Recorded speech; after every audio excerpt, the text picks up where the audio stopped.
Hello, hello, hello, hello, hello. Hello, hello, hello.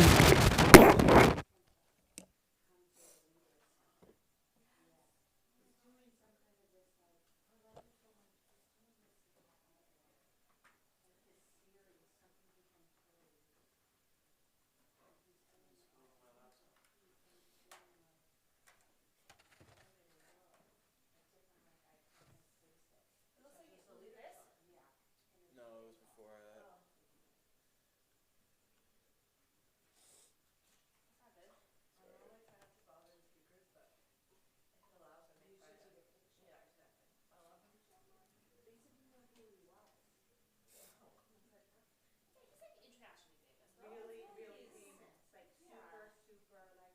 Whose side? Whose level?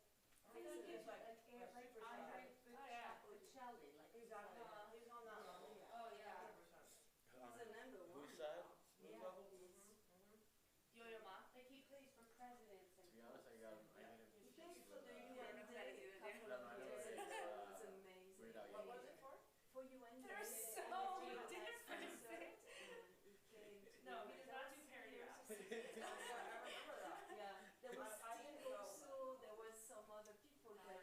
it's Weird Al Yankovic. I don't know. It still kind of looks like, even though he's Asian and the Weird Al Yankovic's kind of like a shovel the white guy. Hello. Yep. Battery.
That way.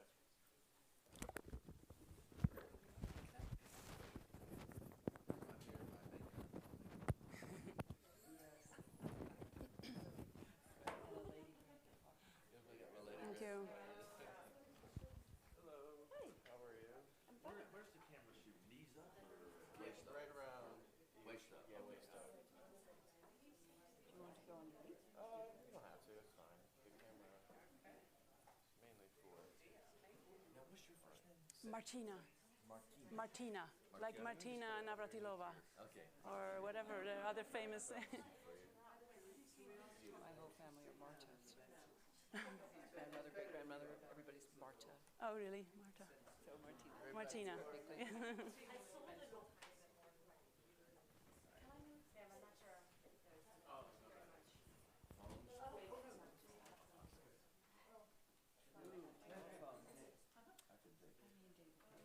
Oh, hi. Hello, hello. I hope we're not live yet. All right, Bezos, where are you? Yes, I do get that urge to play that joke. Please don't do that.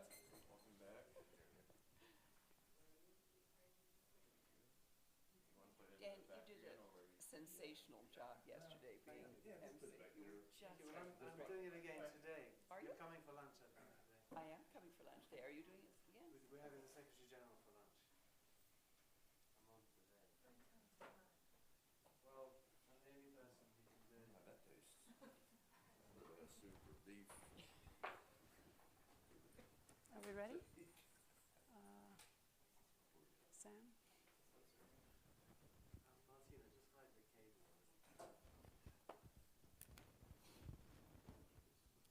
Better? Anything else you need to adjust? Oh, camera's not on us yet. Good, good, that's good.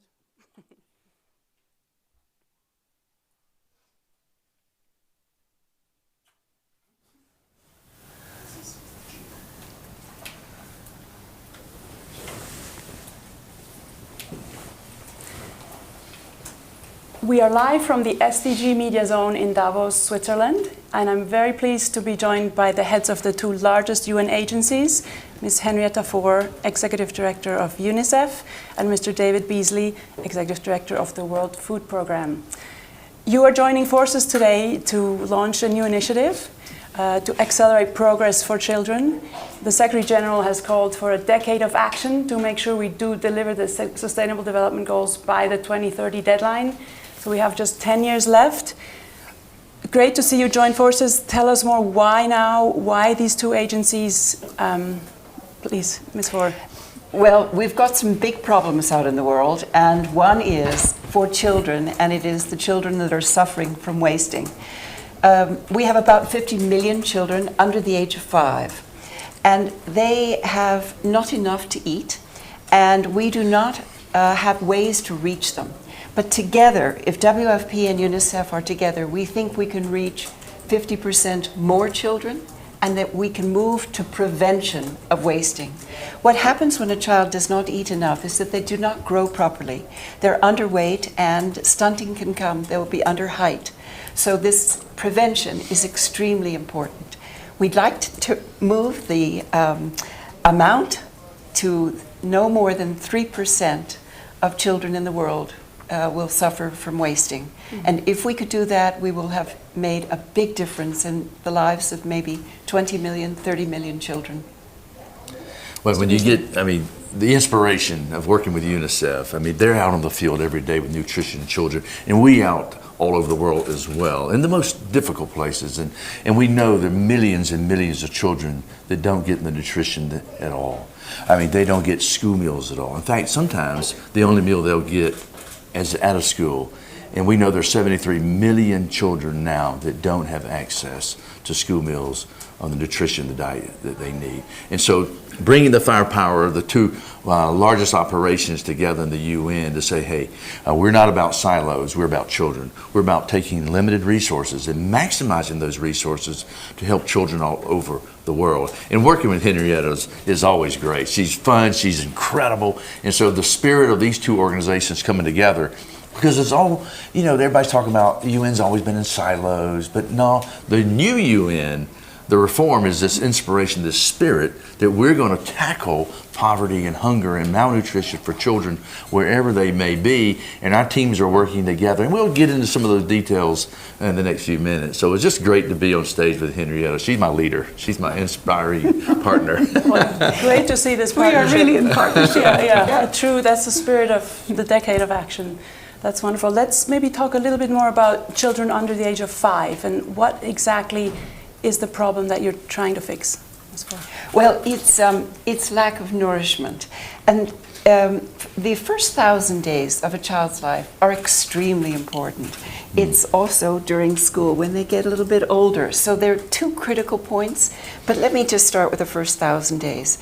How a mother is nourished is very important. And often mothers are malnourished, and then the children, babies are born, and they are malnourished. So if we can move to the prevention side, we can have both healthier mothers and healthier children. We believe that we can reach children and stop the wasting. I mentioned underweight and under height. So a child's brain has to develop with good nutrition, and their body has to develop with good nutrition. And together, as David said, we are out in the field. We're in many countries all around the world, but we're going to start in just a few countries, and we'll work on both segments of a child's life. This very early segment, the first 1,000 days, and then later when they go to school.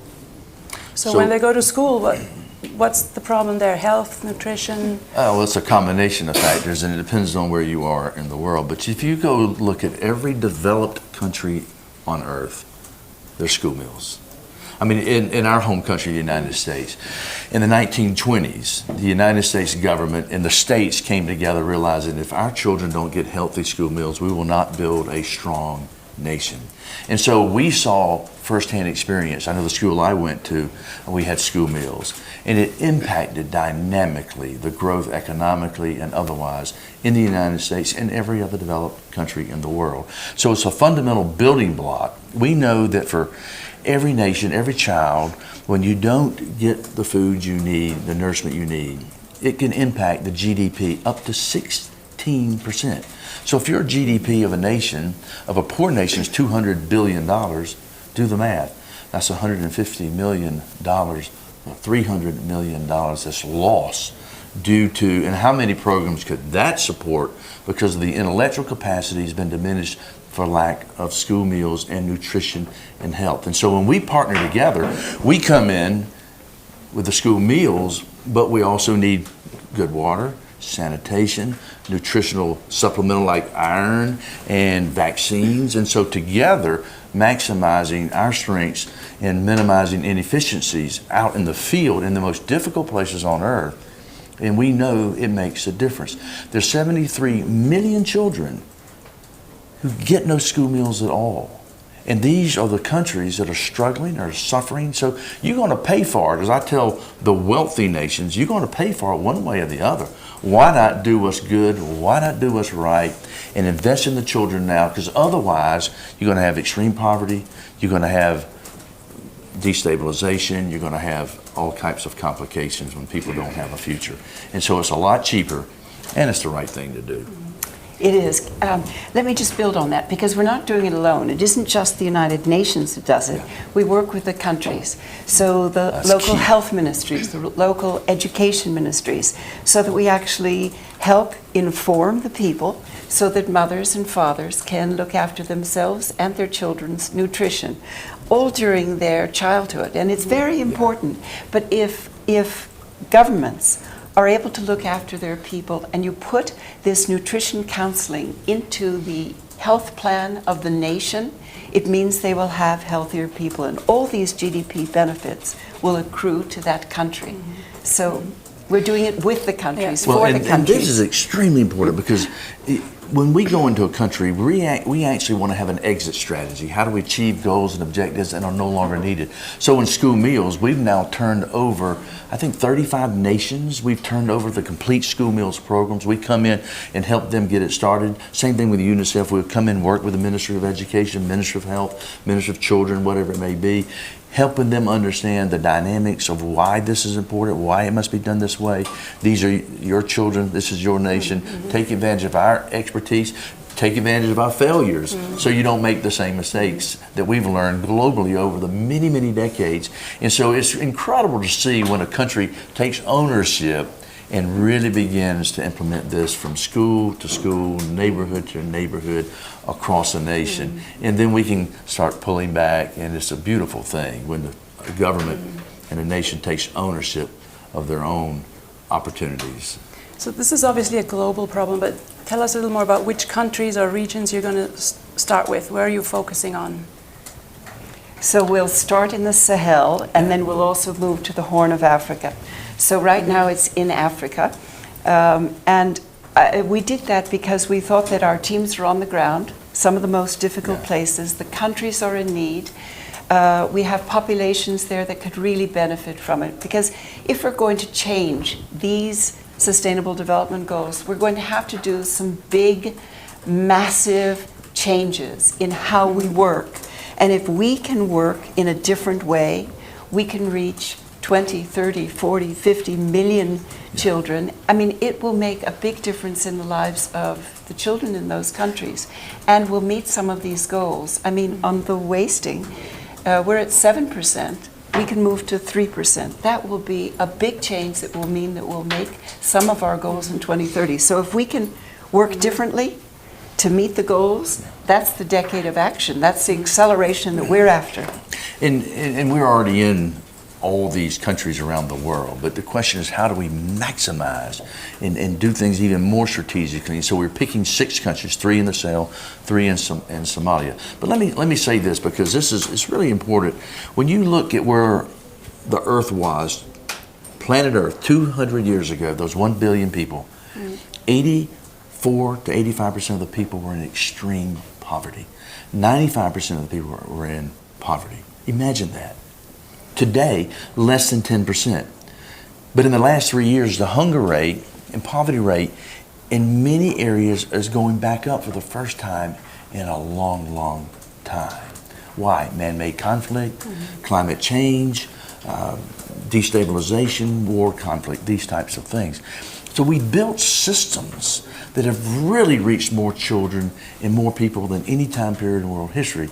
But we've got 815 million people we're still not getting to. So they are not feeling the wealth. They're not feeling the prosperity. So we've got to step up our game to reach that 821 million. And out of that 821 million, we were talking about the 50 million, the 33 million in different dynamics of children under 5, et cetera. And so imagine, because these aren't just numbers. These are little girls and little boys with names. Imagine if it was your little girl or your little boy or your cousin or niece or nephew. This is what we're talking about. So when we're in New York or in Rome headquarters, we're putting together the strategies of the team, but when we get out on the field together, I see what happens. Her heart comes alive. She's bursting with energy to how are we going to help that child right there.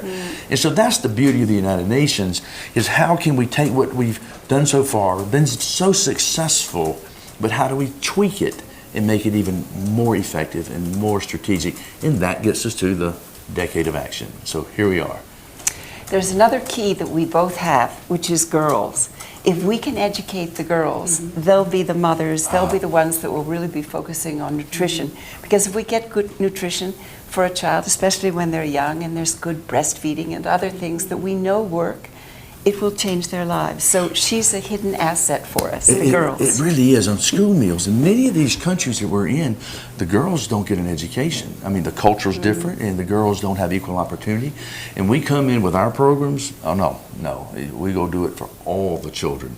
And we can go from country to country to country, because in many of these countries, the girls get married at age 11, 12, 13 years old. They'll have 4, 5, 6 children by the time they're 16, 17, 18. But when we come in with nutritional programs and the school meals programs together, well, the migration rate drops off the chart. Teen pregnancy drops off the chart. Marriage rate drops off the chart. Recruitment by extremist groups drops off the chart. Quantify economically all these matters. It's a lot cheaper. For every dollar we spend in these programs, a return on investment is between $4 and $20. So you see why this GDP factor is very, very important. You invest in children, you invest in the future. You invest in girls, you're investing in the future. And we're investing in girls because now we've got millions of girls that are getting the same opportunities as little boys. And we can see the difference already in the villages, in the most remote, difficult places. And we could share some of the horror stories, but some of the great stories about women are now empowered and making a difference in communities. And so anyway, she's my leader, so she helps charge the way. So the two of you are really leading this together, but you brought in other partners, countries. You need partners on the ground. What would you like to see from the business sector, from the private sector? Since we're here in Davos, what would be your message to CEOs? Go ahead. We have lots of things that we need from the private sector. For many of them, they buy the ingredients for the products that we need for nutrition. And these therapeutic foods have a whole supply chain, from farmers who are local business people to the big multinational companies, so that this supply chain can be efficient, it can be fast, we can reach more people if we can do it at less cost and greater volume. We also could use expertise. One of the reasons that a set of parents send their children to school is because they feel they'll get a good education. But if they can also get a good meal, it will make a difference. So companies can help in the schools also, but they can help in ways to teach nutrition and teach skills and education for digital in schools. So it becomes a very complementary outfit that you can have in almost any country, where businesses help governments, help nonprofit organizations, help academic institutions, and we who are the UN. Well, I mean, Henrietta is exactly right, and there's so much opportunity. It's not just about the business community stepping up financially, and that is an issue in itself. In the world today, there's $360 trillion worth of wealth, fluid wealth primarily. And for any child to go to bed hungry without the right nutrition, that's a disgrace on humanity. So the wealthy people in the world need to step up, number one. But number two, back to what Henrietta was talking about, we are involving the private sector now strategically to help us come up with better products, more nutritional products at a cheaper price, which is extremely important. When you don't have enough money to reach everybody, how can you maximize what you do have? But also, several of the companies that we're meeting with here, we're working with to put manufacturing facilities, processing facilities in Africa. I mean, Burundi, Rwanda, etc. And so now we're trying to buy more locally, empower the smallholder farmers. Homegrown school meals is another good example. We go, instead of bringing the food in from the outside, from Europe or from the United States or Japan, well, now we're trying to grow as much as we can locally, stimulate the local economy, change their nutritional growing and the growing habits, because they might grow only maize. And we're like, no, we need to grow vegetables and this for the schools. And then we'll come in with the schools and do products and programs, super cereals that are now being processed locally, creating jobs, changing habits, changing the country. And the countries are helping, make this happen. Because this is a problem. When the countries themselves, the leaders, don't step up and truly take ownership, it's all the difference in the world. And what Henrietta was saying earlier, we're really trying to help the country take ownership. And when the private sector steps up, working with the government, it's all the difference in the world. You will never solve these problems by philanthropy alone. It must have the government's buy-in and the private sector engagement. And so this is what, we're sort of the catalytic converters to try to inspire and encourage and teach and this kind of thing, But we could use a little fuel. We could use some fuel. If there was anyone who could try to help us, we would really love it, because these are really important points in a child's life and also in family's life. So how much are we asking for on this? Well, so 200 million would 200 be nice. million. But we could really use help, because if we're going to reach these goals, we could use some fuel in our vehicles. And we really feel strongly that together we can accomplish much more. And if we can do it on prevention, then we will end some of the problems that we are dealing with later on in life, and it can change everything for these countries. Yeah, an amazing initiative really to protect children from age 0 all the way through school. Thank you so much, Henrietta Fore and David Beasley, and good luck. Well, thank you, and we're looking forward to reaching these goals together. We can get it done. Fantastic.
but you know.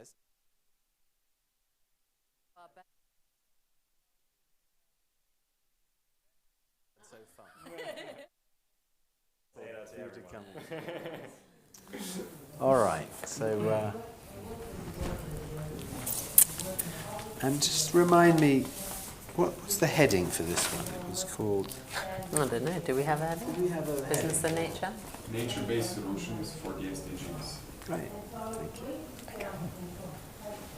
Well, good morning, everybody. I'm Dan Thomas from the United Nations Global Compact. We're reporting live from Davos, Switzerland, here in the SDG Media Zone. And I'm very pleased to be joined today for a conversation about nature and business. I'm joined by Eva Zabe, the Executive Director of Business for Nature, and Hendrik Alpen, the Global Sustainability Lead from H&M.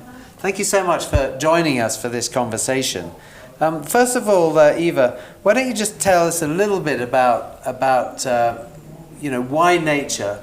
What is it that business needs to care about nature, and how much do they care about nature? Thanks. And I think that to start with, it's really important to understand that nature is very rapidly rising up the political, but also business and public agenda.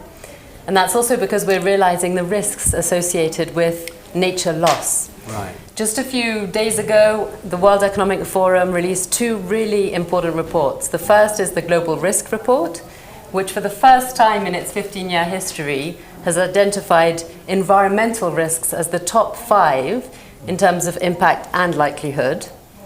But then the second report that came out just on Sunday was Nature Risk Rising, and that is basically saying that over half of the world's GDP depends on nature. So for companies, they really are starting to care, especially the leading ones, because they realize that they have significant operational risks, reputational risks. They need to anticipate the policies that will come that will then start to include nature in decisions. And when we talk about nature, I mean, what are we talking about?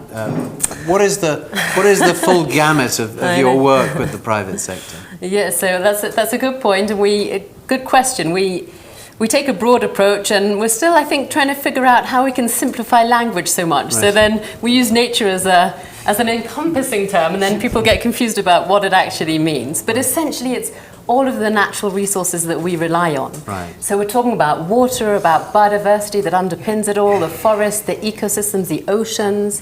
And with all the SDGs behind me, I think it's worth just using this analogy that is the SDG wedding cake. The fact that the SDGs all fit together. Right. And there are 4 that underpin all of them that nothing else can really thrive without. Right. And that is SDG 6 on water, SDG 13 on climate action, 14 on life on land, and 15 on life below water. And those 4 are the ones that collectively we encompass in nature and climate.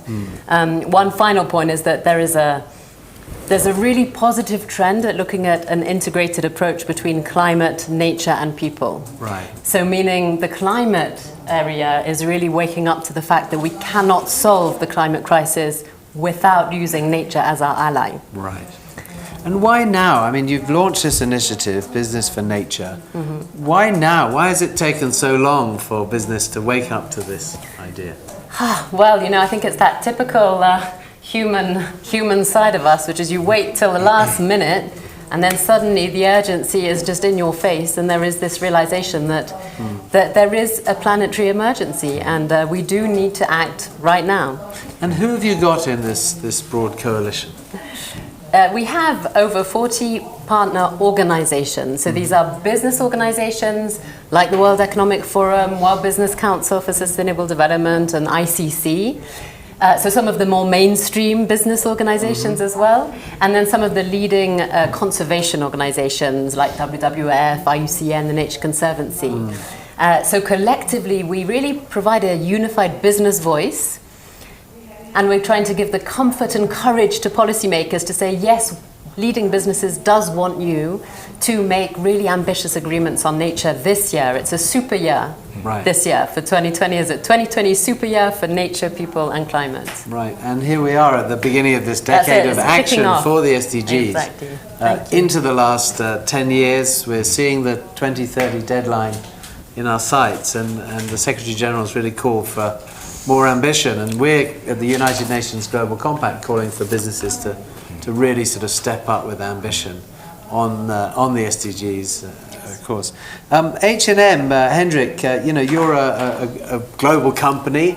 Why do you care so much as a company, as a business, about protecting nature? Yeah, maybe to jump on that before, I think many companies have cared before, but we have probably spent too much time on incremental improvements till we came to the solution or to the point where we saw that it requires bigger system change.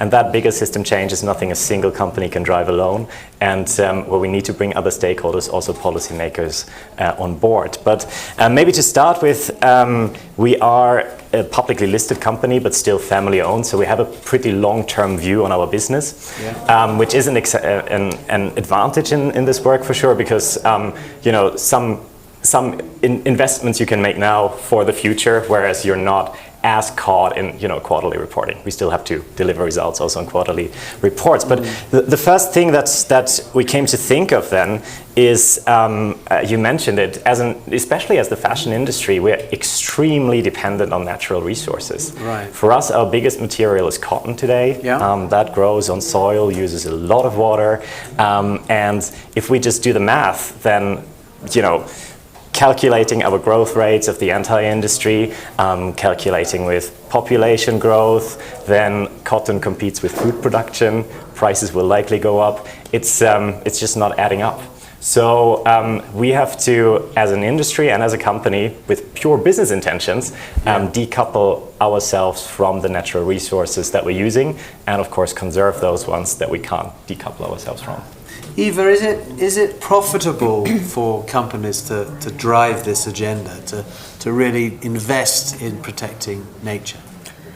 I think absolutely, and that companies that are starting to realize that it's also the pure business case. There's a compelling narrative here that is essentially you'll have a better business and you'll be able to anticipate future policies. You'll be investing efforts in areas that matter most, that your customers matter most, that your innovation and different products. The whole business models that companies have are those that are prepared for a future of limited natural resource use and limited emissions are the ones that will thrive. Now what we need is to transform not only the policy frameworks but the financial systems to be able to encompass all of that information in the performance of rewarding the performance of companies beyond just financial. So incorporating environmental and social information into the way companies' performance is measured, valued, and then assessed and rewarded. So bottom line there is to say financial performance is irrelevant on a dead planet. Right. Hendrik, you're a company, you've made some bold climate action statements. You're one of the companies that's joined the 1.5 Science-Based Target Initiative that the UN Global Compact and others call businesses to do. Is that sort of climate ambition now translating into a more general ambition to protect nature in general? Yeah, I'm not sure if we could say that it's translating. We looked at, we started out with water strategies because that's the most tangible impact of our industry already 10 years ago. But it's exactly as you say, we can't look at these things in isolation. So if we look at climate, you're quickly coming from carbon impact reductions to reforestation and then also to water protection, because that's still one of the biggest absorber of carbon emissions. So you can't see those things in isolation. And I would also argue you can't see it, you mentioned that point actually, you can't disconnect nature and humans, because ultimately things boil down to a product that people buy and use and make. So we have to keep the social component in mind as well. So tell us about that. What are your customers asking you to do as a business? Are they asking for you to care more about the natural world? They're definitely asking us to do that, but they are still also asking us to make a good product at a good price that looks good.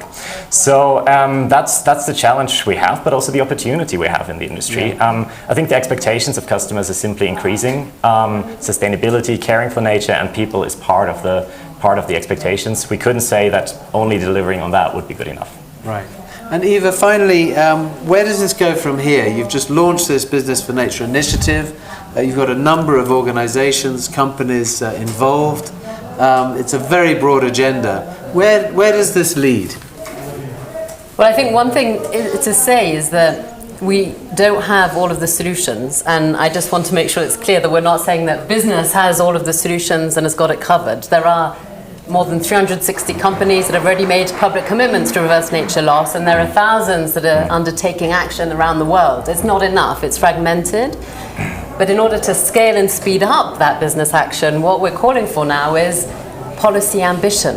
Right. To say, just like in the climate negotiations up before the Paris Agreement, businesses and leading businesses were saying, yes, we want you to agree, and we need the same thing this year on nature. So that's what we are looking for, is to create a positive feedback loop where, business action will then give us the mandate to also ask for more policy ambition, which in turn will encourage even more positive business action on the ground, because it will level the playing field.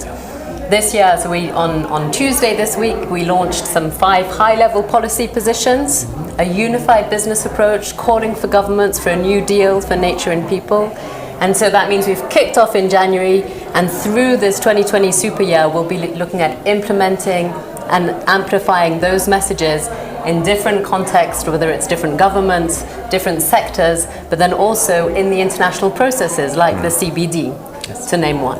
Great. Well, thank you very much, Henrik Alpen, Global Sustainability Lead from H&M, and Eva Zabe, Executive Director of Business for Nature. Thank you so much for joining us here in the SDG Media Zone in Davos, Switzerland. Thank you very much. Thank you. Thanks. Well done. Thank you. Thank you.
Fantastic. Maybe I'll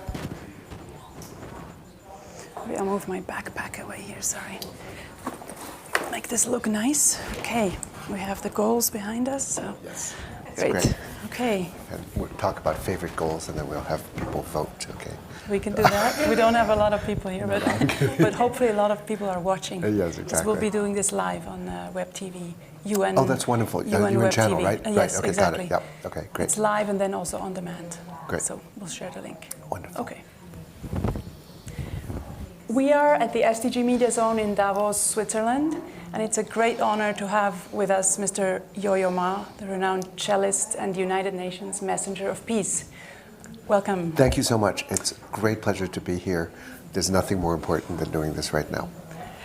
In fact, and you in your career, you've always connected with people. You've used your music to really build the trust and understanding and further the goals of the UN. Can you tell us more about how do you use the power of music to connect us and to build that trust? Well, I think, first of all, music is very simple because it's a convener. It always brings people together.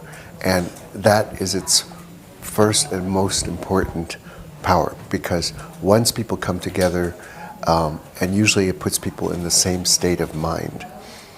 And so you have actually, you're working then with a communal aspect of society, which is fantastic, because when that happens, we then have the opportunity to really have dialogue. And then people in the same state of mind, you're listening to something that you can actually share, and it turns the music, either it's your music or some other music, but it turns that into ours. And that's the power of culture, of science, of arts and culture. It's once you know it, you receive it, you own it.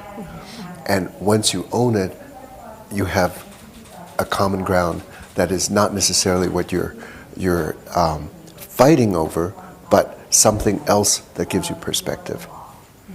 And you've recently launched a specific project to bring that power of music around the world, the Bach Project. I think you're set out to perform all 6 suites for solo cello in 36 locations. Yes, not quite as ambitious as the 17 Sustainable Development Goals, but nevertheless, what I found out, we've done 26 of them already, and what I've been working mostly to do 2 things. I play the music that I love and that I do best. So it's not saying this is the best music, but this is what I do. And I bring it to community, and it could be, on the border of 2 countries that don't get along. It could be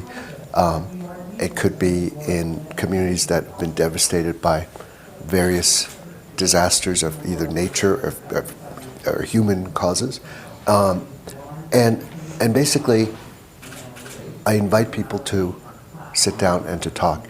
And for me, it's an experiment. It's a listening tour. I'm listening to what people have to tell me, and the only question I ask them is, what do you care about?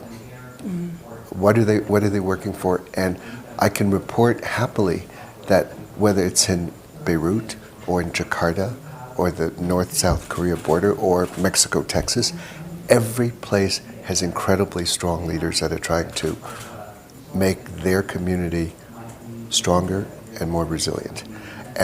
But the question is, what can all of them do together that they can't do alone?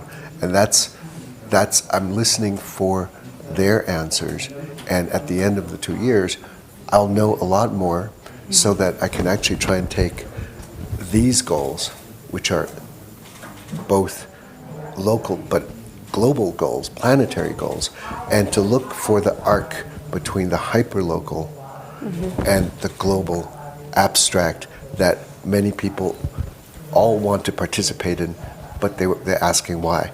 And if that arc is formed and is unbroken, we will get there. If it gets broken or split up by anything, we lose the power and the energy of what's happening at the local level. So it's a journey you're on to really connect the local to the global. And you're, of course, also a UN messenger of peace. So you have committed to advancing the goals of the UN, those and the UN's mission for peace. How do you do that in your work? Well, I've been working with the UN, like, for example, in Jakarta, UN Women.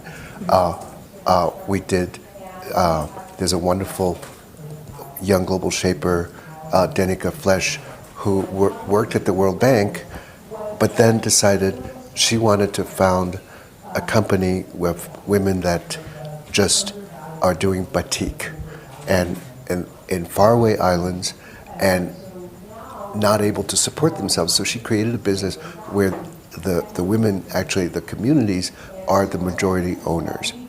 And what does that mean is that she then, makes sure that the market is there, the wages are there, and actually the communities then can prosper.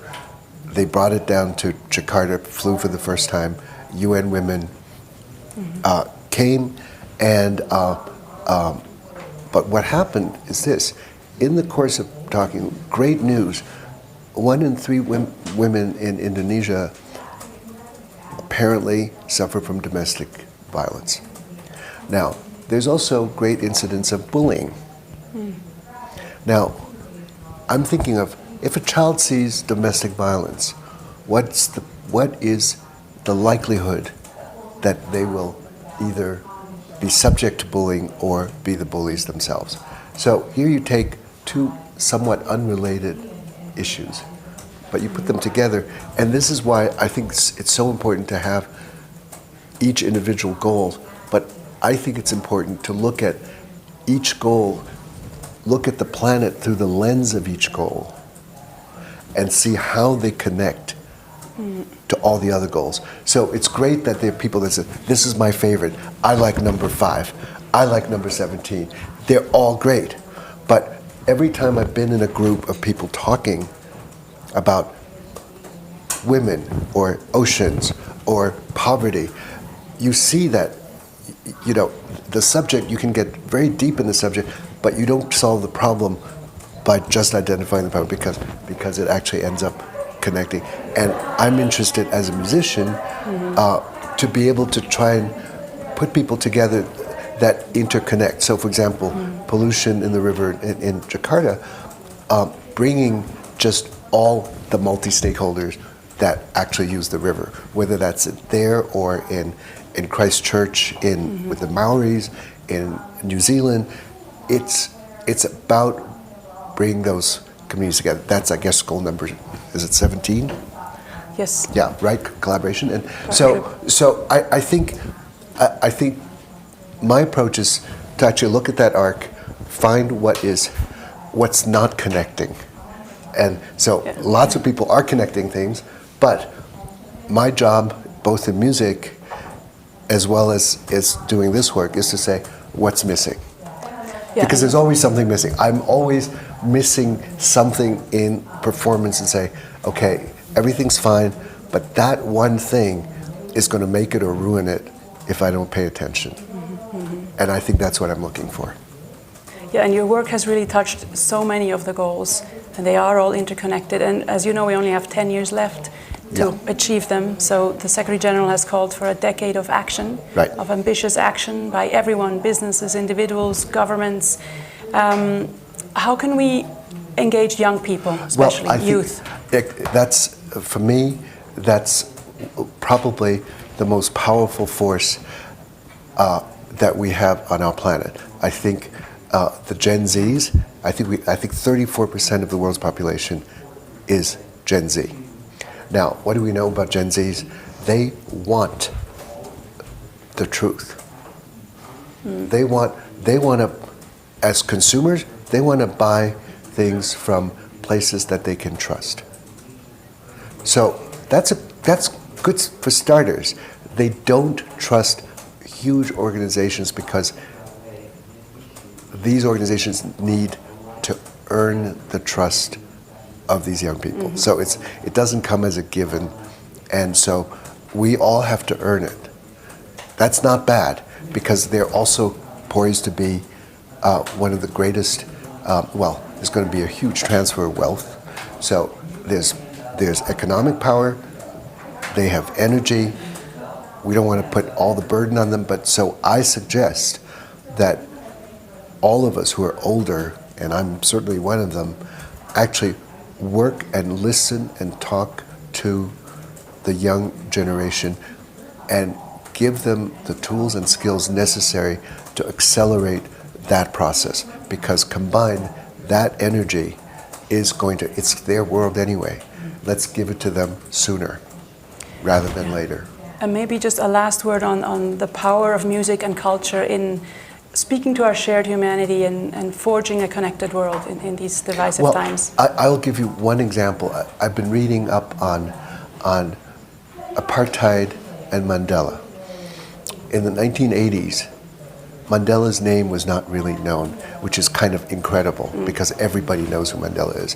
And it's a huge series of musicians, from Harry Belafonte, to you name it. And that over decades, and the young people started the investment divestiture in South Africa, but the music drove so much of the awareness that actually it became impossible not for something to happen.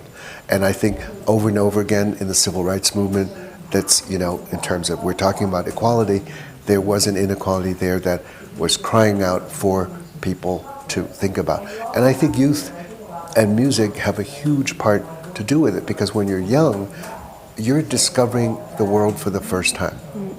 And so you're therefore more open, and if you have access, then you know what equality could mean, or equality is access, right? So I think music has a huge part to play. I play in a lot of what I do is to actually, again, to look for the places where music might be needed that we don't. The spaces where, for example, bereavement, parents whose children are shot. That's one of the worst things that could happen to any human being, is you're alive and your progeny is gone. And finding a way for them to place that grief, both in music, in community, and to honor their child in some way, allows for them to pick up their lives again. So, I mean, I think there are all kinds of things, So many. but I think you have to find the crevices where, things are not completely joined together. So, the power of music. Yo-Yo Ma, thank you for everything you're doing. Thank you. Thanks a lot. Thank you so much.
You speak Spanish?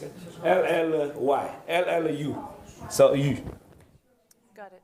Yeah. I'll try my best. Okay.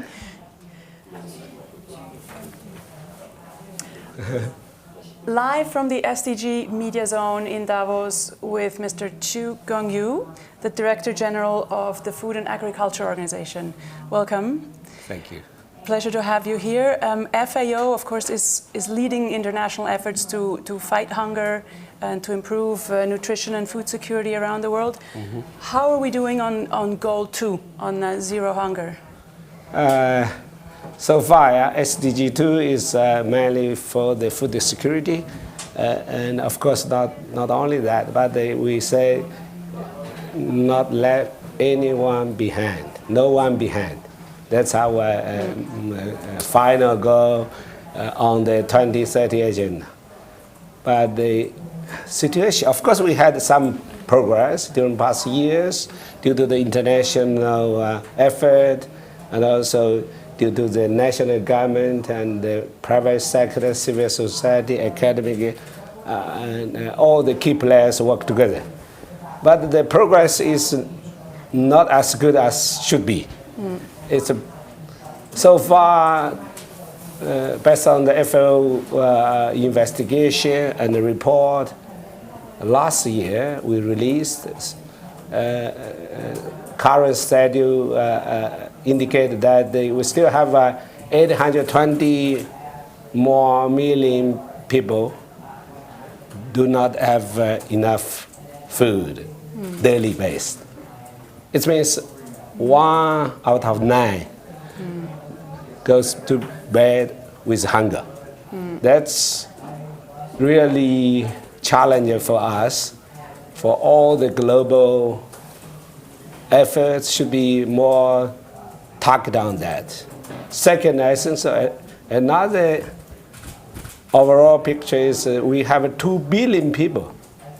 It is sometimes suffering from malnutrition, non-communicated disease, overweight it means. So create a lot of social, economic, and family even problems around that. Mm-hmm. So on the one hand, we have to put more efforts on fighting against the hunger.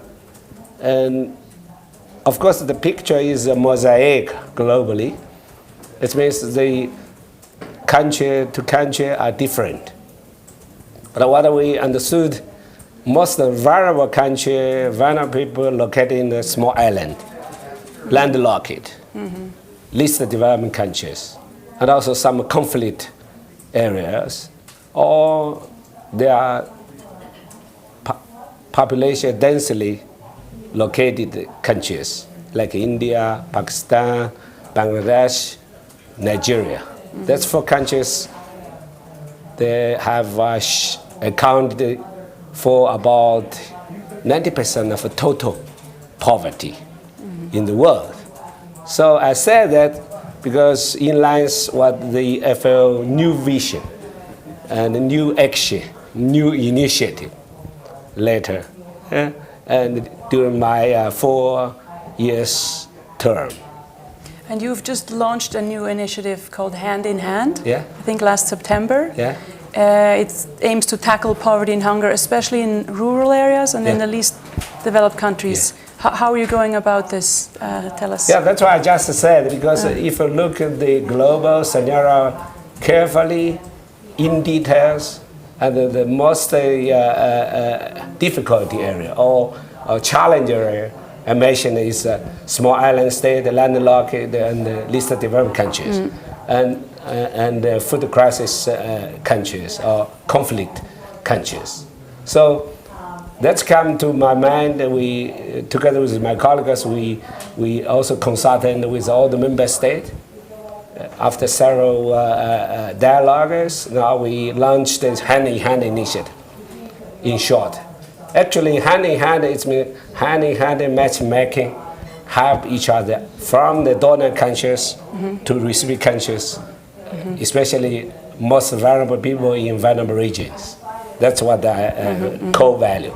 And what I wanted to change the situation as quick as possible, as efficient as possible through the hand-in-hand initiative, because we have to focus on more resources and more efforts, investment, and so on those regions, and then speed up, scale up the process.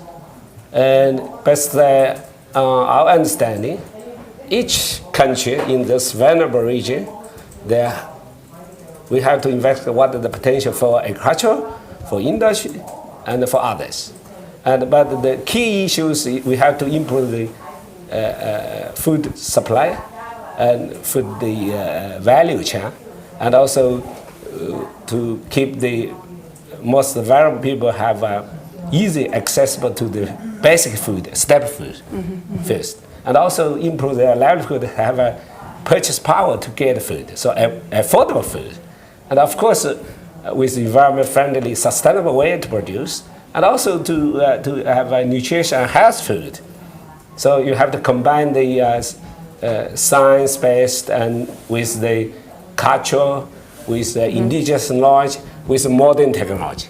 So get together and we can change the business model. Hand in hand also we create 5 layers of the collaboration. First is among member countries. FAO, we are largest UN professional organization. We have 197 members, but 194 have voting rights. And so you can see there are so diversity among the members. But so we get marshal all the resources from donor countries to help the recipient countries who need most. That's a country level. Second is international level. International level, especially UN professional agencies, we have to work together, like WHO, ITU, UNIDO, UNESCO, or even and international financial institutions and others. The third layer is the private sector. All the big companies had several consultation with them, and they are willing to focus on those countries. About the 50 countries we are start as a hand-in-hand initiative, and then come to the academic layer. Academic layer, all the universities, academic institutions, they also bring their innovative products and the know-how, the policy consultation to have the vulnerable countries also. And last but not least, also civil society, NGOs. Also, I want to build the network in collective way and have the people who need the most. That's a hand-in-hand initiative. Of course, we now get a strong support from member states. So far, I think the European Union and other big key players and already commit to FAO to work. And they have rating response already more than 60 countries. But in principle, more than 100 countries who can offer something, I call the donor countries, they are in favor to support this hand-in-hand initiative. So that also brings to reform of UN development systems to change the business model and to react to the SG calling.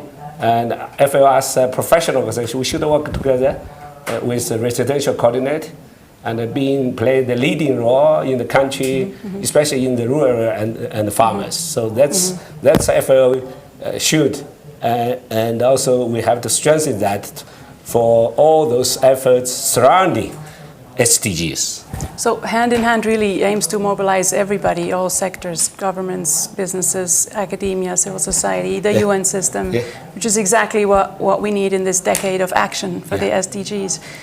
Since we're in Davos and we have a lot of CEOs around here, what's your message in particular to the private sector? How can they contribute to fighting poverty and hunger in rural areas? Oh yeah, I used all the location and the timing to convince them, to explain them how to change their business model, to take more social responsibility, to have the UN declared action for SDGs or for fighting against hunger.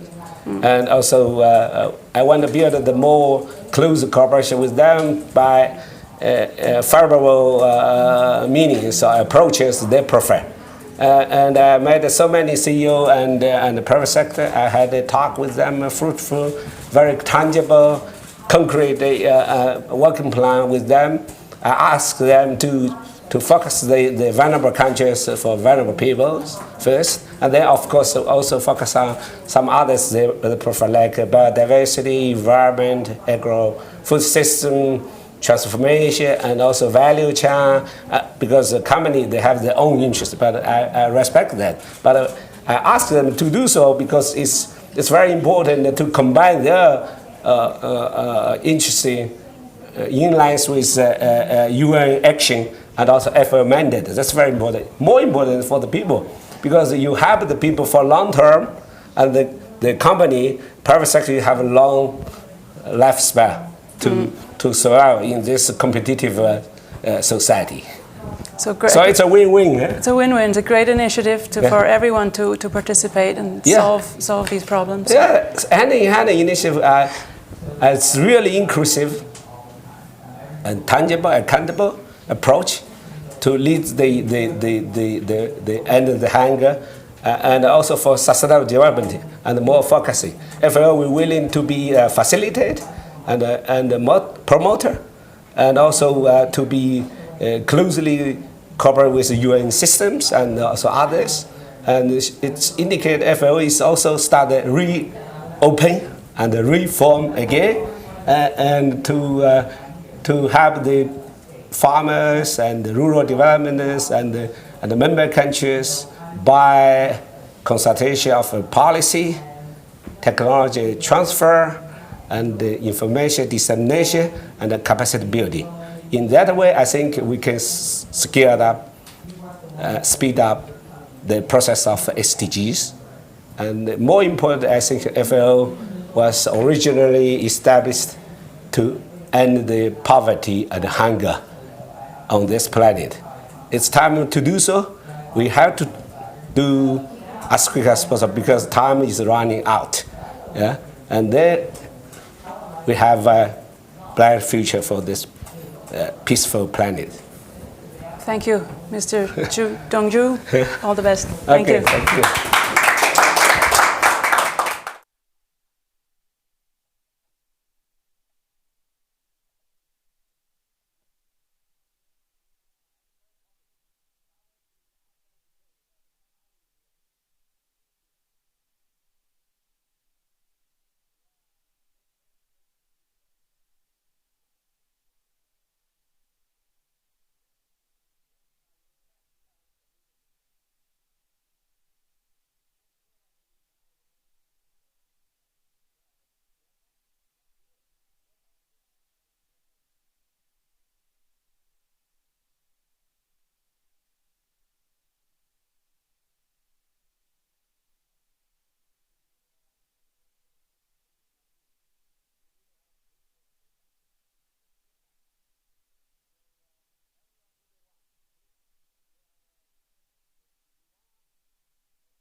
I think you can move down. I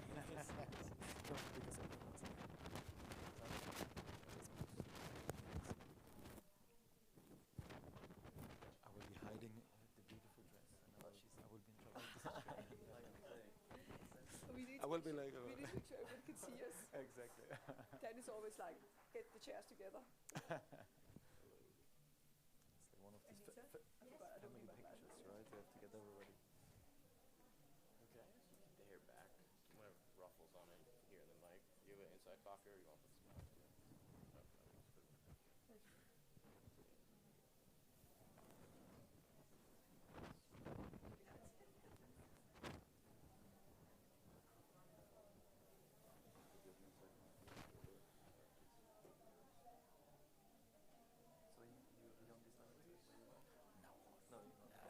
Sure, there are different people with different titles, but it's just interesting. That you see again.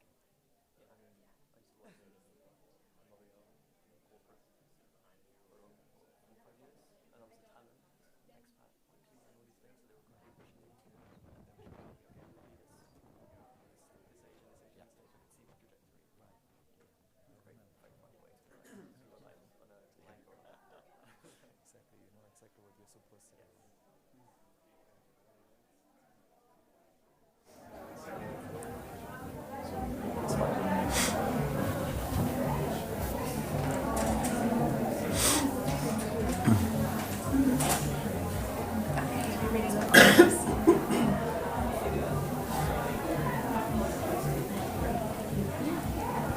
I'm Diane Dane, Head of Global Partnerships at the UN Technology Innovation Labs, and I'm here this week at Davos with some of our partners in the lab ecosystem and also on Reboot the Oceans, which we have just recently launched. It's a competition for youth and innovators and entrepreneurs to help us find solutions for the ocean. And we're very excited. We'll be bringing these solutions to the Oceans Conference in June in Lisbon. And we're very excited to be working with UN Global Compact and several of our partners on this project. I have immediately to my right Jeff Kavanaugh from Infosys and Rosenberg of SAP. We have Parham Basali of Aptiv and Cyrus Clark of Grow Your Own Cloud.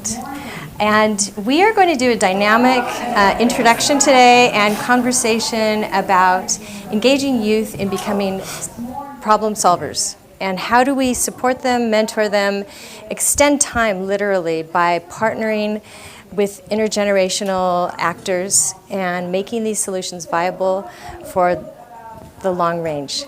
Because what we really want is sustainable solutions for the multitude of problems that we have here on the planet.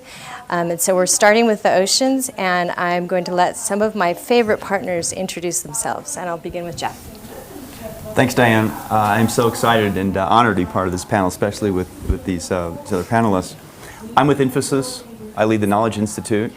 Part of the Knowledge Institute, we are a research and thought leadership group, and part of what we do is work with the UN and NGOs trying to apply research and fact-based, logic-based methods to solve some of these problems.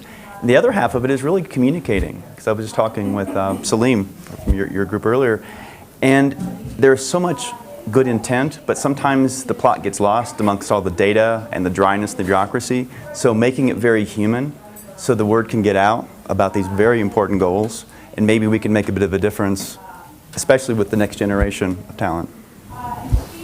So I'm Anne from SAP, and I'm responsible for SAP's relationships with United Nations, and work very, very closely together with UN Global Compact and also with Diana Dane and the whole thing about the UNCIL labs around the world. We started our incredible collaboration when we launched last year Reboot the Earth, which was amazing, and base of my work is that I'm also responsible for SAP's relationship with academia, where we have 3,800 universities in 118 countries. And so when you put the magic together around the minds of youth, together with technology that we, of course, is all about from SAP, and then you get them to work to solve the 17 global goals, you were able to really come up with some solid solutions. And we saw already that when we did Reboot the Earth. So we look very much forward to launching Reboot the Ocean. Great, thank you. My name is Parham Vasili. I'm the business unit director for Aptiv, based in Germany. Aptiv is developing safety products for cars, vehicles. In that context, I'm looking after the autonomous driving capabilities. I'm also advisory board member to the UN when it comes to the technology innovation labs. I'm really excited because there is so much transferable skills, right? We can apply, bring the young from one sector to the other, make sure they share experiences and knowledge. The same applies to technology, so I'm really keen to make sure that we kind of share the technology, the experiences, to solve as many problems as we can. We started, like Anne said, with the Reboot the Earth. Now Reboot the Ocean will be the same thing. We will need technology, we need kind of excited people and people with experiences to solve these problems. Hey, I'm Cyrus Clark. I'm from Grow Your Own Cloud, which is a really interesting initiative looking at the future of data storage, in particular looking at how we can store data in a non-carbon emitting way, actually absorbing carbon from the atmosphere using plants and other organisms. But I won't plug it too much.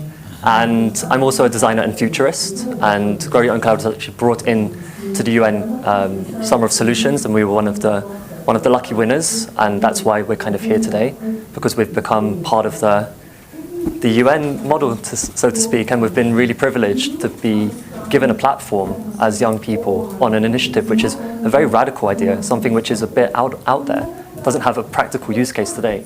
And we've managed to partner with the UN to give us this opportunity to not only be at the Climate Action Summit in New York, but also to be at various other events, and also obviously right here today on this panel, and yesterday speaking at other events, which is really unheard of for people of our age working in the kind of areas and fields that we do.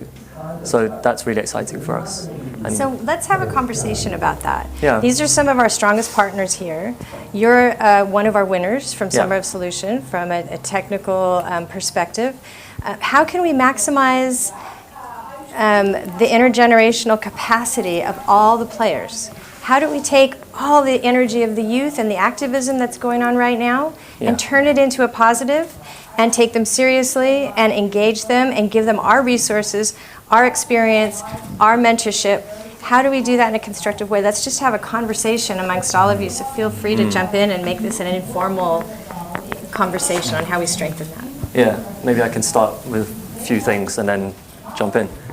One thing that came to mind this week, especially being here in Davos, was and hearing a lot of other generations speak about the future. And I'm obviously like a futurist thinking about these topics to quite a large degree.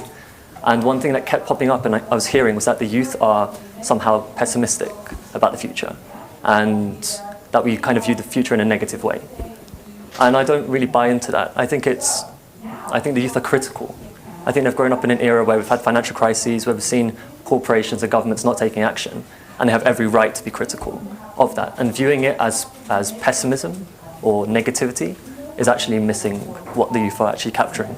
They're having a very critical mindset, they're understanding the situation, and what we're missing now, or what the youth are missing now, is an outlet for it. So the outlet ends up being activism to a large degree, and social media, and taking to the streets and producing things. Understandable. And speeches. But it's very hard to turn that energy into something that's creative. And something that myself and Monica have done, and that's because we've got a particular training as designers, is been able to channel that critical thinking into something that could be a radical solution. And that's something that we need to provide more. And that's actually a new kind of process, a new kind of creativity that's required. We've spoken a lot in this week again about things like design thinking, but design thinking doesn't come from a critical point of view. It comes from a status quo point of view. It doesn't come from thinking about the situation with any level of criticality. And unless we begin with that critical thinking at the beginning, we cannot really create the solution that we need for tomorrow. And that's what I really strongly believe that the youth need. They need to be able to harness that critical thinking, but then have this outlet, this new approach, and the partnership of large companies, of governments, of large bodies like the UN to support them in that. To help that, yeah, I think it's a really good point. I mean, just to add that, and I think really that's the role I see for corporates, right? But also kind of the professional and the experienced people who went through that process of kind of inventing something and bringing it to market, right? I think the biggest problem we're having is that we're good in coming up with ideas, but then bringing things to market, that's this very, very critical path a product, a startup kind of has to go through. And this is really where I see our role, right? Because we have the frameworks, we have the tools, right? We have the infrastructure. So by us providing these, also the advice, right? We can kind of enable them. And I think I feel very strong about that is really kind of our responsibility. At the same time, by providing the process, the tools, kind of the experience, we also have to mentor them from a business point of view, because a lot of these solutions, right, which the young people are coming up, you know, they feel the problems, they want to solve them, but making them viable business solutions, right, making them a viable business model, making them a viable kind of living, right, out of it, right, because you have to make a living out of it as well, right.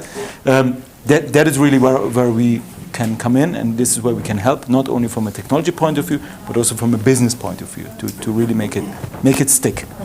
So I want to take the opportunity to thank United Nations and the UNCL Lab and UN Global Compact, because there are two things that I think will make a winning strategy for us to together we can win and make the 2030 agenda. So first of all, if you look at the youth, we had a very important change when we saw at the UNGA Week. At the UNGA Week in September, the stages at the climate summit, the stages that whole week in New York, there was equally many young people on those stages, on the big stages. And for that sake, also equally many women on the stages.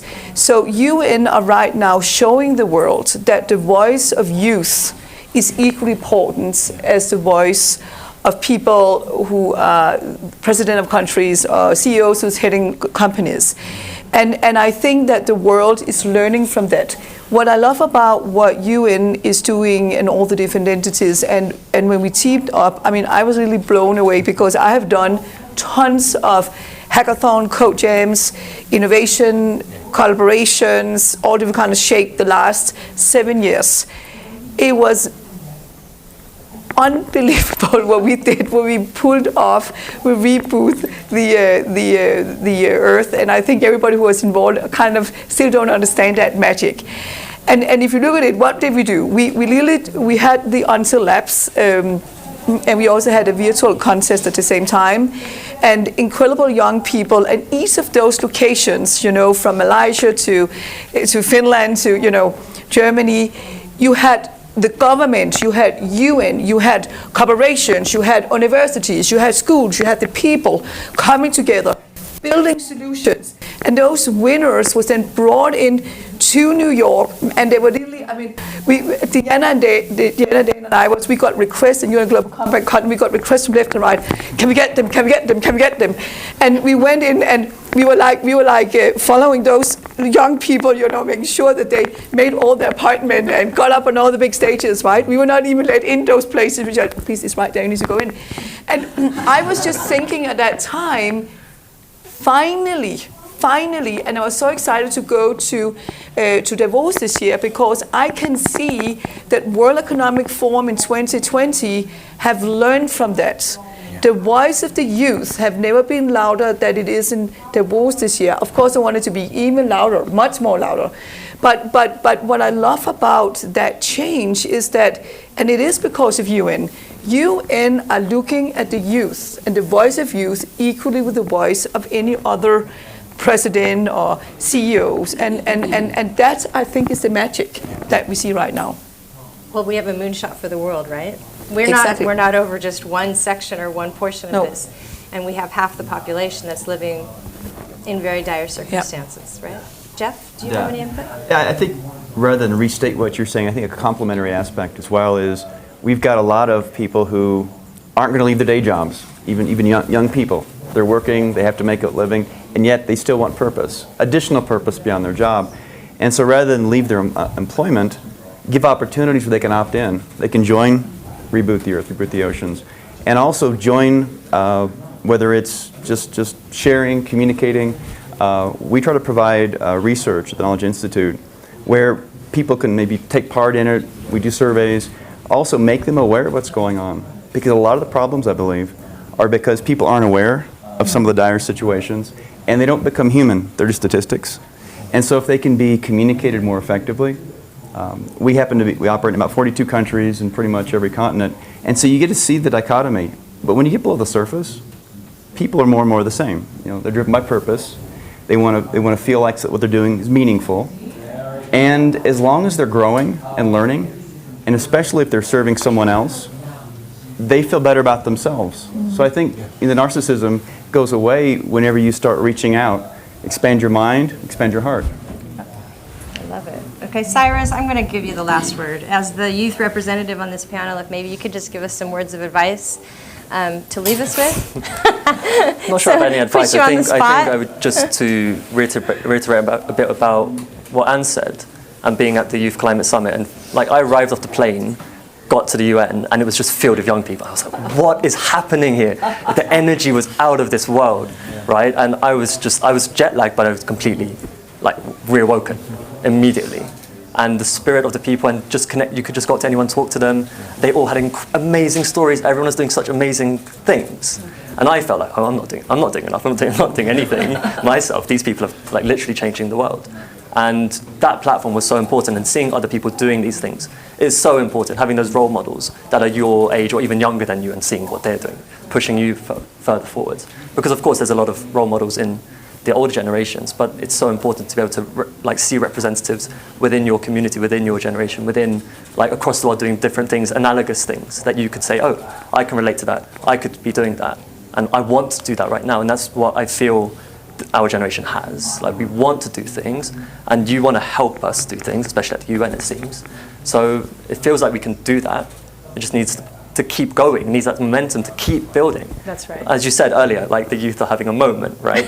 So let's keep building. Let's maximize the moment. Let's make the moment last. Exactly. So that's our goal. Let's leverage this moment and make it permanent. And we can only do that if we work together, all of us collectively. And I want to thank you all for being here today, and thank each and every one. We all have our part to play, and the UN needs all voices and all talents. So come and join us. UN Global Compact, join and follow our competition on Reboot the Oceans, and we will see you solving problems together with us. Thank you. Thank you.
It's yours. Thank you so much.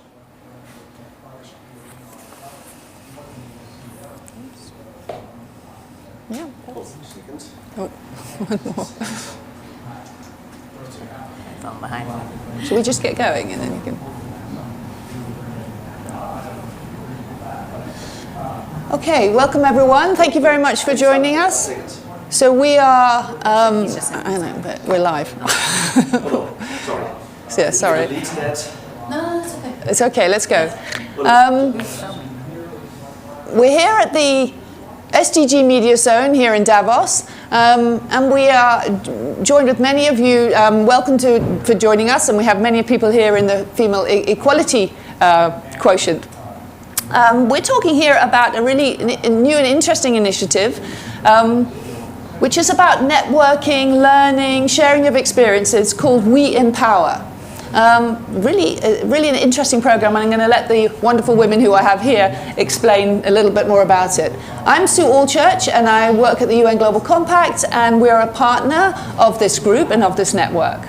So here I have amongst us, this is Amanda. We have two of the co-chairs of the initiative. Firstly here, Amanda Ellis, who is also Director of Global Partnership at the ASU Institute of Sustainability, so can bring a lot of learning and experience to us. Elise Nilsson here, who is the second co-chair we have with us, and she's also the CEO of Vital Voices, so can bring a lot of help from that point of view. Dr. Marcia Baliciano, who is Head of Corporate Responsibility at RELX, and she's the private sector partner on the initiative. She also is the chair of our UK, chair of the board at our UK UN Global Compact network, so knows a lot about how the Global Compact works, and in particular leads that initiative in the UK. And we have here Laura Koch, who is a new member of the network and is the Chief Engagement Officer at B Women, which is a new network of women in the B Corps organisation. So I'm sure we're going to learn an awful lot from these wonderful women here.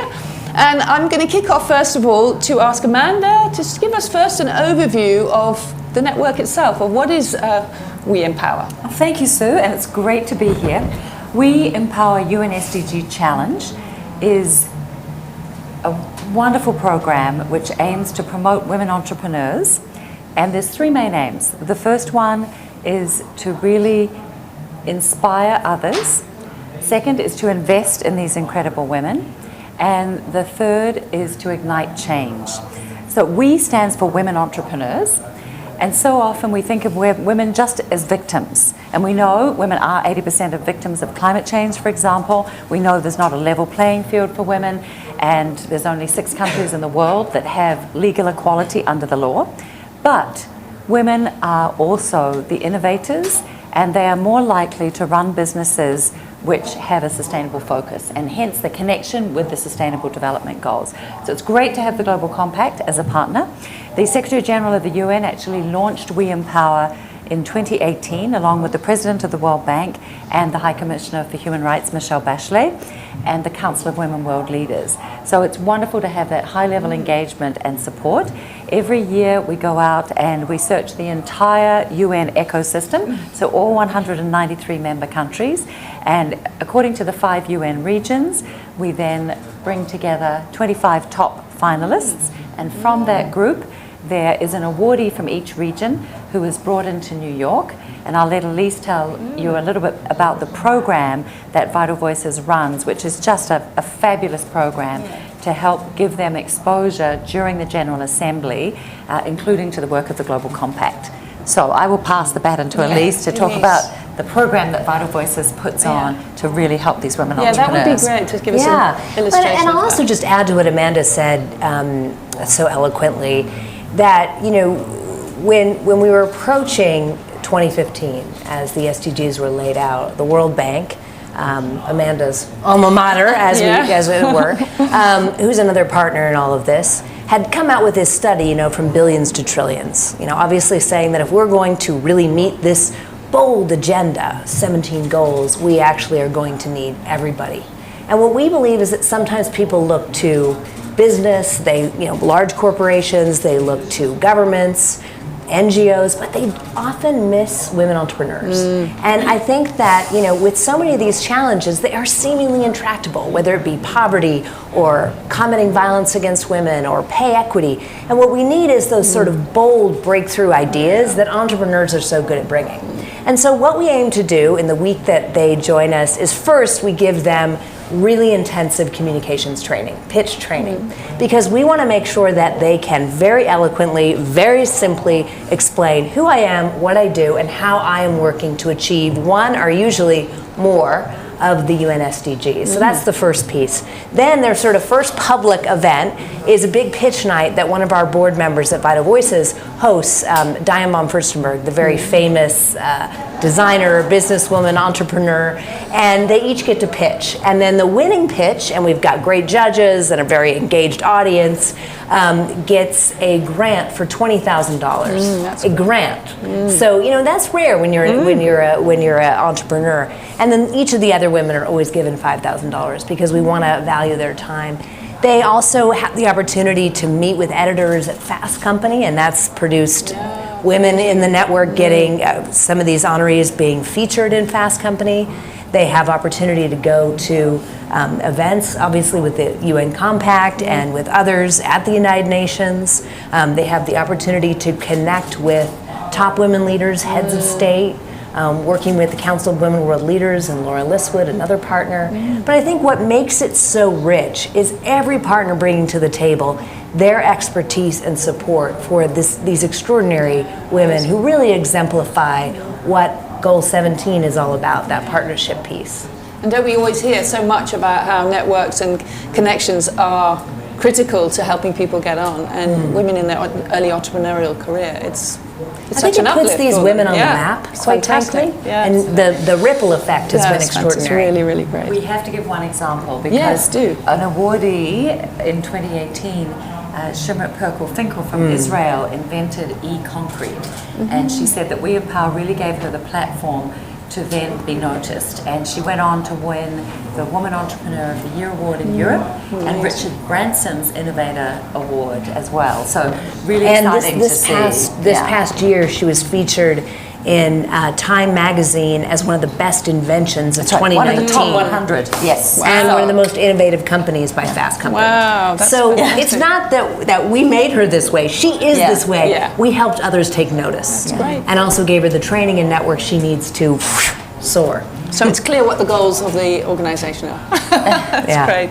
And Marcia, it'd be great to hear from you as a sort of private sector partner, and what's your perspective on We Empower and how we can build on it? Well, first, we are very committed to the UN Global Compact and its 10 principles related to human rights, labor, environment, and anti-bribery, and we are very proud to be a private sector partner of the We Empower SDG Challenge.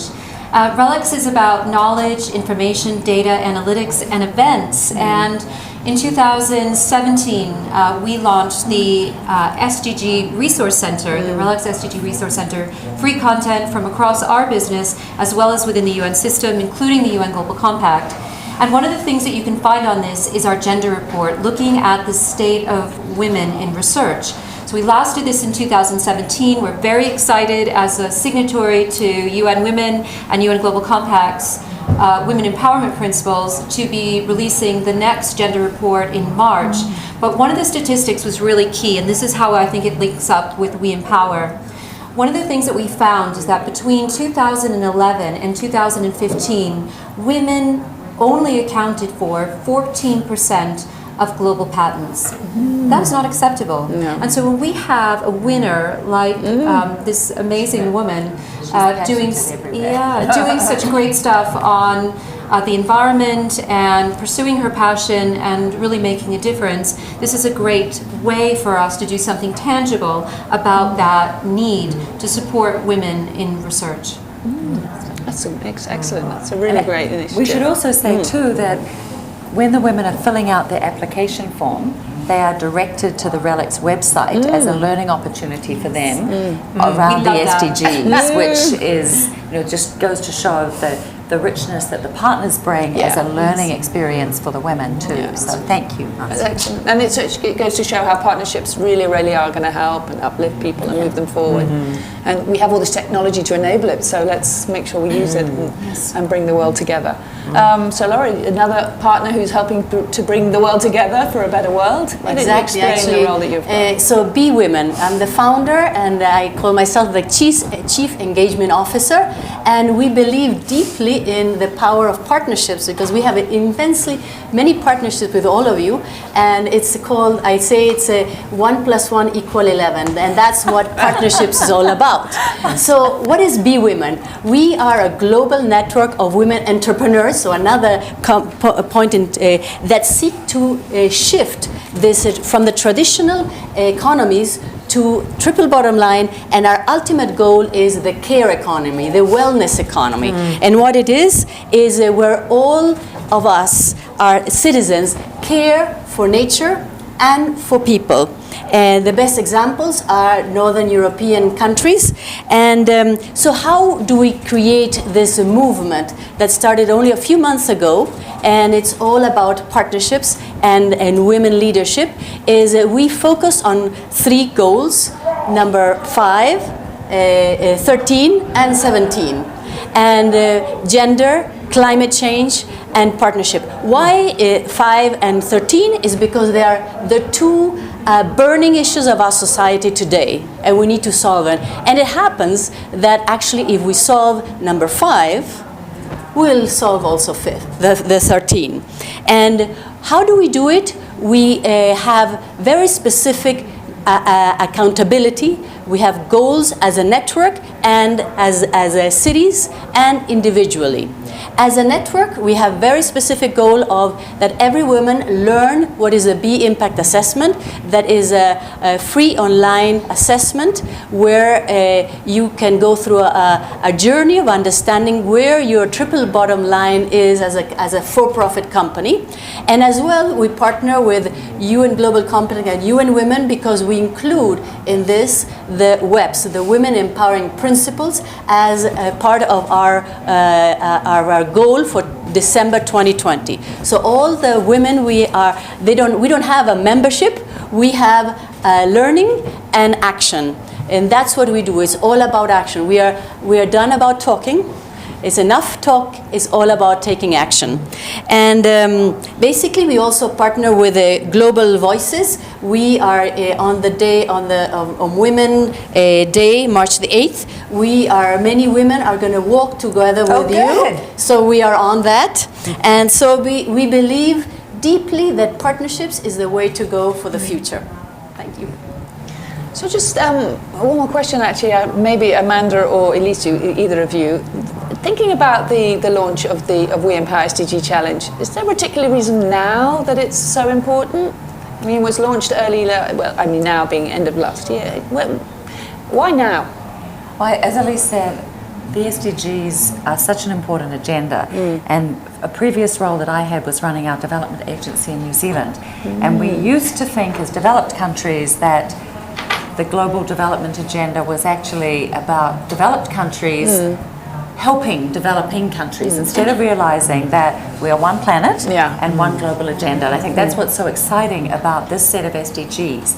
And the fact that they were negotiated from the bottom up is also a really key differentiating factor. Now, as was said so eloquently, SDG 5 is really key to all of the SDGs. And that's the reason that we wanted to include and really showcase and highlight the work of women entrepreneurs as solution bringers. And as Elise said so beautifully, innovators. It took us a couple of years after 2015 to really design the competition, and that was why it launched in 2018 as this multi-stakeholder partnership with many private sector and the World Bank and the UN agencies as partners too. And Elise, I don't know if you wanted to add? Yeah, well, I think, in the work that I do at Vital Voices, my day job, we're thrilled to be a partner with We Empower. We see that women are bringing solutions, but so often there's a lot of lip service to these issues, and of course, Goal 5 is so critical to achieving the rest. We hear a lot of leaders saying that, whether it be business leaders or corporate leaders, but we haven't yet seen the sort of action and the resources behind actually making that happen. So what we know is we're almost 5 years. This year will be 5 years into the SDGs, and we know the two things that are lagging behind is climate change, no surprise there, but also inequities, primarily gender inequality. And so I think from our perspective, we wanted to figure out how do we fast track this issue. You know, it can't be us alone. We need to figure out how we come together with many partners to jumpstart Goal 5. And now, you know, with just 10 years left, it's really time to go big here, to go bold. And it would be really great to communicate the progress and show what's happening through this partnership, through Vital Voices, and really be able to show this is having an impact and this is making a difference. And Sue, something that really stood out for me is that in December, the World Economic Forum released their latest gender gap report. It says that it's going to take another 99.5 years before we reach gender equity, and that's just not good enough. So and a lot longer for economic empowerment. 200% economic empowerment. And if you look at some of the statistics, we are listed in the United Kingdom, and there are about 900 women on boards. That's great. There are only 25 chairs. So we've really got to accelerate that. And something you were saying, Amanda, really spoke to me about helping women in less developed countries to help themselves. So we have a project through Elsevier, which is one of our business areas focused on science, called Water First, which we're doing in a partnership with the University of Oregon and a really great woman researcher, Jerry Richmond. And the idea is that women are on the forefront of the challenges around water. And so here we're trying to help these women to understand how better to publicize their research, how to progress their research, because they can come up with answers that are best suited for the problems that they face. Fantastic. It's why now it is amazing what's happening. In the last 2 years, impact investment on in women has grown tremendously. Funds are existing. I mean, the world is moving towards us. And why today? I mean, what I explain it very simply. There's a beautiful parallel of what's happening to women now and nature. And it's about the imaginal cells. I don't know if anybody's familiar with the imaginal cells. They are inside the caterpillar, and these have the vision of the butterfly. And when the caterpillar keeps growing and eating and overeating, like society is doing today, the imaginal cells, women, are the ones that suddenly start to vibrate and connect together and start to vibrate at the same frequency. So that's why all these amazing movements of women that are actually together like partners, really following this energy of creating this butterfly, and it happens. And so women together are going to just make a better world very soon. We believe in Be Women. Men have done the most amazing job for the last 5,000 years in science and technology, and now it is what women call the right brain. Women have a more developed right brain. As I always say, if you forget what side is it, women are always right.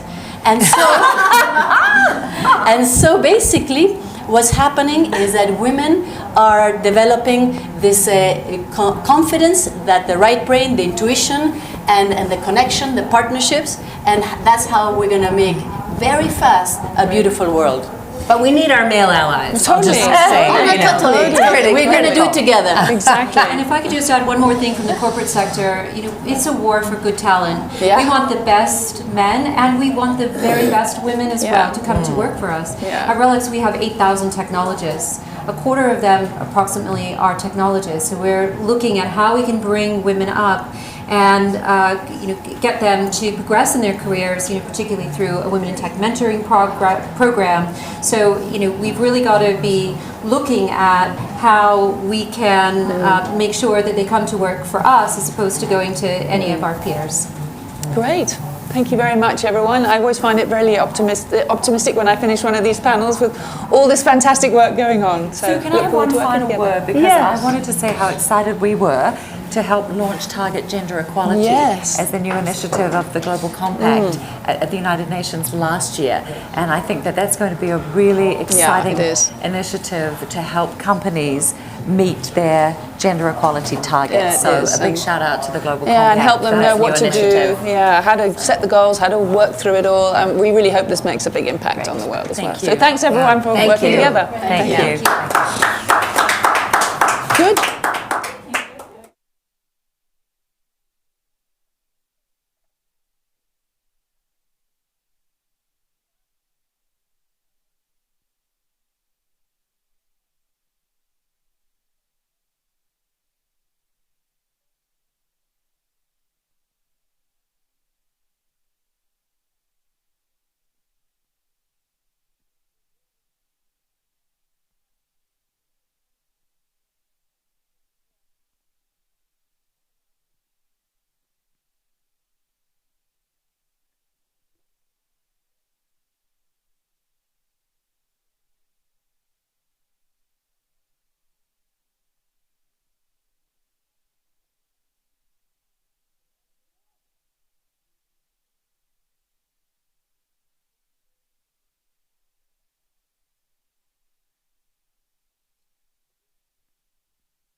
6 months ago.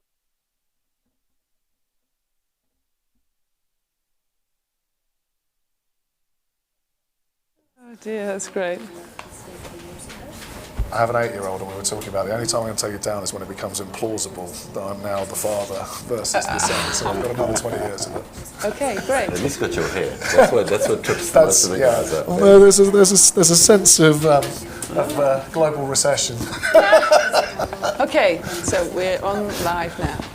Thank you very much, everyone, for joining us, either here or also on live web TV, UN Web TV. I'm Sue Allchurch. I'm going to moderate the session here today. I'm from the UN Global Compact. We're going to talk about the study that we did in partnership with Accenture last year, talking to a number of CEOs, in terms of qualitatively, and also a big study about what their thoughts are about the current scenario on sustainability. So lots of great learnings here. I'm joined here by Peter Lacey, who actually ran the study with us and knows it all and is studying it all in detail.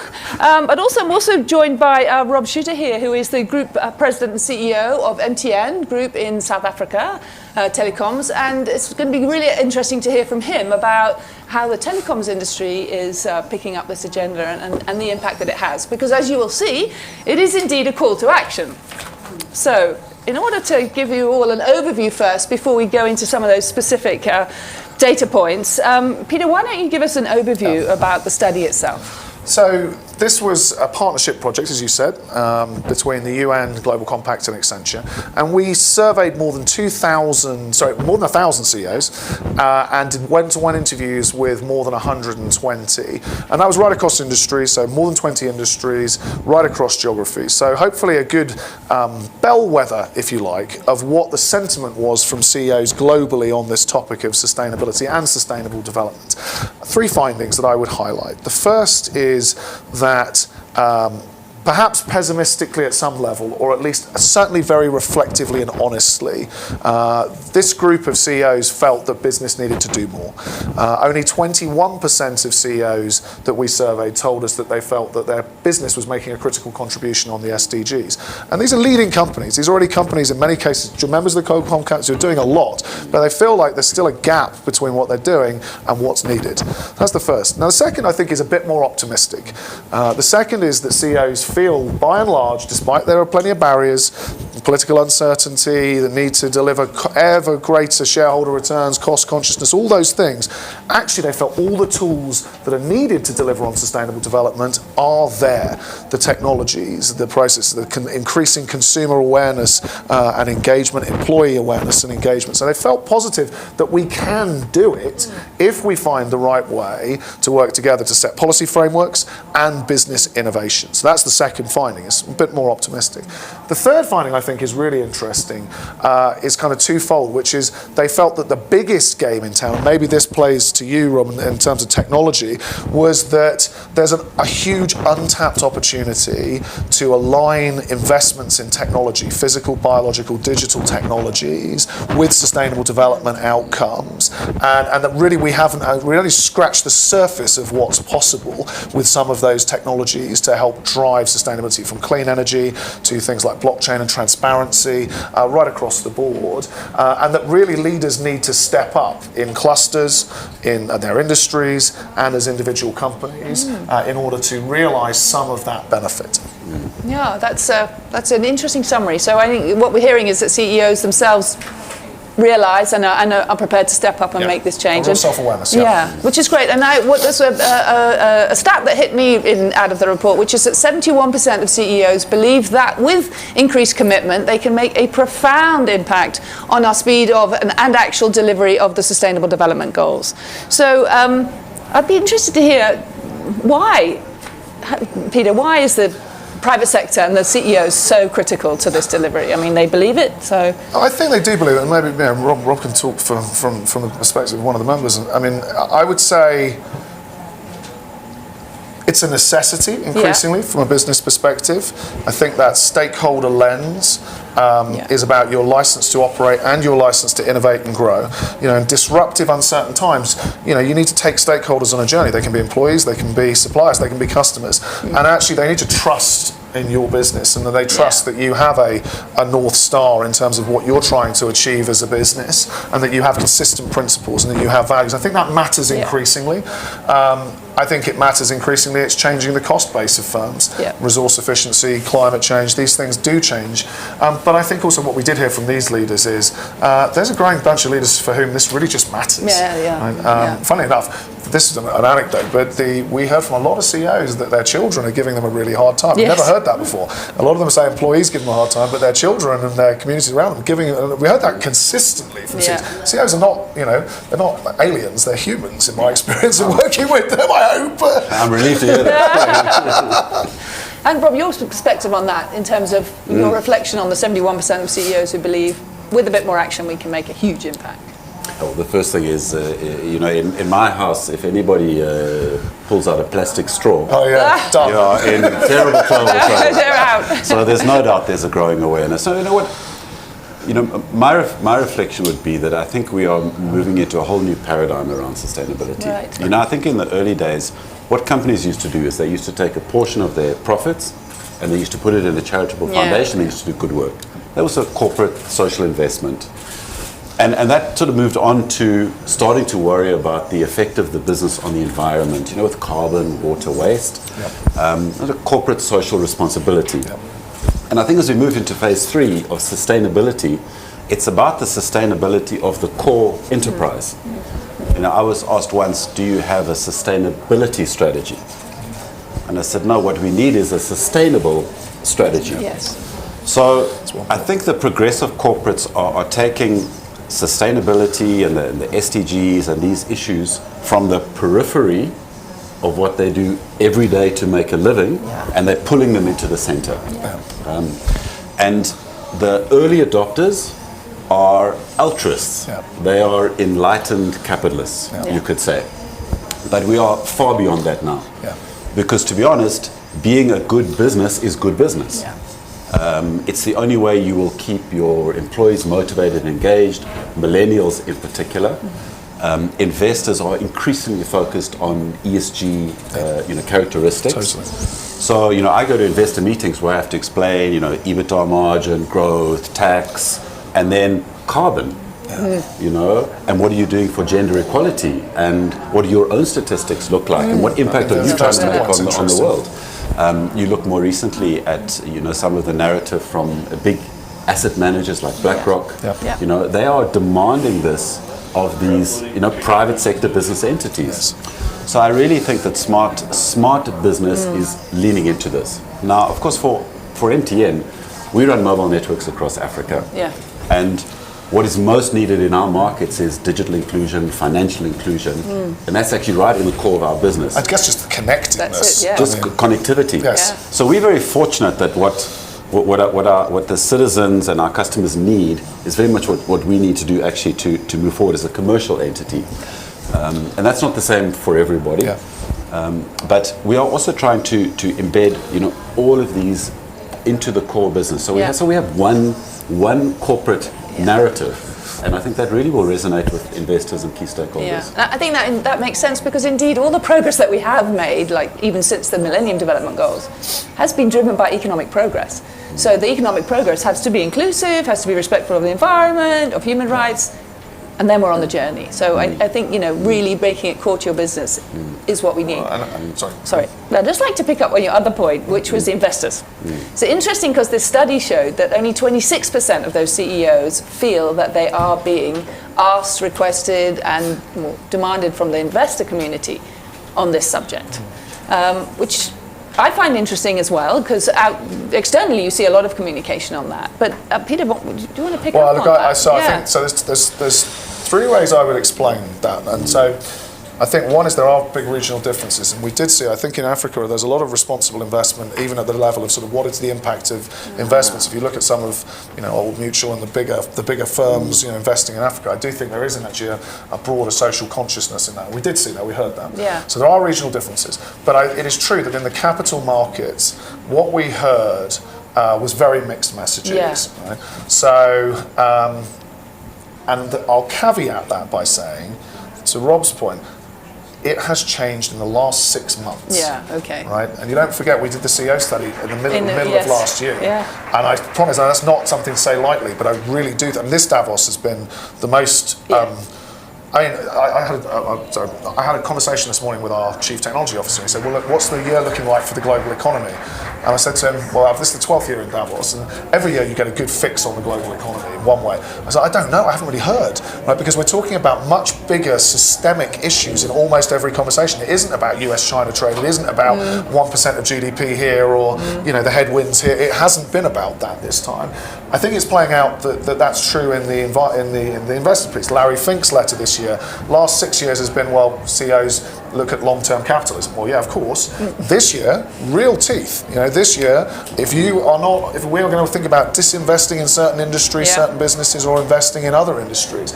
So I think it's a bit of a mixed bag. The final thing I will say, though, is I do think that CEOs told us consistently that the mainstream, the big top 5 investors in each of those companies really are not sophisticated enough in that conversation and in being able to analyse and understand the value. I think that's what there's a saying that the future is here, it's just not evenly distributed.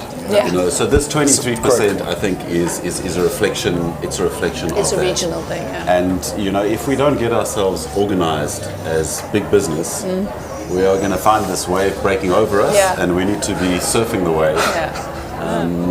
And also it's a positive story because big business has got a major role to play in the SDGs. We've got resource, we've got customers, we've got people, we've got infrastructure. We can find innovative ways of doing business. And in many instances also, it can be good for the bottom line.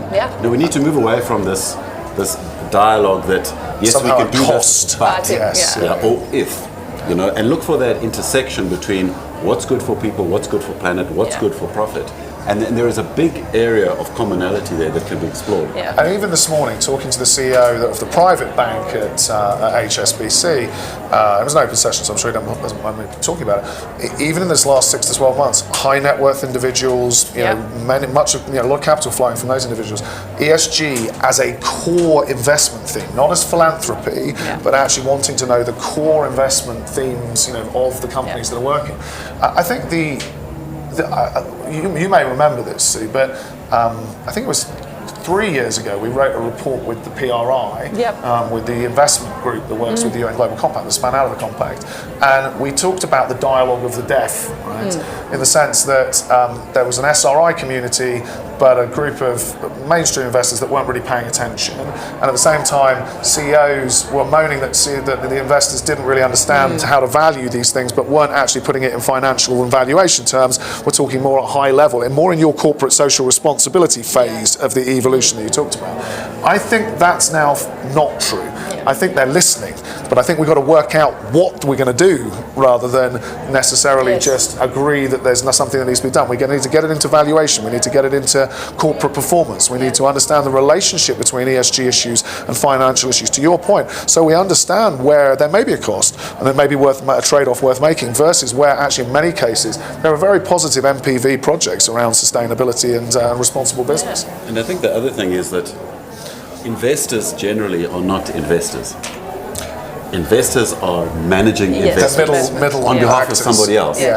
So those portfolio managers, fund management companies that maybe are not really progressive on this issue will themselves come under pressure from the real investor base. Exactly, That's a fair point. And that's an interesting point. I hear a lot, I mean, as you say, at this Davos it's firmly on the agenda, that we have the ideas, we have the capital, we have the consumers and the population behind us, which is driving governments, etc.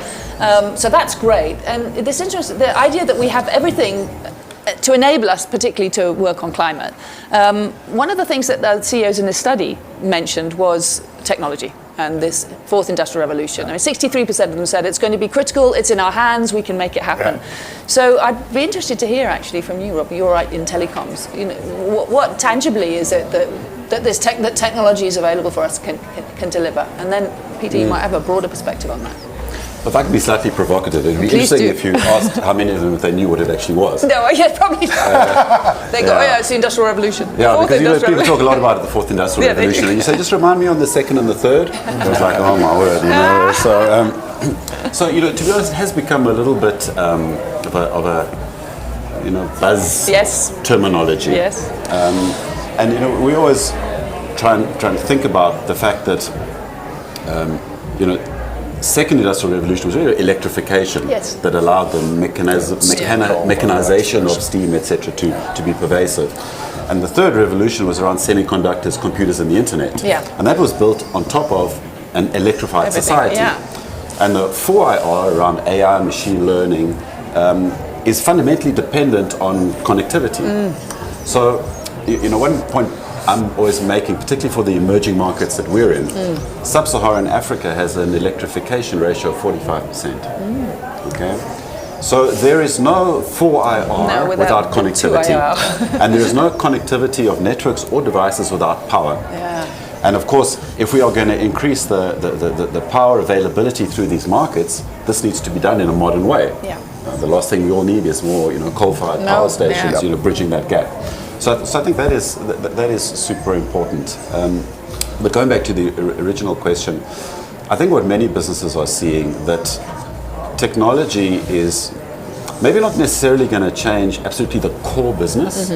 Let's say you're a hotel company or an airline or media, whatever it is. But it is fundamentally going to change the way you interface with your customers and how you interface with your customers.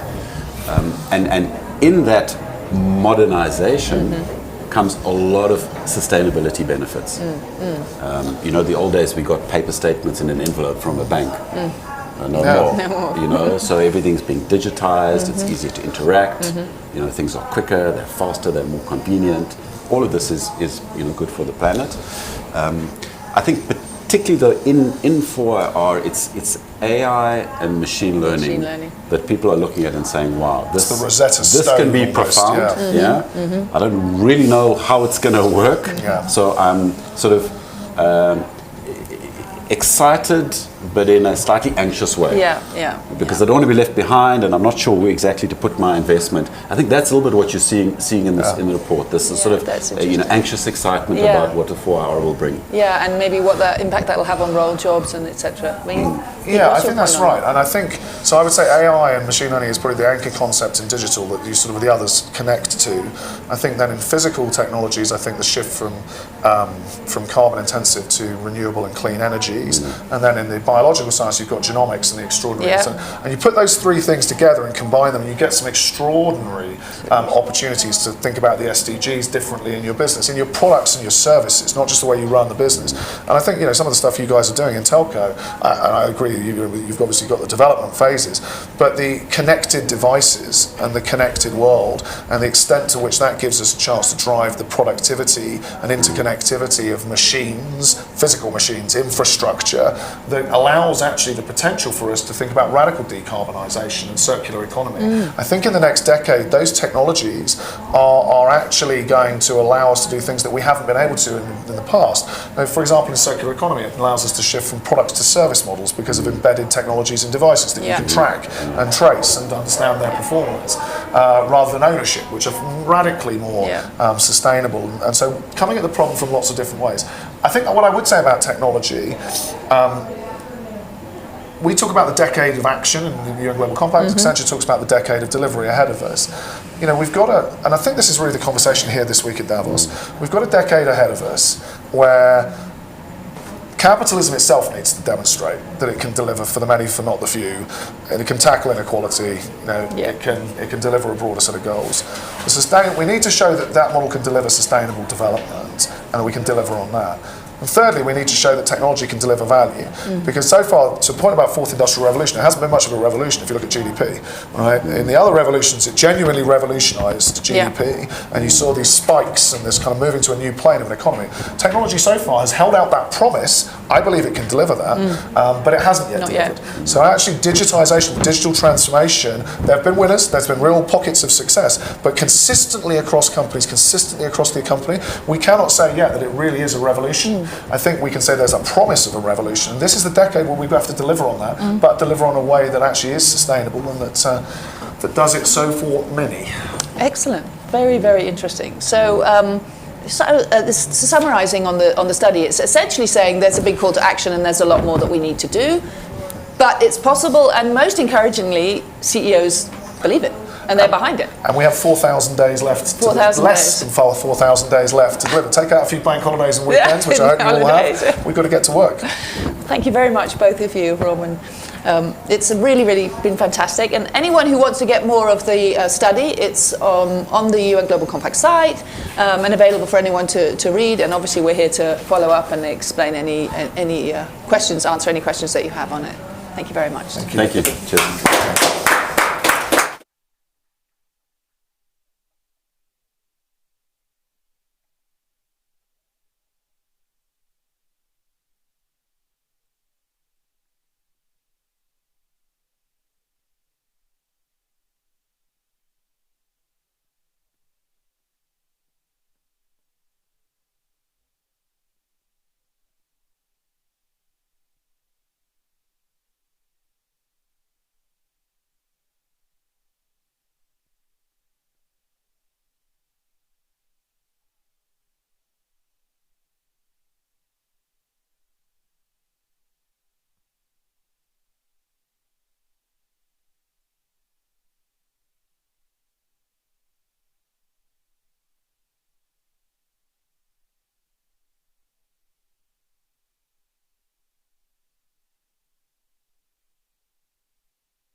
to start? We are live at the SDG Media Zone in Davos, and we have a distinguished panel here to talk about the SDGs in academia, the role of the global goals in bringing sustainability principles to future leaders. And we have with us on the far end Ms. Mette Morsing, a senior advisor at the UN Global Compact, and specifically for the PRIME initiative, the Principles for Responsible Management Education. In the middle, Ms. Anne Rosenberg, SVP at SAP NextGen, and leading the relationship with the United Nations. And here to my side, Mr. Professor David Steingart, Director of the SDG Dashboard at St. Joseph's University. So thank you all for being here. Maybe we'll start with Mette. Why is it so important to give future business leaders instructions, knowledge, the tools to really know about the Sustainable Development Goals and bring it into their corporations? Yeah. The importance, of course, from a business school or university perspective is that we are the ones educating the next generation of future decision makers. So just imagine in business schools terms, there's about 14,000 business schools globally. And just imagine the thousands of young people that we educate and that graduate from our institutions and go into policymaking, NGOs, civil society organizations, and businesses. Whether they are small businesses or whether they are large businesses, every decision they make makes a difference. And that decision can be, you could say, green and human rights oriented, or it could not. So that's why. That's a short answer. Great. And Anne, can you explain how is SAP partnering to drive sustainable development in academia? So part of my responsibility, next to responsible for relationships to United Nations, I'm also responsible for SAP's relationship to universities around the world. We have a network of 3,800 universities, 118 countries. And as we are one of the biggest software companies in the world, where 77% of world business transactions run via SAP systems, we have a need to educate youth around the world to support our 400,000 customers. And we have a world today where we want companies to run sustainable businesses. We see the huge amount of companies who are signed up to UN Global Compact. We are later today with the Secretary General announcing the SDG Ambition, which is a framework for how to implement the 17 global goals and 10 principles. And we talk really about new business models, we talk about value chains, we talk about how you measure the value of companies, the fundamental of how you run a business. And we want the youth, the next generation, really just to know this. So when they go out to the private sector and also to the public sector, that they are really the change makers. They are the movement who will redefine and ask the right questions. So with the work we do for universities, we of course come out with our technology platform, but we also want to see that the way, whether it's a business school or engineering school, that the way you learn about the new world, that you always learn it with the sustainability as the core of businesses. And David, you've created an SDG dashboard. What is it and how is it helping to transform business education? Well, following on Mette and Anne's comments about how we bring the SDGs into higher education is a sphere that I've been working in. We have the SDG dashboard. Across the top are our SDGs. And importantly, down the side here are the core functions of what we do in universities. We do teaching, we do research, we make partnerships, we have dialogues like Davos, and we have organizational practices. What do we do at home and our own campuses? Campuses have an incredible ecological footprint on the planet. So a lot of practicing what we preach begins on campuses throughout the world.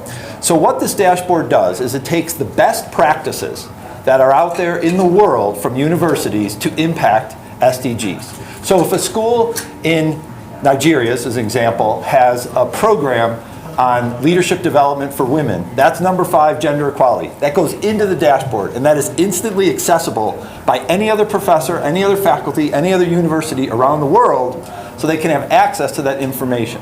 So this tool is about reporting and sharing what the world is doing to advance the SDGs in higher education. That's a great example of an innovation that you did at your university. Mette, are you can you think of other academic examples of institutions who've actually taken this forward? Yes, I'm thinking more, you mean the SDGs more generally. I think that there's a lot of institutions that in research, but in particular, and that's where I think we have the highest impact as universities, that's our students. So of course it is the educational programs. And one thing that I'm particularly interested in these days, I mean, you can see a lot of sustainability going in across different study programs, but one program that I'm particularly focused on these days, that's the finance program. I can see the finance programs are moving in some universities and less so in others. And you know, you can see the students, the finance students of the finance programs are gradually starting to demand this, but you can also see how the financial sector need the new skills that we haven't seen before. And those skills do not sort of emerge by coincidence. So we need to sort of reform, we need to rethink the way we educate our students generally at universities, but indeed also in some of the more, you could say, difficult disciplines to do so. And finance is definitely one of them where things are happening right now, and I think that's tremendously exciting. Yes, please. One of the beautiful things I'm learning about Davos is real action gets created. So I can reflect on a session we were at the other day for the launch of what's called the Positive Impact Rating. And it is a stakeholder tool designed to obtain student experience management from students all over the world in business schools to ascertain their perspective on what a business education needs to be.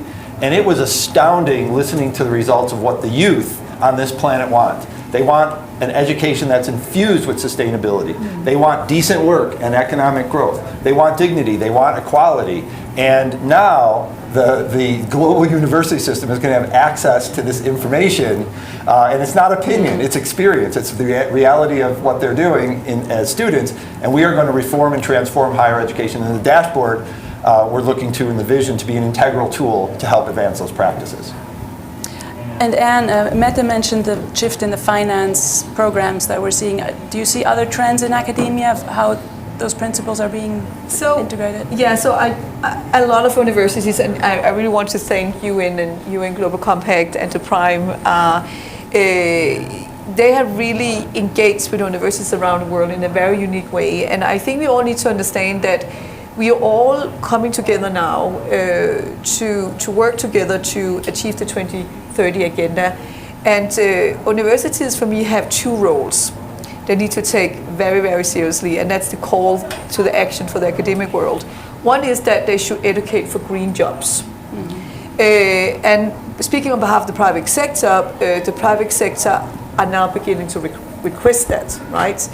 Educating for green jobs means that you need to put SDGs, whatever you are educating on the finance side or whatever you are educating on, within the supply chain, or even, if you talk about the engineering schools, we need to make sure that developers, data science, everybody that coming out from schools, universities, we also see that SDGs are being taught thanks to UN when you go into schools, where you're only like 7, 8, 9 years old. I mean, I'm from Denmark. It's a normal thing to teach in Denmark, and we see it more and more all over the world.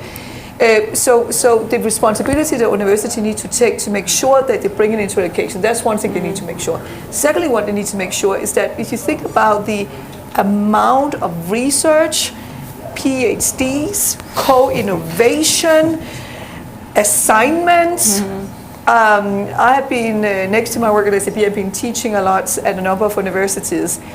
The power of great ideas that is coming from the youth, what if all of that could be linked up to the global goals? What if all research projects, what if all PhDs, what if all co-innovation with the private sector could go in and could be linked to the global goals in an orchestrated way? We could really have the best acceleration and contribution we ever seen in the world to come up with solutions. So this is something that I would like, and of course universities should also be green campuses for sure. And then I want to see that the whole university world, and I know it was part of the Prime conversation yesterday in the lunch, that ranking systems need to be changed. What is the best schools, award systems. So there's a whole huge transformation need to happen within academia. So that's the transformation of academic itself and the industry. We want to see that. Secondly, we want to see that the faculties and the deans and all the great schools out there understand that we want, and that's the second obligation that the education system has, we want them to be the change makers, the one that will go out with this whole new generation of mindset. We already know the youth, they are activists by nature. They want, as you said, they want to have the right set of jobs. They want to be sustainable from day one of. And we want them to go out and be proud change makers. Because there's a lot of companies out there that need to change, and they need to be fearless. Young people are fearless, but need to be super fearless when they move into those corporations. So the call for action to universities, they want them to generate a generation who is fearless, who want to step up. And I want to say, I talked about this earlier today, what UN did in the General Assembly Week in September, where they gave youth so much big stages at UN, at the climate summit, during the whole week. The youth had equal right to speak at the big stages at UN as president had, as CEOs has. And it was wonderful to see, and the whole world needs to understand it, the corporation needs to understand that. And maybe I can just build on that wonderful, what you're saying, something that we have also discussed, and also with you, David, and that is immensely being discussed in the Prime community. And that is sort of, how do we cut across disciplines? How do we cut across universities? Not just business schools, but the universities, the tech universities, the biological parts of universities, the physical universities, the medicines, and the business schools. How do we sort of make students, whilst keeping their focus and their degrees, but at the same time collaborating on some particular capstone projects with other students from other disciplines on projects that really matters, on not just for you could say for the business bottom line, but also for societal impact, for social and environmental improvement. And it's not the students that are keeping us back, it's actually the business schools and the universities, because we are, and I can say that I'm a professor working the classroom floors on a daily basis, we are the slow movers. So something needs to change, as you allude to here, and something needs to change in the business school context, and it is happening, but some argue it's happening too slow. And David, how are universities responding to tools like this, like for data visualization, reporting? Are they taking it on? Is it helping? And I might put that in the context of our goals. One of the delivery value points of the SDGs and global goals is that they are 17 very codified, organized, detailed, not just objectives, but indicators, metrics, and a timetable by 2030. This is a plan. So the universities now, who have been doing in earnest good work, universities are about educating people for prosperity, to do good, to mind the planet properly. Now they have, and this is what my experience has been with the dashboard, they have a tool where they can translate or map or cross-tabulate these global goals into their daily practice. You talk about being on the floor. This is exciting professors around the world, because they say, hey, I've been doing this. I've been teaching the Green Campus. I've been teaching living wage, which living wage should absolutely be a foundation. No business school should teach anything about labor without the consideration of a human wage and dignified work. So now we see the linking. So one thing I would offer to the UN is, I think the brand and the awareness of this plan, which is based in human rights, which is based in substantive, I'm an ethics professor, moral philosophy, this should be promulgated throughout the world as our standard for education. It should be the foundation, reading, writing, and SDGs. Exactly. Yeah, universities is such an important entry point to drive the change we want to see. So Mette, where are you taking this Prime initiative from here on through the decade of action? What are the next steps? I think the beautiful thing when I'm looking at Prime, and that is sort of the growth that is happening over Prime, it's 800 plus business schools, and again, it's not universities in the sense. So far, the focus has been business schools. But we can also see some of these business schools are embedded in larger universities, and the universities asking, could we join the Prime community also, because of course we need this multidisciplinarity and that engagement across disciplines that I talked about before. So I think that there is a lot of room for expansion, and there's a lot of good moves out there, good willingness from deans and from not just from students. Whereas it used to be the single, ethics professor within engineering or life cycle analysis or business ethics driving against all odds in a school or in a university. What we see now is a complete. I think it's fair to say only over the last 3-4 years we see a movement. And me, being based in Sweden, we call it the Greta Thunberg movement. At least that's sort of part of the push, I think it's fair to say. We see a movement from the students, from the bottom, you could say, of our schools or universities, but we certainly also see the move from the top of the schools. The dean increasingly paying attention to this. And we know when the rankings and the accreditation start also to pay attention, then we move. And that's happening right now. So I think that there is a lot of optimism, at least from my side, from where Prime is going right now. So hopefully soon we'll see reading, writing, and SDGs in all schools. Thank you very much. Thank you. Mette Morsing, Anne Rosenberg, and David Thank you for having us. Thank you.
might still be, but maybe you want to just...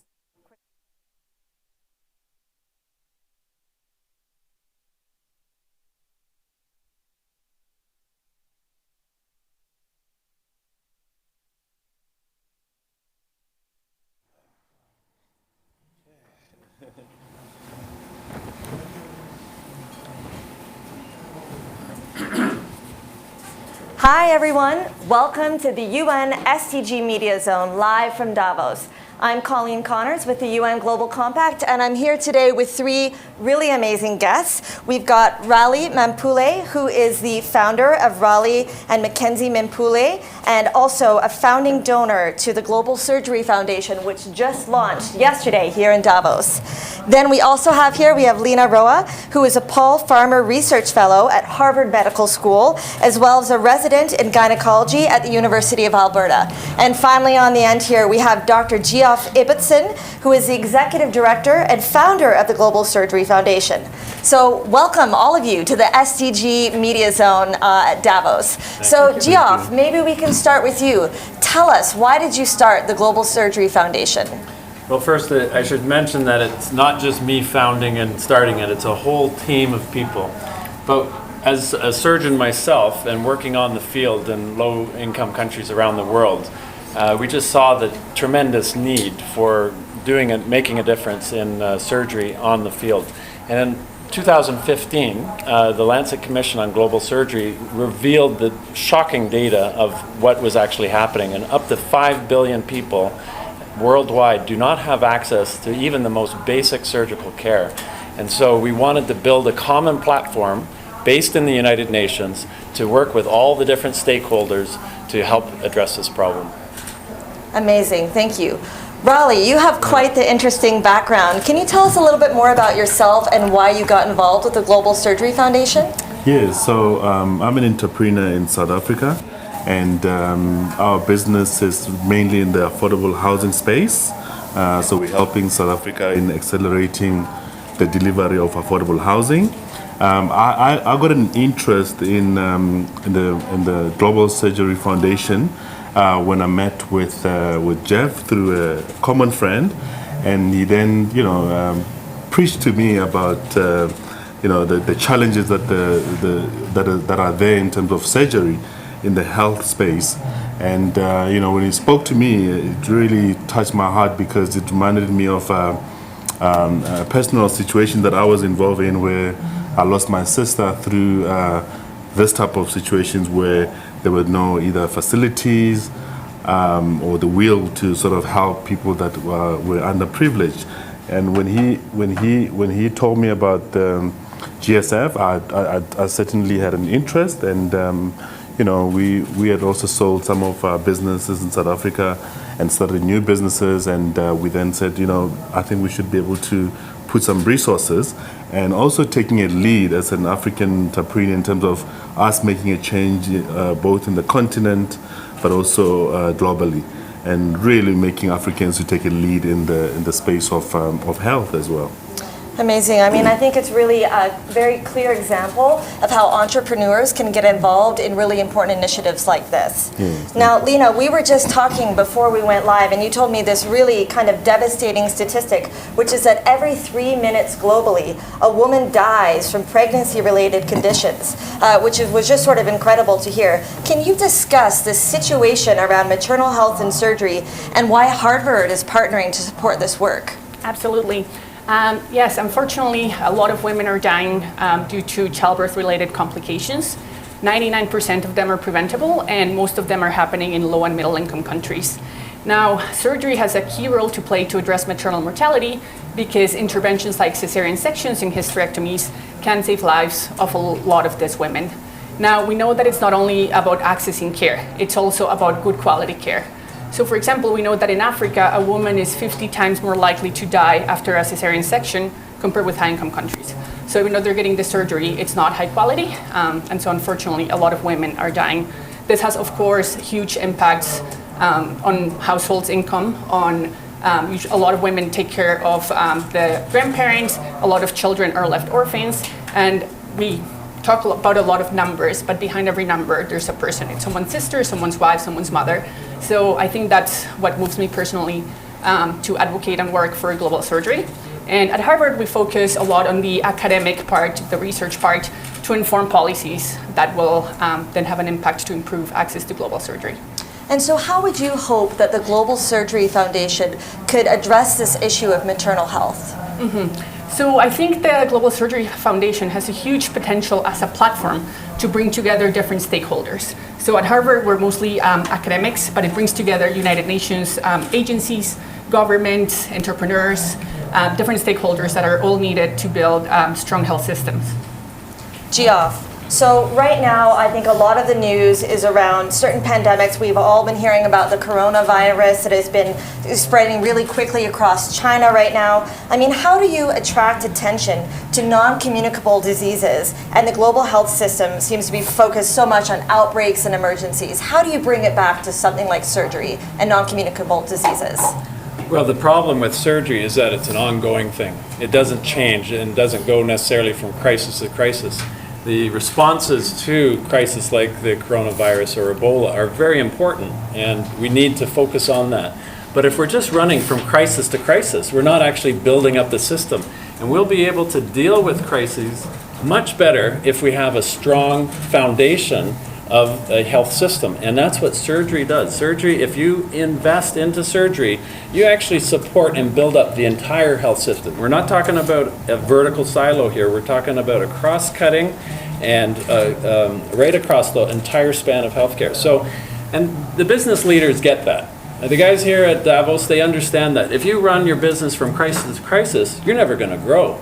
And so we need to start building this foundation in global health across the board, and lots of people are doing this, but surgery needs to be a big component of that. Yeah. So this seems to be a very complex issue. There's a lot of different dynamics at play. You've got cost issues, you've got policy issues, safety, training issues. How do you address something that has so many different facets involved? This is the challenge before us, is that it is such a complex thing to address. And therefore, we don't do it alone. We cannot do it alone. We have to do it with partnerships. And the SDG partnership goal is a perfect example that we can, through partnerships, address all of these different complex issues. And so that's the model that we're building. We are the common platform with multiple stakeholders, including governments, UN agencies, industry, philanthropy, all coming together to sort out these issues. Well, in addition to the Global Surgery Foundation launching this week, the United Nations has also launched just this week the Decade of Action to deliver the Sustainable Development Goals. Launched in 2015, the Sustainable Development Goals are the most powerful agenda for humankind, and now we have just 10 years left to achieve them. Obviously, Goal 3 on good health and well-being is very relevant to this, but how do you see Goal 3 affecting some of the other Sustainable Development Goals? Well, as mentioned at our launch yesterday, there's a common thread that goes through every single goal, and it affects every aspect of everybody's life. And that common thread is health. It impacts everything. If we don't have good health, we can't have good education. If we can't have good health, we don't go to work and make money. So poverty becomes more of an issue. And within the SDG 3, what we're seeing as surgeons is that there's a big gap. And that gap is surgery. So we want to fill that gap by working with all the different partners who are interested. Yeah. So Raleigh, maybe you can say a little bit more about why you decided to get involved, and a little bit to maybe other entrepreneurs or business leaders, perhaps those are here at Davos or watching around the world. Why do you think it would be important for them to get involved in an initiative like the Global Surgery Foundation? I mean, I think all of us as most entrepreneurs, whenever you see a challenge, you also see an opportunity to make a difference. So that's one of the things that I've seen, that there was this challenge that obviously does affect Africa and the rest of the world. And I think there's a lot of entrepreneurs in the rest of Africa who have successful businesses, and they most of them are looking for formal structures of foundations where they can be able to make a difference. So we're hoping that with this seed funding that we put into and to the GSF, we can encourage other entrepreneurs from all over the world. And obviously, hopefully, a lot of them will be coming from Africa. So I think this is a nice formal structure for us to be able to put more resources and make this, to reach out to more people in the world. Right. Thank you. So, Lena, can you say a little bit more about what you would hope that this initiative can achieve? What would be a really quick win for Global Surgery Foundation? All right. I'm not a big fan of quick wins, to be honest. I'm more into sustainable wins. But so we know long-term what we need is a strong health system that will support surgery, obstetrics, and anesthesia. I think to achieve that, we need to align all the different partners. And I think that's exactly what the Global Surgery Foundation is trying to do. Have a common platform for everyone to come together. And then as well, we also need the governments to make surgery a priority. We talked about how surgery will help improve other SDGs. So we need surgery, obstetrics, and anesthesia to be included into national health plans. And then we need all the stakeholders aligned so that then we can start moving into action. And since this is the decade of action for the SDGs. As a surgeon, I do like quick wins. But like Lena says, you have to have both. You got to have the back end, policy, research, evaluation, developing those plans. But if we're just doing that, we're not actually treating the people on the front line, and people are dying. While we've been sitting here talking, the numbers of people who have died from a surgical condition is quite shocking. So what we want to do is work with groups and partners. A great example is Kids OR. They did a session yesterday morning and committed to putting a pediatric operating room in Kakuma refugee camp in northern Kenya. And they want to do this in the next 6 months. So we want to work with people who are actually running forward and going to have impact. We have to do both. We can't do one and not the other. So I want to just add that to the discussion. Amazing. And just one final question. Feel free to jump in, any of you. Obviously, it's very critical for the Global Surgery Foundation to be doing a lot of awareness raising. I mean, a lot of the issues that you mentioned today, I had no idea. But beyond awareness raising, how do we move it to action and impact? That is the golden key to success. And so that will be done through partnerships and then reaching out to people who are already working on the field, doing great work already, and coming alongside them and saying, how can we help support? Let's take what you're doing and exponentially expand it in the continent of Africa or in Asia. So we're not reinventing the wheel, we're taking what already works and upscaling it to a different level. That's the model that we want to follow. And if people want to find out more about the Global Surgery Foundation, how can they do that? Well, we have a website on the internet that you can Google and read through all the information, and that will have contact information to find us. And it's globalsurgeryfoundation.org. Wonderful. globalsurgeryfoundation.org. Thank you all so much. Thank you very much, Colin.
Alex? We're live from the SDG Media Zone in Davos. I'm Martina Donlin from the United Nations, and we're going to talk a little bit about how to move from intention to action, how to actually create impact. So we have three distinguished corporate executives here with us. Mr. Sam Balaji, CEO of Global Consulting at Deloitte. Mr. Christopher Wellies, the Chief Sustainability Officer for Hewlett-Packard Enterprise, and Jesper Schleiman, the Chief Innovation Officer for Northern Europe at SAP. Welcome to all of you. We'll kick it off maybe with Mr. Balaji. Is there increasing pressure on enterprises to contribute explicitly to the Sustainable Development Goals? Yeah, absolutely. I think the time is right and the time is now. We just did a survey of readiness for the Industry 4.0 of 2,000 executives across 19 countries. And climate change and sustainability was one of the top 3 priorities. Mm-hmm. However, while awareness is high, we're lacking in specifics. Less than 20% of those actually have targets. Mm-hmm. You can't improve what you cannot measure, so we actually have to get going to be more specific and start to measure things to improve that. I know there is complexity in standards and KPIs and metrics, but this is the decade of action and change. I think it's incumbent on businesses, governments, and stakeholders to work together to get going. Awareness is high. I think it is one of the top priorities for the planet. And doing well by doing good is an important theme that is resonating. But it starts with getting more specific with KPIs. The data is there. It is in technology as an enabler. How do we get that together and get going on a few simple things that matter? You can start with perhaps sustainable consumption and climate action, a couple of the metrics, and get going on that and start to report on it at the executive level and the board. Boards have a fiduciary responsibility as well as stakeholders. I think we're ready to move on that. This will be the decade of action.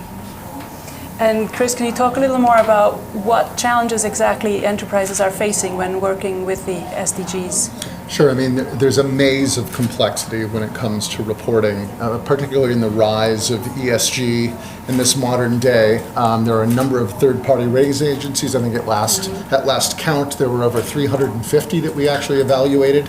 A number of companies understand the importance of SDGs, but only 12% actually incorporate the targets in their measurement toward sustainable development. So I think it's about mapping what operational data exists, mapping it appropriately to the SDGs, and then measuring one's impact towards sustainable development. I think that's what this collaboration is really all about. Mm-hmm. So you're all working together on this. Maybe Jesper can say a little bit more about that, and how do we actually move from intention to action? Well, thanks so much. Yes, of course. I mean, these are all exponential problems, right? The Sustainable Development Goals. And I believe they require exponential solutions. But exponential solutions require data to really move forward.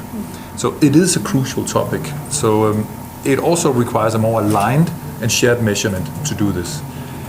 And to align and make these goals concrete, we have are working together with a growing number of enterprises and a consortium together with the United Nations on establishing a shared measurement platform and dashboard for every enterprise, so that we can all agree what good looks like and share good best practices. So transparency is critical, actually, right? To also measure what impact you're making. Yeah, impact transparency is crucial, right? As I said, you can't improve what you cannot measure. If you create the right visibility on a few things, so to the point that Chris was making, there is complexity and a plethora of standards, but we got to get going on a few simple things we can action on and meaningfully start to do things in an era of profound change. And I actually think climate risk means financial risk, brand risk, reputation risk, all of those kinds of things, and that is better understood right now. But we need to move from awareness and checking the box to specific actions that are tangible, talking about creating a dashboard that can be visible for management. Just like financial metrics are being reported, it is time for SDG goals to also be reported so that it can be actioned by management and the board and the stakeholders. Any other advice to enterprises going forward? How to incorporate this? I mean, of course, it's also about seeing sustainability as a huge business opportunity, right? So the world's greatest challenges are just business opportunities in disguise. So I would hope that we could enter an era where we're all competing on sustainability, right? And this, of course, requires a great new set of services be developed by partners here for everything from incorporating best practice strategy to best practice operational decisions and data validity, but also having scalable solutions in place. You know, I would just add, I mean, this is really about sort of a pre-competitive approach to, you know, we've clearly not solved this problem yet. We're really trying to co-innovate around what we know are the expectations that companies play a really critical role in moving towards sustainable development. That's the UN's perspective, that's also our perspective. So we're working together with our partners, our peers. We welcome others to join as well in this really complex problem so that we have an agreed upon approach to how companies can actually measure how we're making progress toward the SDGs. So we're committed to doing that, and I think that's what this project is about. Yeah, if I can add one other thing, businesses and the consortiums clearly are doing their part, but the government also has a critical role to play. This morning I was just with the minister in Indonesia who's committed to reducing marine plastic waste by 70% in a couple of years. That's one. I was on vacation in Costa Rica. They've doubled their rainforest density in the last 30 years. So I actually think coming together with businesses, academics, and government, I actually think we need to get going on certain things because it's the entire ecosystem of what we need to solve for that'll, you know, resonate with what good looks like. Exactly, and the UN Secretary General has called for a decade of action since we have only 10 years left, and we need everybody. We need governments, the business sector, academia, media, individuals, and you're certainly doing your part. So thank you for your work, and all the best. Thank you. Thank you. Thank you. We can take a quick picture. Yeah, we can take a picture. You can grab your favorite goal.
Hello from the SDG Media Zone in Davos. We have a panel to talk about communications for climate action, and I'm joined by Swedish designer Jacob Trollback, the founder of the new division and the Trollback & Company. And we have also Maria Neira, the Director for Public Health and Environment at the World Health Organization. Welcome to both of you. I'm Martina Donlan from the United Nations Global Communications Department, and my job actually is to communicate the Sustainable Development Goals. So I have to start with Jacob and ask you, as the creator of this great branding, how did you take something as complex as the Sustainable Development Goals and make them so accessible, so compelling? I think the key was that when I got the document from the UN, I didn't quite understand it. And so it was a journey to understand what it was about. And some of the goals, I can say that about half of the names was names for the goals that I just written down to understand what it was. And then we also wanted to change the perspective a little bit, because there was a lot of ending this, and I was thinking we should project forward to 2030 and say that 2030 there is no hunger, there is no poverty, etc.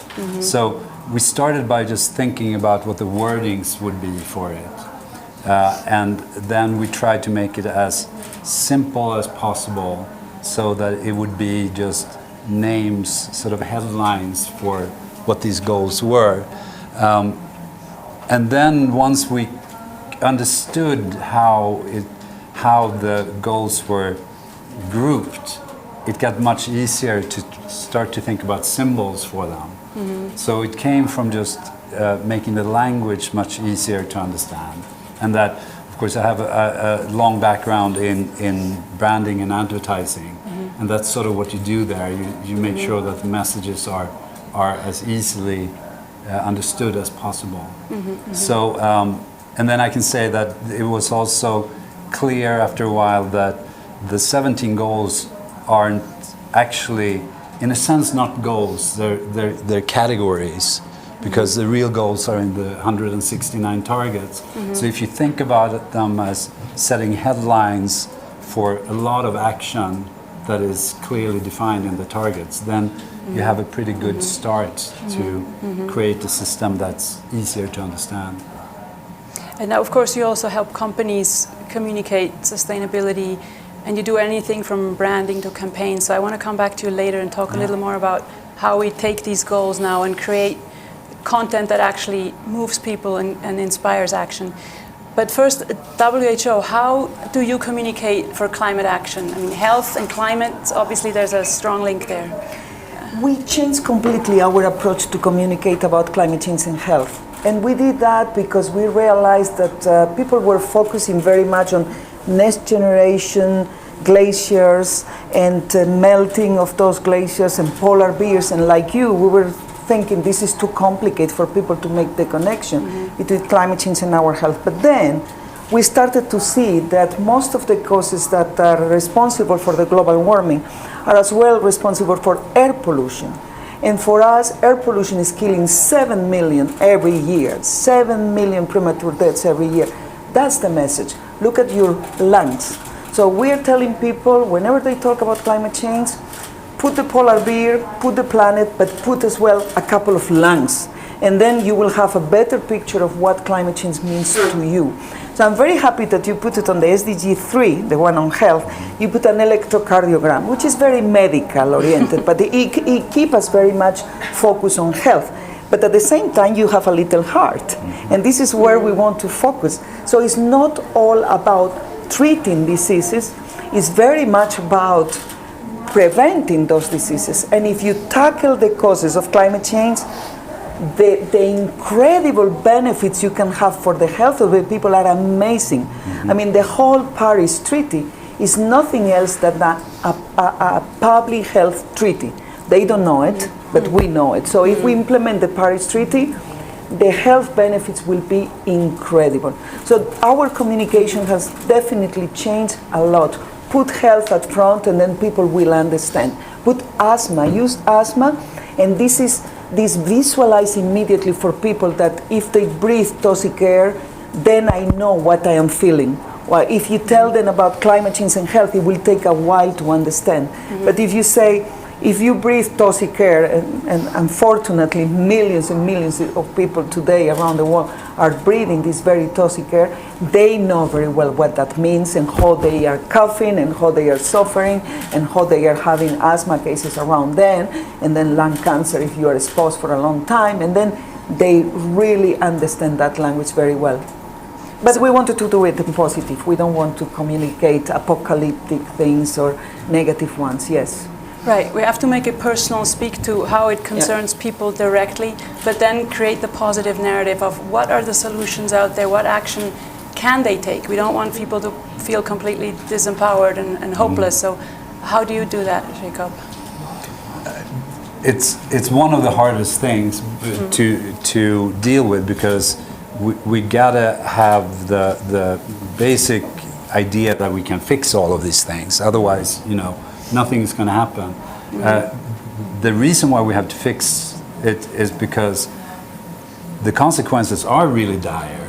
So it's a balancing act on communicating how important it is with action, and it's important because of a reason. And that's the reason, obviously, that we know that Greta is talking about all the time. At the same time, there is a danger that people get paralyzed and think that, well, we're going to hell anyway. So, but at any time, you need to think about consequences. And I think that maybe if you look at the world, and the Western world especially, we have developed the world as if there were no consequences of anything. Like we've been thinking about the nature as that's just going to be there, and that's just too vast for us to affect that. But when it comes to other things in our lives, we know they have consequences. We know that smoking has consequences to our health, even if many people ignore that too.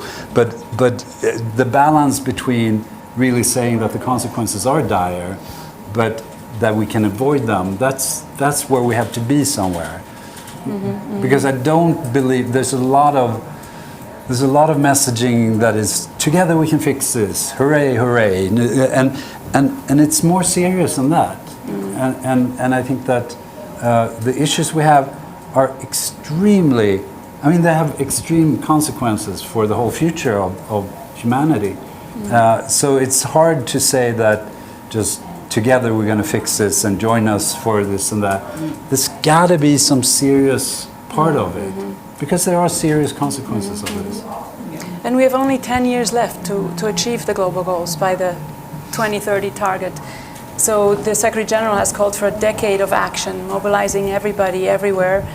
How does WHO approach this decade of action? Yeah, I fully agree with you. We need to balance these negative consequences with a positive approach. But of course, avoiding as well this naivete of saying, together we can do it, lovely and all of that. No way. So what we are doing in WHO is, 90% of the global population is breathing now air that is not good for your health. Therefore, we need to work with mayors. Dear mayors, if you do some actions to promote sustainable transport, look at the number of deaths you could reduce. That's a message that combines the deaths with how, if you take the right action, you can decrease that number of deaths caused by air pollution. And your citizens will vote you. Third, a little combination as well of legislation. We hope that one day the politicians will not be able to say, I didn't know it, that air pollution was killing people. So that's why we need to keep saying how many deaths air pollution is causing every year. But at the same time, we need to apply some legislation and saying, okay, those are WHO standards for air quality, you have to endorse it. Otherwise, you are paying a price that one day your citizens might ask you, or maybe the court will ask you to respond to that.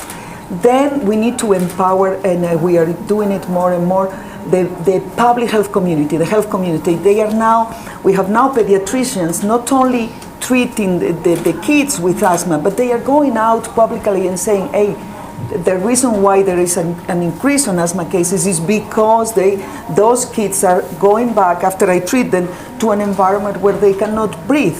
So we are working with the urban planners, we are working with the guys who are doing new buildings in order to make more creativity and energy efficiency, and we would love to work with innovative and creative people, because you are moving as well the way people visualize and will be stimulated to have action. But we are convinced that the health argument might be the one that will change completely the speed and the level of ambition on action, because nothing will mobilize people more than their own health. I mean, my lungs and my cardiovascular system as well, and my brain, because it's affected by air pollution. So combining all of that, maybe we can create this very positively aggressive movement on generating some action, motivated by the fact that, as you rightly say, there are already consequences that we need to tackle.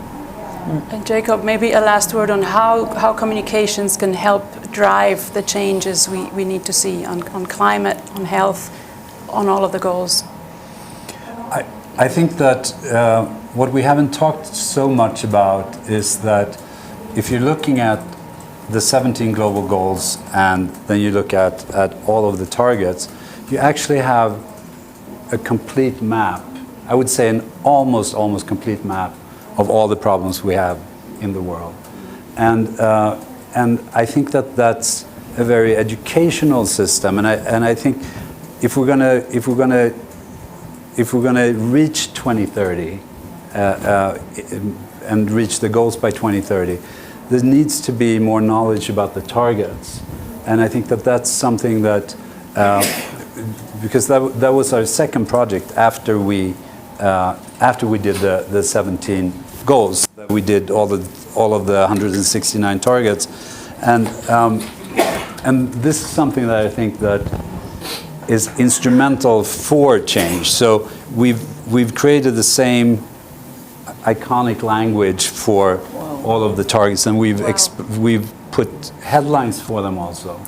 So if you take, for example, gender equality, we all know how important it is for us to be able to fix this planet.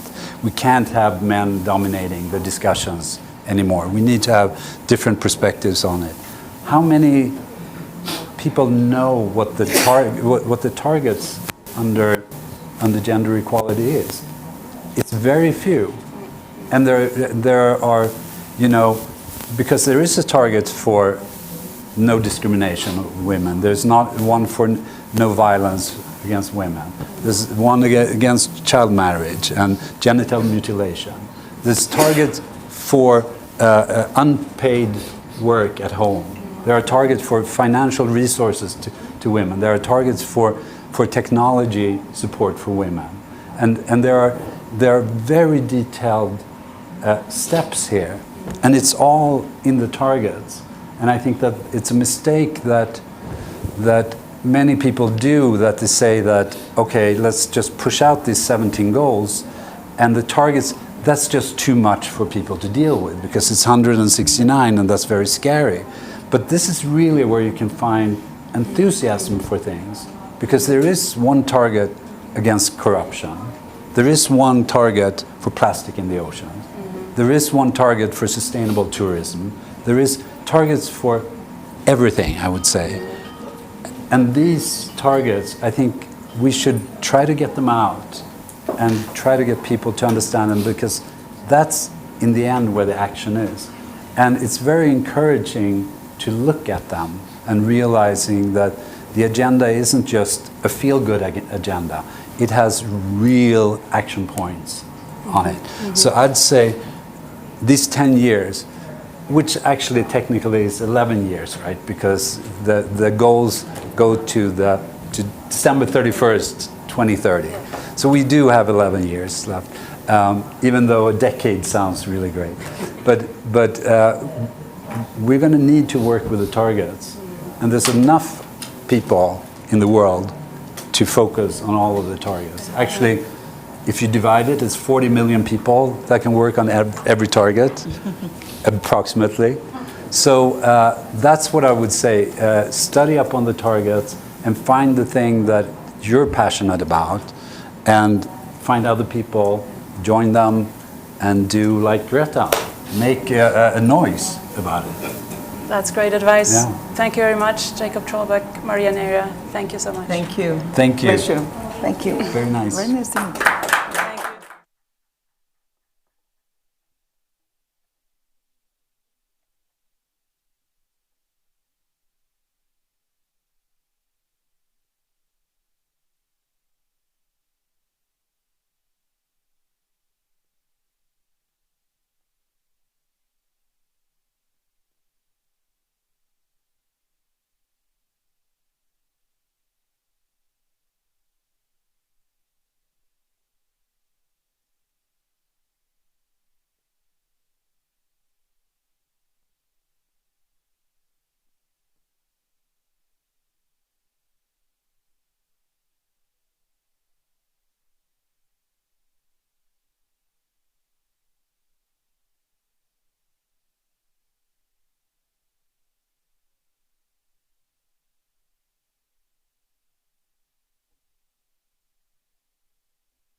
Test, test. 1, 2, 1, 2.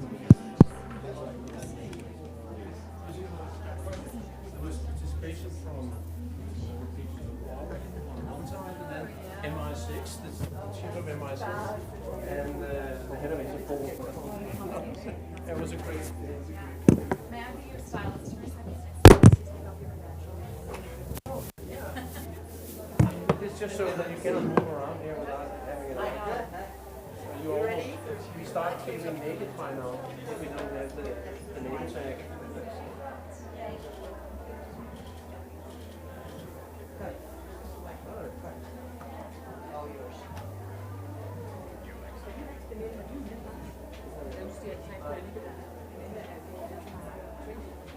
Okay.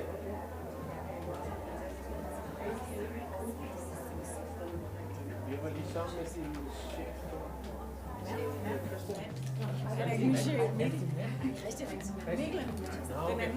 jeg var i interview sammen med Christian Lang. Han er ikke min chef. Nå, okay, sorry. Now you see what I can make trouble no matter what.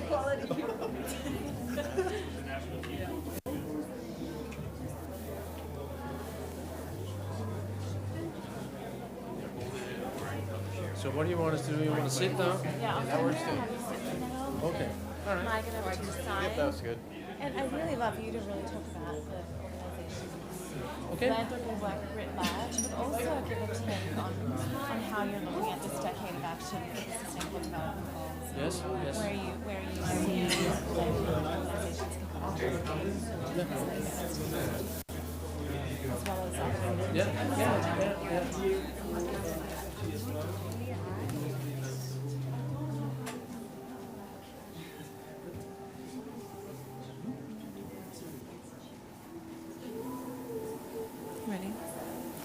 Hello, everyone. Good morning, good afternoon, good evening, depending where you are watching us in the world. We're so thrilled to be here at the World Economic Forum in Davos, Switzerland, in the SDG Media Lounge with the UN Global Compact and UN Department of Global Communications, and with huge thanks to the female quotient at the Equality Lounge. I've got some amazing guests for you here, and we're going to talk about football, or soccer, again, depending on which part of the world you're in. I'm here joined by Lars Reben Sorensen with Novo Nordisk Foundation. He's the chairman of the board. And the amazing, incomparable Maiken Gilmartin, who has built the Global Goals World Cup Coalition for the SDGs. And we're going to talk about why football, why girls-only teams, why the connection to the SDGs. Maiken, talk to us about how you built this, why you built this, what's the connection with sport and the global goals? Absolutely. So I think, for the SDGs, I think that for all of us was that we were looking at each other and say, how do we work them into what we do? And we just decided, what if we put them right in front of us? And so everything we do, we have to have the SDGs there. So the first thing we did is, okay, we'll make a football. We do make footballs and we love them. They are a very playful tool, but also in communication with anyone, you can talk about what goals, you can make games out of it. And then the idea of saying, if we were women, right, we needed women to be forefront in the development of the movement of the SDGs. So saying, if we were as women wanting to do something in a sense radical or try to really do something, what is our wildest dream in that sense? We said, okay, let's make a World Cup, but where we actually look at what we think are important to the World Cup. And there's a lot of statistics on why women don't do sports, and one of them is that it is hard for us to leave family, studies, kids, all of this for sports, because it is, in a sense, the way it is right now. It's not 100% meaningful enough, even though that we all know it's healthy. So we talked to a lot of women and figured out that purpose would change that within them. So the idea of saying that you have to pick one of the goals to qualify into a tournament, you have to do several months of activation for that goal, whatever it is that you want to do for a goal, and then you have to play football for it. And then it creates a sense of all the teams looking at each other saying, wow, you did that? That is so cool. So they connect in a different way. You add purpose so they can talk to their friends and families and work about what they do. So suddenly that whole purpose really gets them out playing faster than anything else that we've seen of women that doesn't come doesn't play football before, you know. So you're really using this as you call it a play method Yeah. for the pathway of activism. Yeah. Yeah, it's funny, I mean, because sometimes people say, oh, it's a little bit of a party that we do, right? But there's actually a method behind what we do, in the sense of saying that when a team signs up and it comes from women who doesn't play, we have to make sure that they have spent quality hours together. So we say that they have to come up with the outfit because they have to upcycle and recycle and don't buy new things. We say that they have to do an activation for a goal. They have to go and practice football. That means that there's a fair amount of hours that they have to put into our tournament together for them. Then that makes trust, and trust makes us dare to speak up. So then they will talk about what they've done in their activation. So we demand that they have to speak at our events, what they've done, and they have to speak together, but also to the public who are there. And then we make a scene, a setting. Not very often do we play in normal football settings, because when a woman comes into a football setting, and is not good at playing football, she puts it on herself that she should be. So it has a negative effect in that sense. But if we play in the front of an art museum, we suddenly see the women come out and it becomes more playful. So the setting of where we play also has an important role. And if we have those three components in our tournament, we see that the teams, they activate like wild, and then they keep on playing sports. So, yeah. So the two of you have embarked on a new partnership, and you're about to take the Global Goals World Cup to the Arab world for the first time, and you'll be in Jordan. So what led you to Jordan, and what are you so excited about with taking the cup to this area? So now I'm gonna move over here to this chair, and I'm gonna pretend that I'm Princess Lara Faisal from Jordan. She was meant to be here, she's sick. So apologize on that. She called me last year when I was taking the train from Zurich to here, and said I would love to do the Global Goals World Cup in Jordan. So that's how it started, the partnership with her, and then the partnership with the Novo Nordisk Foundation. And our reason for being involved is that we are a relatively large foundation that has, as one of our mandates, to act on global humanitarian issues. And we've tried to fulfill that objective over the years, primarily by focusing on emergency aid in connection with catastrophes, and we're not going to stop that either. But we felt that we wanted to up our game a little bit to stay in the sports world and identify an area that was relevant for us as European citizens, but as well as addressing significant humanitarian issues. So we ended up defining that we wanted to do something for youth that are living in refugee camps. And there are, of course, refugee camps all over the world. But to make it relevant, especially for our constituency, we decided on Jordan, which is a small country that is overburdened by refugees from the Syrian crisis. And unfortunately, the outlook is that these families and young kids and young people may have to live there for years until they find that they can return to their home. And so football, soccer is a good way of passing time. We thought perhaps even more useful, since it's not very likely that you are going to join Manchester United, but finding rather a real job would be for us to help them acquire competences which would make it more likely that they could find occupation, a livelihood for themselves, and the self-interest here, over and beyond the humanitarian interest in bettering the life for people that are less fortunate than us, is of course that we in Europe are worried about immigration, and therefore the way the world is developing is very concerning. The region, especially Northern Africa and the Middle East, with uncertainty because of strifes and conflict, but also more long-term with the climate, completely destroying enormous parts of livelihood in Africa, is likely to lead to many people being on the move long-term. So this is our justification for being involved, and I know that especially my family and my friends would laugh when they see me here with the football, because they know I'm absolutely not skilled at playing football. The only relationship to football is I come from the same town as Peter Schmeichel, and I'm about the same age, I guess. So apart from that, this was not my sport. But back to the project here, I think it's a very, very creative idea, actually, because sports has always been, over time, a way for people to get together with different vantage points, politically, culturally, religiously, and setting that aside for a moment and then engaged in competition and fun and strive and fairness, actually, also.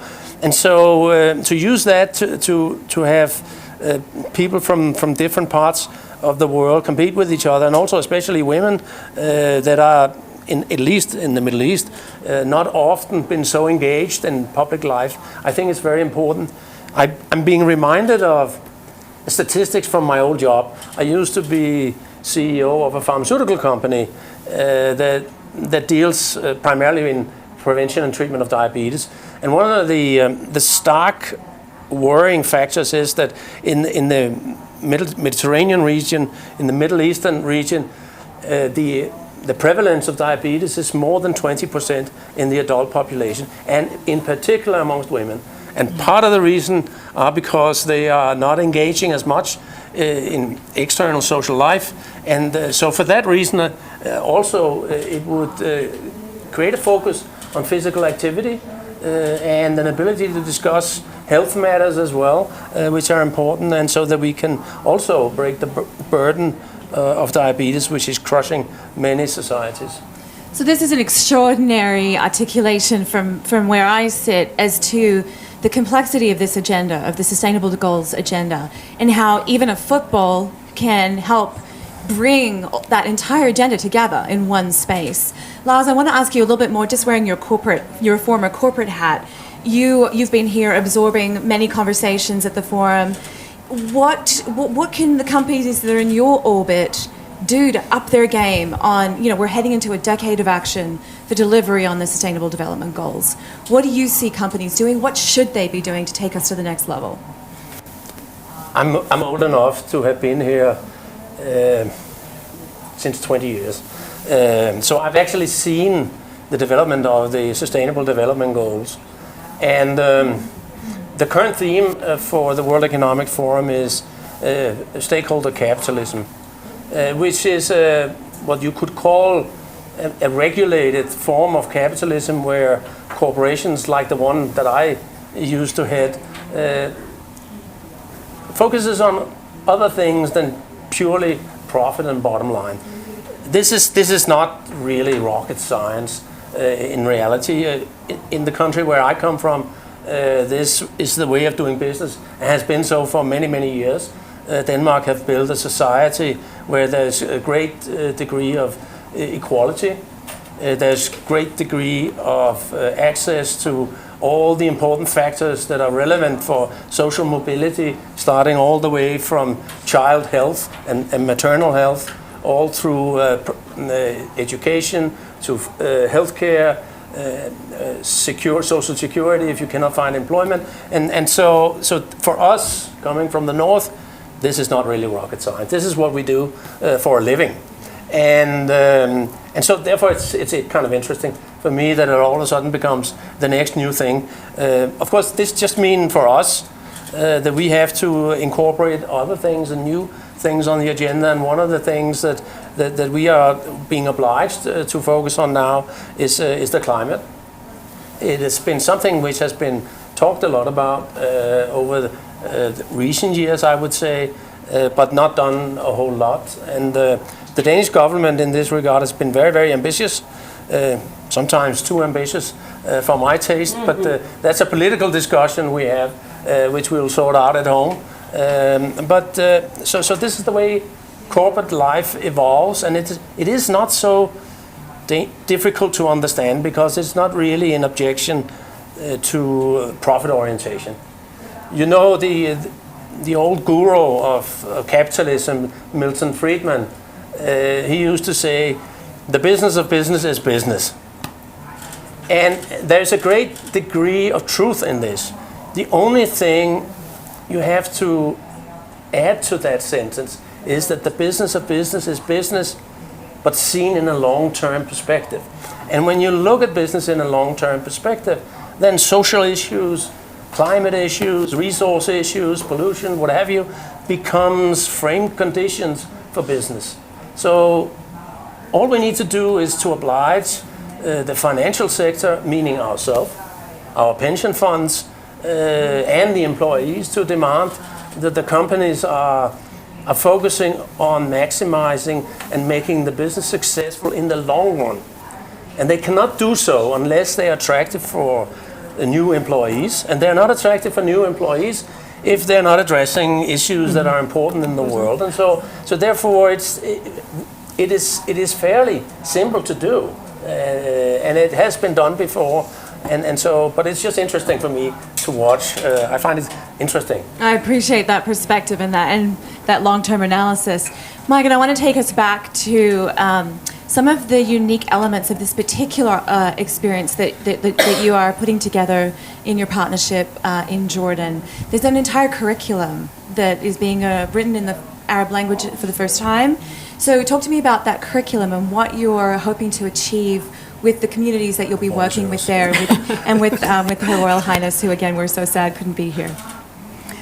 I mean, of course, you communicate in the language that is their language. We work with people locally on the ground, but I think what we see right now is that all the teams are being been picked, and they are being loaded up on our website. And you go in and you see, corporate teams, you see refugee teams, you see water engineers, you see the diversity of it. And what the outcome of that in the end is that they see each other when they go on the field, and they talk about and hear each other's activations that they have done, and they will connect. So and there's one of them. They're doing a whole project about planting 1 million trees from now till March, and we made an agreement that area that they are going to invite all the teams out for a picnic, even though that of course there are no trees yet, but they will have that space that they can come together with over the years, and it will be the Global Goals World Cup Jordan forest they can all, and just the things of learning to talk together, take care of things together, know that you have a space in life, is some of the things that we work in Jordan. And then of course, I mean, our dream in anywhere we go is that it's the first tournament, and then we will do these female coaching programs, and then we will have a tournament again in 2021, and we will move around in the region. We will also be doing Dubai and Saudi Arabia in the region this year. So. This gives me chills. It's a fantastic initiative. I've been to several Global Goals World Cup tournaments, particularly around the General Assembly in New York. So, Megan, tell people how they can find out more. And then I would love each of you just to give us like a 1-minute final comment about what you're most excited for in the next steps of articulating this vision. Well, no, let me just start then, because then you can round it off in a positive way. Because since we are the World Economic Forum, let me just then have one plea, and that is for free trade. Because one of the problems for developing countries and developing economies is that if they do get a job, they find it extraordinarily difficult to export their goods and sell their goods on the world market. They're being excluded from being part of the European market. And so the stuff they can do initially as their economies are developing, typically agricultural products, textile products, they're being excluded from being on the market in protected welfare states and regions that I represent. So this is just since we are at the World Economic Forum. And since we are at the World Economic Forum, gender equality. so making sure that women feel that they own sport. That's theirs to own like anyone else, and it's for you to own sport throughout your life. It's always yours, and you can, like we did, you can make a new World Cup if you want to make a new World Cup. You can come up with things, you can adjust the rules, you can make new ways, because play is the ultimate way of being together until one of us get bored. Right? So as long as we feel like we want to play together, then we will keep creating. And I mean, so we all know that when we are physically active and play together, that our creative mind works 20% better than when we are not. So I think that matters. For us also, I will say, Lars, and I really, really appreciate that you are jumping in on this, because I'm a woman that just decided to make something like this, and then after now 14 tournaments, we are suddenly in a conversation with a foundation that looks at us and saying, when 200 people, 200 women play in our tournament, they face to face, each team, they touch 2,000 people. If you look at that, that means that they physically are engaging 400,000 people in just one tournament. And then the reach on social media is millions, right? So they suddenly have this impact around the world. So growing it together with partnerships and people And where do people go to find out more? That sounds like a commercial thing going on. GGW Cup. That's my job. So, please come in and join us. Our next tournament is March 8th, the Women International Day in Kampala in Uganda, and then we play in Jordan on April 3rd. So if you get a chance, it is a mind-blowing and beautiful country to go and visit. So join us if you can. Mike and Lars, thank you so much for your time, your passion, and commitment to the SDGs, to women, and to football. Thank you. Thank you. Thank you.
Sorry.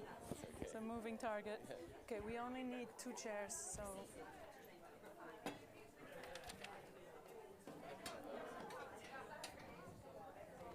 Oh, thanks. You're walking back. Shall we change direction for a change? No, I guess not.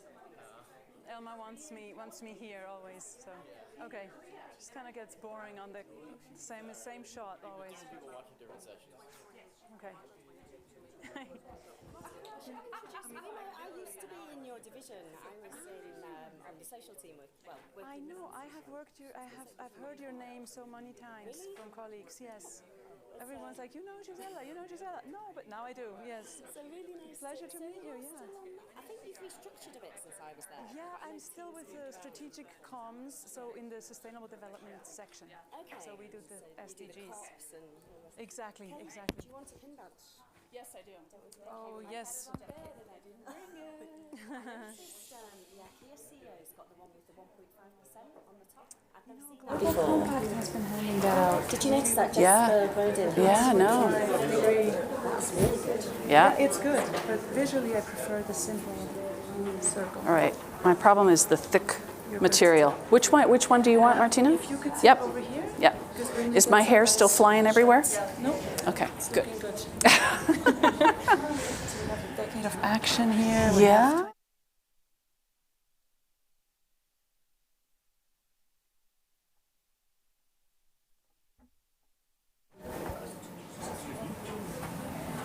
Okay. We are at the SDG Media Zone, live from Davos on UN Web TV, and I'm joined by the United Nations Deputy High Commissioner for Refugees, Ms. Kelly Clement. Welcome. Thank you very much. First of all, why are you here in Davos? Why is the UN Refugee Agency here? So today we have over 70 million forcibly displaced people around the world, of which over 25 million are refugees. Davos presents a unique opportunity for us because we need a whole of society approach to try to solve refugee problems, to be able to help them become self-reliant, to think about innovative ways to deliver programs in new and different. And this particular venue presents an opportunity. We had a unique opportunity last month when we had 3,000 people come together in Geneva at the Global Refugee Forum, which was it was the first time since the Global Compact on Refugees was adopted in 2018 to look at how business, government, international organizations, certainly civil society and refugees at the center could actually find ways to better share responsibilities and build self-reliance. So you mentioned the Global Refugee Forum, which was the first time you convened this last month. Yes. And you had thousands of participants, including a lot of CEOs. We did. So how does this all connect to the Sustainable Development Goals? Oh, in many ways. There are several of these goals that connect directly to forcibly displaced people. Really, we can't make progress on solutions unless we think about bringing everyone within a country, within a community together. Not just citizens of a country, but also refugees. Not just community members, but those that may be displaced from other parts of the country. And for that to happen, we need to, as they say, leave no one behind, which means actually coming forward and figuring out a way that all parts of society can play a role. We had 80 CEOs last month. We had pledges from 30 of them. $250 million that were put on the table, but it's not just financial commitments. It's also technology, new ideas, ways that we can figure out how we employ refugees, how we make sure that the host communities are benefiting from these technologies.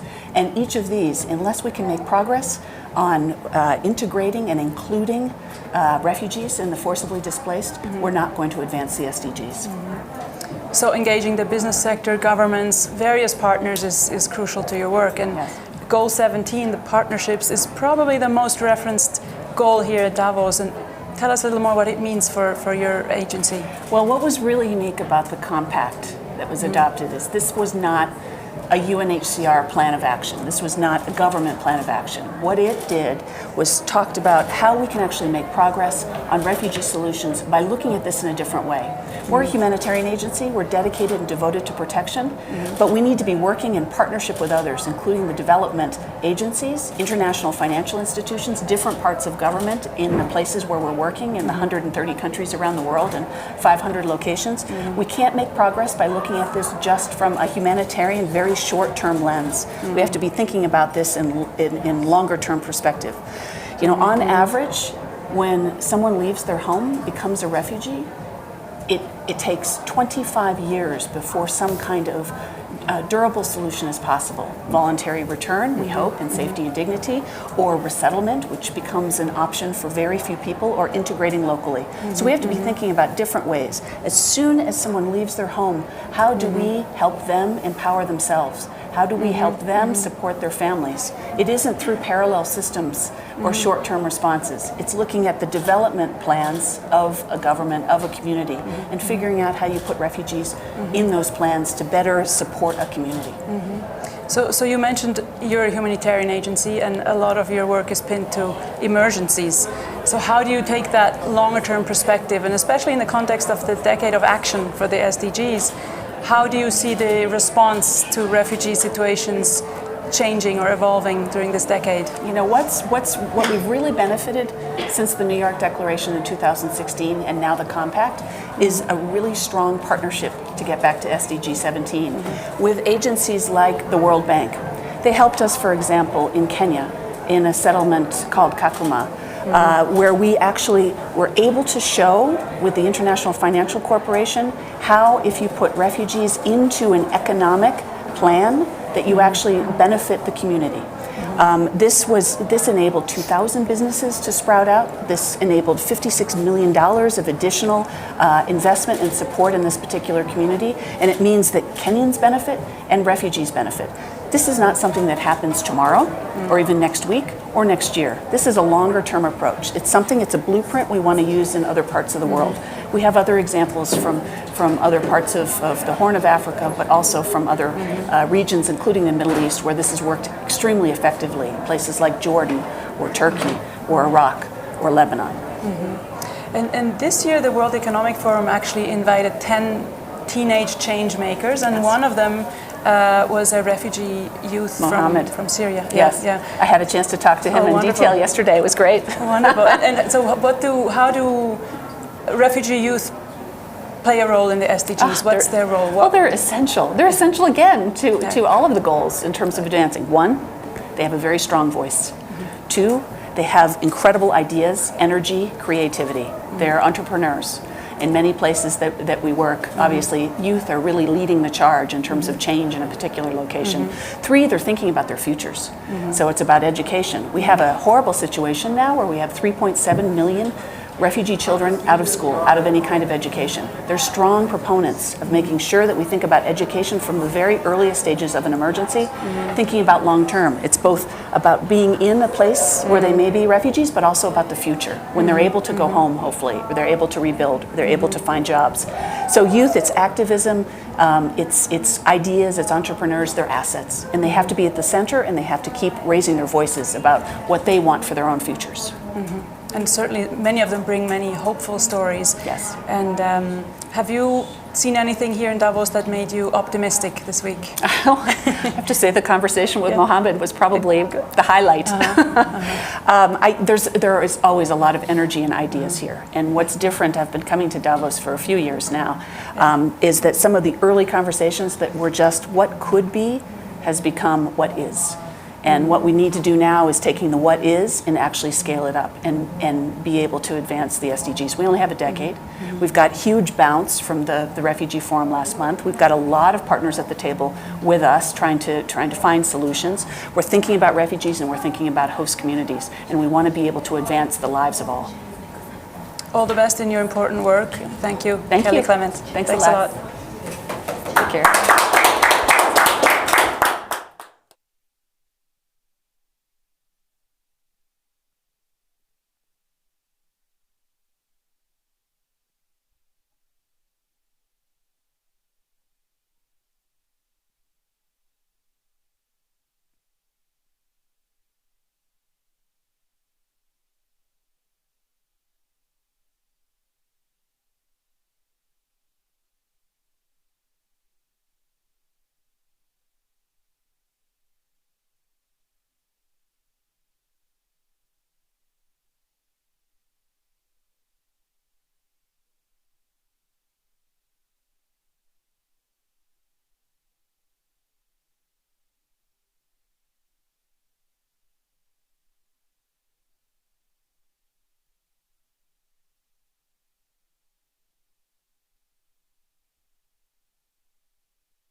senior management, and we again there would have about 33%. And if you look at the registered, it becomes slightly too technical. But there are 3 directors who are kind of the directors of the company in a registered. And there we are actually 66. Wow. But Can we take that off or leave it on? Yeah, I think we should take it off.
Test, test, test.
And unfortunately, this will be our first manel. But, well, it's the first one, but it's just unfortunate. And don't you refuse to be a part of it? Well, you going to cause problems if I don't? Sorry? Are you going to cause us problems if I don't? Yesterday was very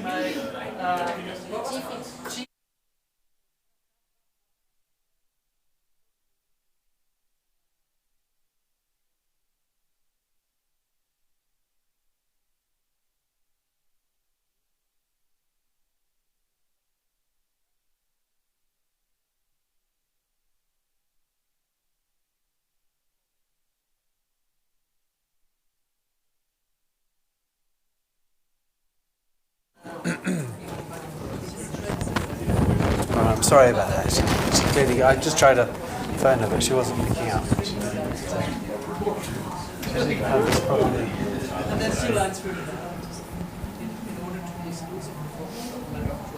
Good afternoon. I'm Dan Thomas from the UN Global Compact, and we're live here in the SDG Media Zone here in Davos, Switzerland. And I'm joined by two gentlemen from Ørsted, Jakob Boss, the Head of Corporate Strategy and Stakeholder Relations, and Thomas Anderson, the Chair of Ørsted. Thank you so much for joining us.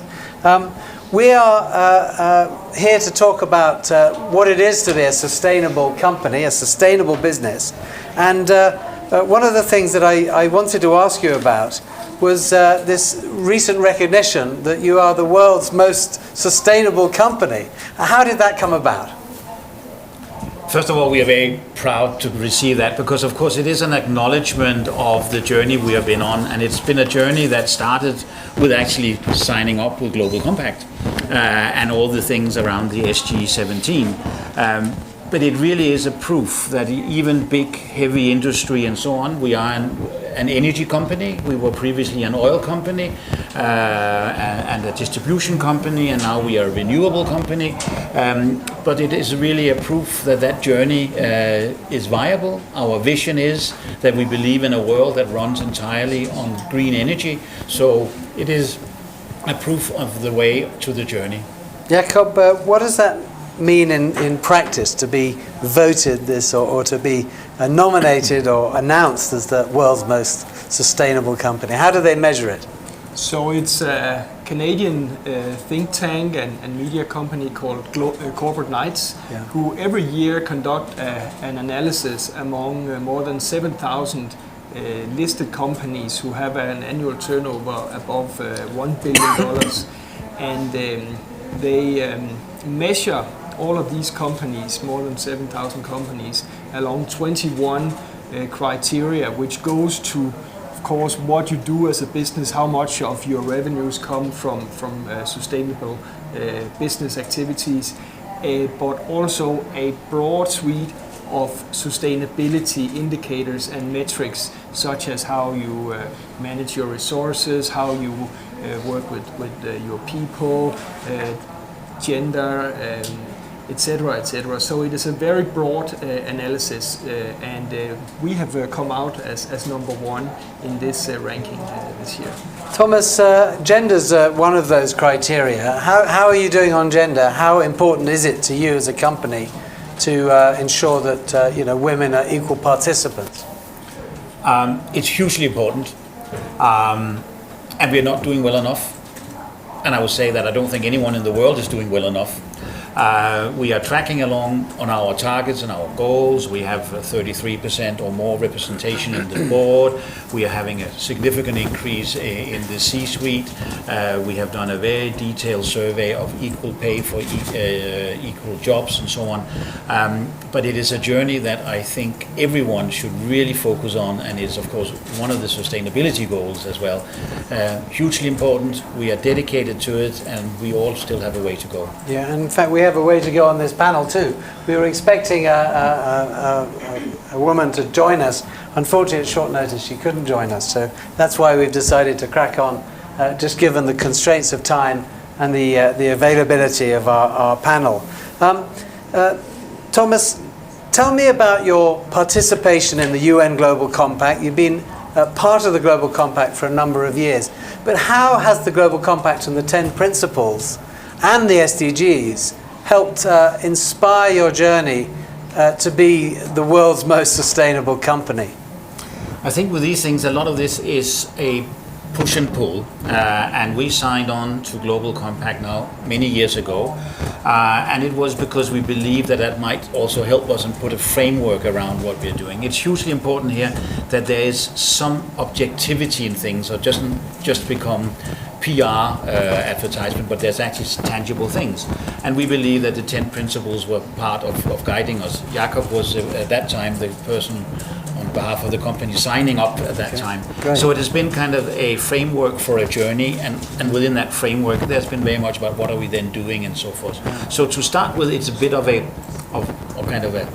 push. They are saying you have to do it, but as you get involved in it, and with the 17 sustainability goals, which I think also are hugely important in trying to identify and qualify things, there becomes a pull, because we are beginning to set our own visions and ambitions within the ones where we feel we can do, and then we need to pull the industry and ourselves along that. Right. And Jakob, how do you decide which of these goals are relevant to your business and your company, and which goals have you sort of chosen to pursue most aggressively? Well, we are one of the world's largest renewable energy companies, so it is obvious for us that number 7 and number 13 are the most important goals. Renewable energy and climate action. Exactly. So we are taking climate action at large scale, deploying vast volumes of renewable energy to help decarbonize the world's energy systems, and at the same time, of course, also making energy, clean energy, available around the world at a cost-effective price. When we look at offshore wind, which is really our core market, the cost of offshore wind has come down by around 70% over the past 6-7 years. Amazing. And we have, to a large degree, helped drive this cost reduction, which means that today offshore wind is actually cheaper to build than coal and gas-fired power plants. And this is obviously a huge breakthrough for the green transformation globally, that it is now cheaper to deploy green energy than fossil fuels. Now, one of the things that the UN Global Compact led recently in the lead up to the Secretary General's Climate Action Summit was to call on businesses and leaders of businesses to set more ambitious targets on their climate commitments and climate action. We asked them to align their business with a 1.5 degree rise in global temperature with a science-based target to verify that ambition. You're one of the companies that have signed up to that 1.5, yeah. That 1.5 challenge. One of the now 188 companies with a market capitalization of almost $4 trillion. Thank you for doing that.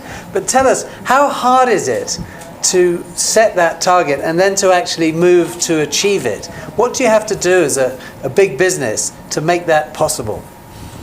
If I can take one step back, and because I think it's very, very important to say that there has been a tendency to say that this journey, the sustainability journey or the climate journey, is a cost. Right. And in some cases it is a cost, but I think there's such an opportunity for businesses, so we really have to also look at it in a positive sense, because there are some real business opportunities. So we shouldn't go out and feel we have to tell our shareholders this will cost them something. Right. And our history has been, or our track record over the last few years has been, that we have been the strongest performing European energy company from a share value perspective and so on. So we have to look at it as an opportunity. And I just want to put it in the context because yes, the challenge of 1.5 is much bigger than the challenge of 2, but it certainly is also one that gives clarity of purpose. Yeah. And it also helps us in our argumentation about how we create long-term value rather than short-term profits. It helps us also in our dialogue with investors in the company, simply to say to them that if we want to achieve this, we know a way, a pathway as a company to achieve this.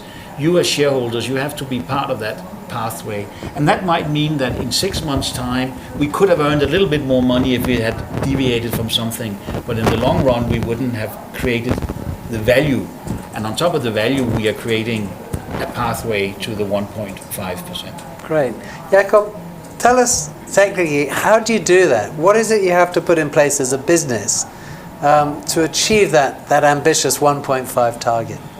Well, we have for many, many years now had a very concrete action plan to say how are our emissions going to evolve year by year. So we have been publicly announcing our emissions, as of course you should, and made sure that we've reduced our emissions year by year.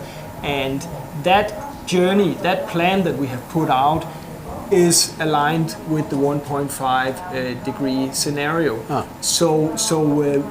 We have an indication that our plan is at least 25 years ahead of what's required for the energy sector to be on the 2 degree path. We haven't gotten the data for the 1.5 degree path, but we're quite convinced that we will also be significantly ahead of what's required for the energy sector.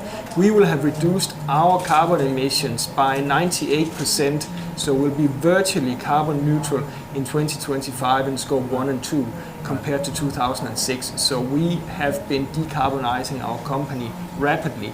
And bear in mind, 10 years ago, our core business was in fossil fuels. It was coal, oil, and natural gas.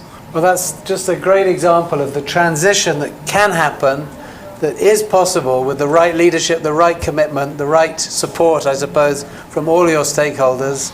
Thank you very much for joining us. Thomas Anderson, the chair of Ørsted, and Jakob Boss, the head of corporate strategy. Thank you so much for being here in the SDG Media Zone, live in Davos, Switzerland. Thank you. Thank you very much.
Be waiting for us. Yes. Exactly. Who's the audience? All right. Well, I'm not absolutely sure. This is open to the general public, and all sorts of interesting people have been wandering in throughout the day to watch our sessions.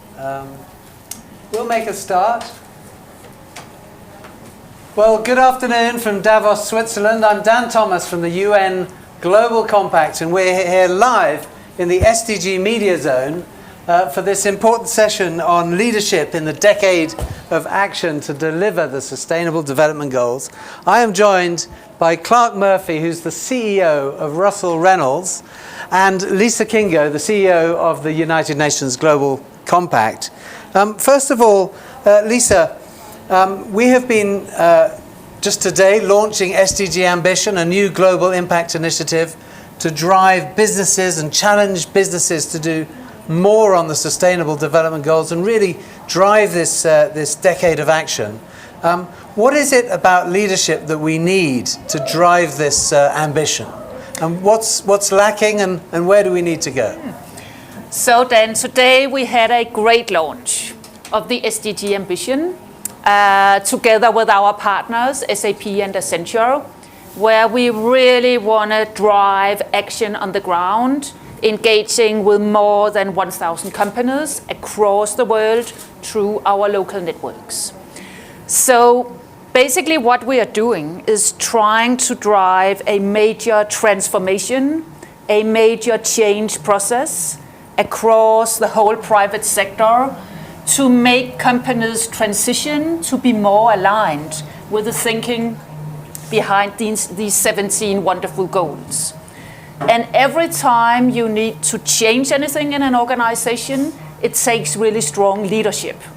So none of this change is going to happen without a really strong CEO, a strong management team that has a holistic perspective on how to run a business, and also a board that understands the importance of the company actually being a force for good in the world, and not only is about the business of business is business. So the whole leadership dimension is really important, and that's what we are beginning to discuss now, which kind of leadership it is we need to actually drive this change. Clark, you're probably the leading company in the world that recruits and finds the CEOs to lead these companies. What is it that they're looking for in terms of leadership, and what kind of leadership do we need to drive this agenda? Well, I think the most important part is that's evolving, and it's not certain around these goals. And a call to action says, what do you need? Can we identify what are the common traits of great leaders around sustainable performance? And can we build a framework that says, how do you choose them? And who can you take bets on sooner to have more impact faster? So we have decided to work together, Russell Reynolds Associates and Global Compact, in going to the boards of companies that are the most successful in terms of their governance at putting sustainable operations and measurable success out in the public domain. How did they do that? Why did they do it? And what was their interaction with management to accelerate that change? Number one. So we're speaking to board members all around the world together, members of Global Compact, clients of Russell Reynolds Associates, and then interviewing the chief executive officers to say, what did you look for? What surprises do you have? What competencies rise to the top? And then we can build a framework that says, let us help you pick more sustainable leaders sooner. And it may be dropping down a couple of levels to do that. And so what's coming out of it early on? Decisiveness, high levels of decisiveness. Number two, the listening skills to understand the world has changed, is changing, and the speed with which it's changing is incredibly rapid. So can you accelerate the decisions you're making and the operations you run to be a force for good around the sustainable leadership? What's interesting is in the raw operations of leaders in strategic thinking, here, there's a whole element of values that is an add-on or not, depending on the leader, that compels them to lead in a certain way. And that balance is what we're finding really fascinating. So Lisa, why did we, tell us about this partnership? It seems like a strong partnership. How is it going to work, and how is the partnership going to move forward? Well, we have partnered with two major companies that Compact has known well for many years, which is an important, I think, backdrop for having a successful partnership. So SAP is probably servicing 80% of companies in the world with their management systems. And the way they are now putting forward this offering is to include the 10 principles of Global Compact, the global goals, in the way any company would organize their business strategy, their balanced scorecard. So companies are reminded to not only put all the product launches and the financial income on their balanced scorecard, but also to include how to address human rights challenges or the selections of goals that they have that they have included. Yeah. In terms of Accenture, Accenture is going to help us on the ground to run workshops with our local networks, to take companies on the ground in countries across the world through, a learning of what our new implementation model takes to implement in the company. So we don't want to just issue a new nice implementation model. We want that accompanied with information, with training, because many of these companies would also be small and medium-sized. So it's important that we also do the advising, the challenging, and the support. And then in a very simple way, I mean, the implementation model is always include the principles and the goals at a strategic level, at an operational level, and in all stakeholder engagement and communications. So back to Clark's point, it's part of the framework that the goals are also included in the purpose of the company, in the governance of the company, in the way board members are selected, for example, in the board agenda, but also in the way the company strategy is put together and the balanced scorecard that comes out of that.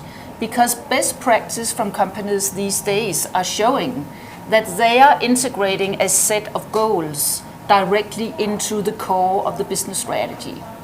Clark, do you think we're going to enter a new era of leadership as this decade of action continues? And what are the competencies of a CEO or a board level appointee when it comes to this broad agenda? I think it is a new period of action, but I think there's also going to be a generational transfer, that this back to the whole stakeholder shareholder change that we're living through right now. A shareholder oriented investor, board member, or chief executive is not going to lead this. It's someone who's been a stakeholder. 7 or 8 years ago, we led our industry in identifying what we call digital DNA. What does it take for an executive to go through a digital transformation? And of course, they didn't exist per se before. And so we looked at what are the competencies that made some leaders more successful in digital DNA than in just operating. This will be exactly the same in identifying the competencies of sustainable DNA that will make it happen faster. It's same concept of framework. And I think part of that is not only the intellectual horsepower to understand what's happening, but the consensus building to create followership about let's do this together as a company, let's do this together as a community, let's do this together as a board. So you have operating competencies, but also can you create the passion for others to follow? The difference versus 8 years ago in digital DNA is you now have employee bases saying, let's go. Right. We want to go now. And some of the chief executives we've talked about say, listen, it's not about increasing my stock price, which will happen. It's because I can't retain the best people unless I take action. And it's the action orientation and the creation of followership that are so important from a competency standpoint. And Lisa, this isn't just happening at the CEO level, is it? I mean, young people also want to work for companies led by people with a sense of mission and purpose. What are we seeing across the 10,000 companies of the UN Global Compact in terms of the new generation of business people coming into those companies and the need to retain and attract the best talent? I think a very good sample of what you are asking is the young SDG entrepreneurs that we are mobilizing across the world with our local network these days. So I think we have around 80. They are each appointed by their company to solve a sustainable business challenge in the company and to show how breakthrough innovation can help solve important business issues in their company. So that's going on across the world together with the companies and our local networks. And when we celebrate our 20-year anniversary in June, we are going to bring all these people, all these young people in, plus our young SDG pioneers, because we want to show that this is an agenda that belongs to the next generation. What we can do is to facilitate in the best possible way that young people, as quickly as possible, get the opportunity to lead and manage companies towards a deeper sustainability. Because I have to be honest, I think many young people by intuition understand this agenda better than, for example, my generation. And I think we should begin to hand over the baton and empower young people to show us what sustainable business looks like in the future. So I look forward to having all the young people in the summit at the UN in the General Assembly Hall and see what they have come up with, and I'm sure they will surprise us in many different ways. And finally, Clark, so we're seeing a bit of a generational shift maybe, and certainly in terms of mindset. But I guess there might be some resistance in some of the more established companies from the older members of the board. Maybe many of those are male members of the board who fear this transition.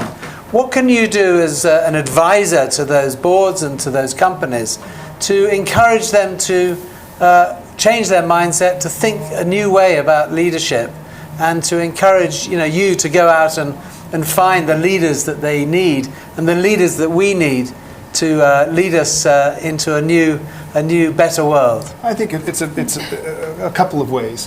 One is articulating the case studies of the companies they identify with who are already there. Right. So you look at Carlsberg Brewing, where you may or may not know it takes over 3.5 liters of water to make a pint of beer.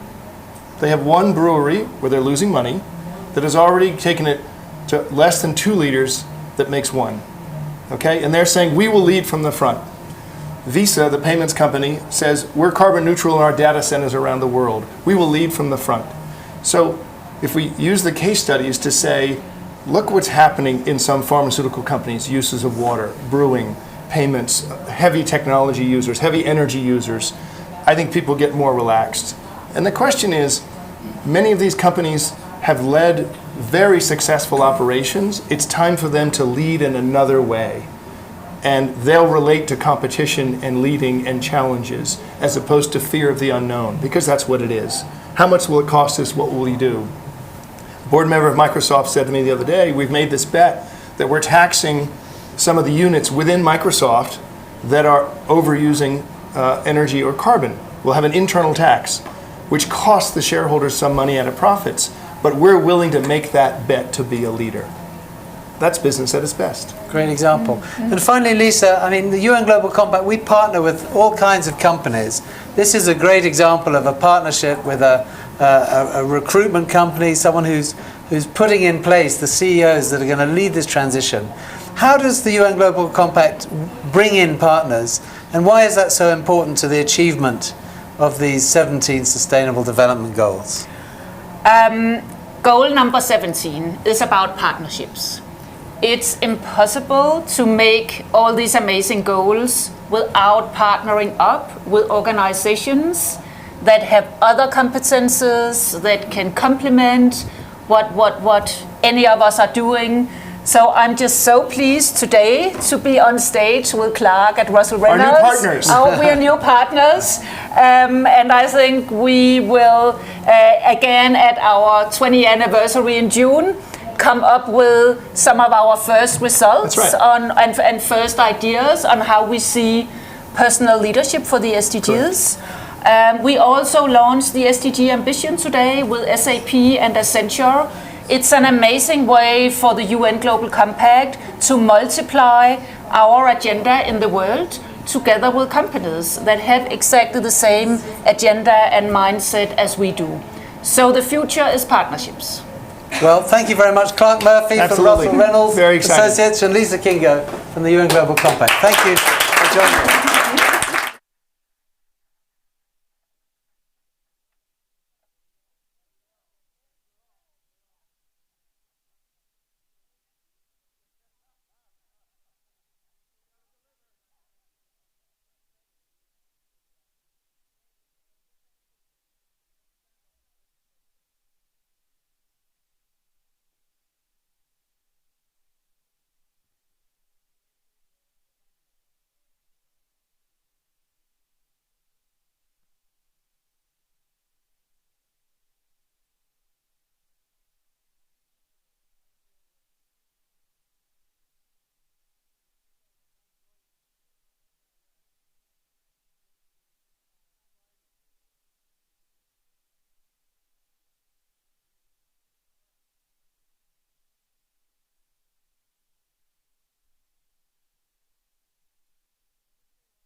the three?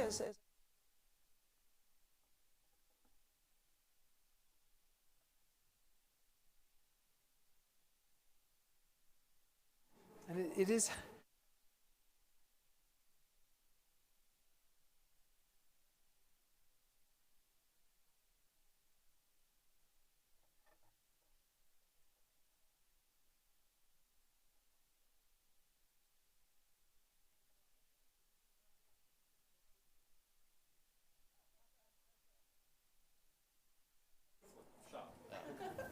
Great. This gentleman's standing quite close to the camera. He might want to, yeah. No. Yeah, that is. Yeah, all right. Okay. So it's 5:13.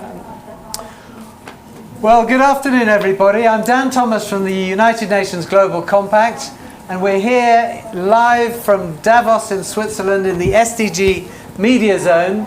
And I'm pleased to be joined by a very distinguished panel to talk about business leaders inspiring the transformational change that we need to achieve the decade of action. Thank you for joining us.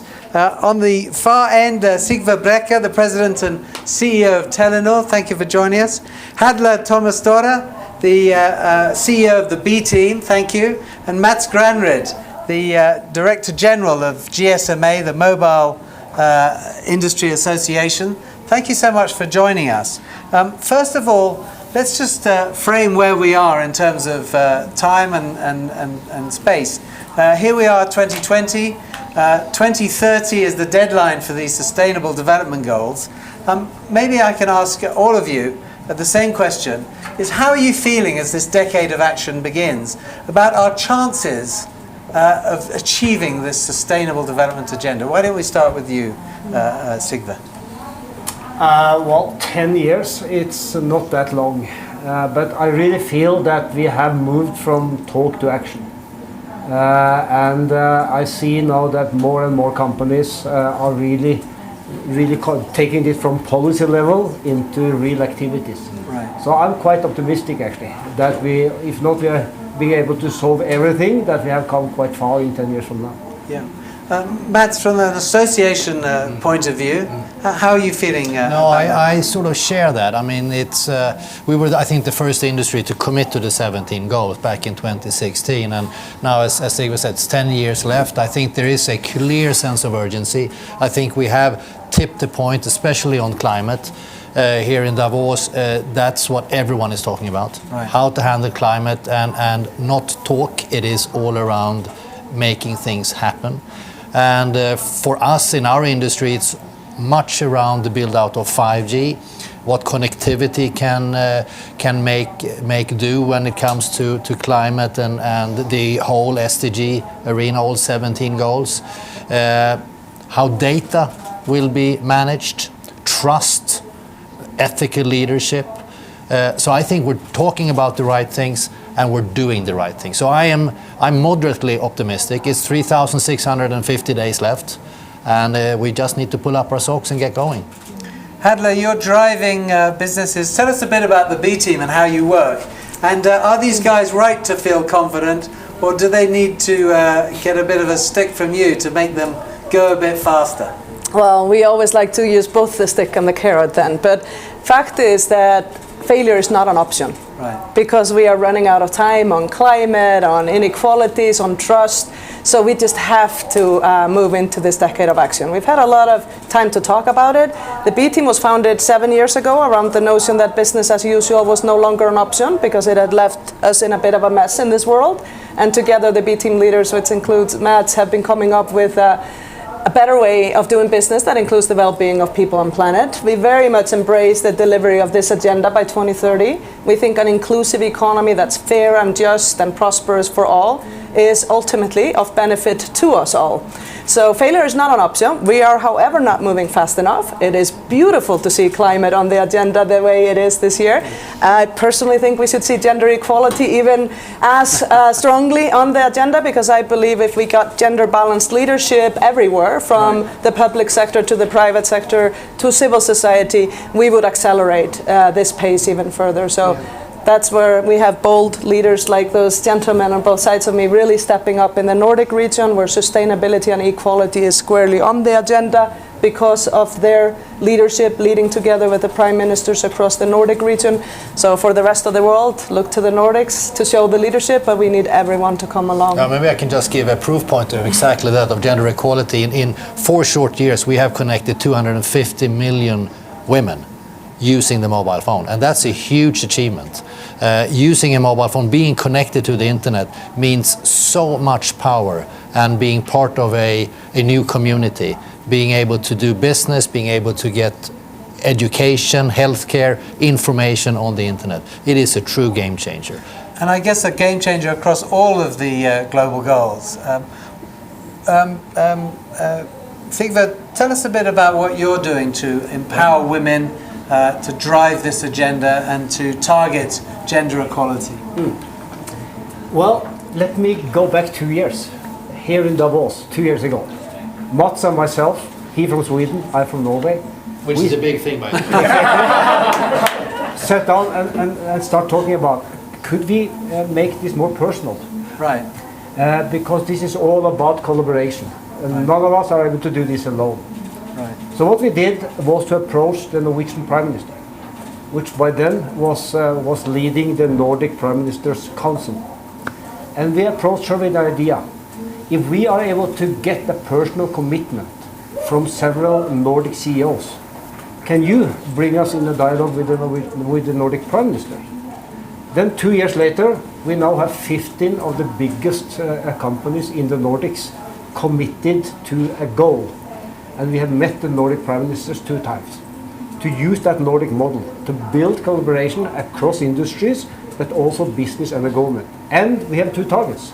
The first one being diversity, gender balance. Yeah. So what we are committing ourselves to is to drive that agenda on behalf of all the 15 companies that we are representing, but also drive the agenda for across businesses. And the other target or other area, it's on the climate. How can we do exactly the same? Common measurement, targets, transparency in the way we announce it.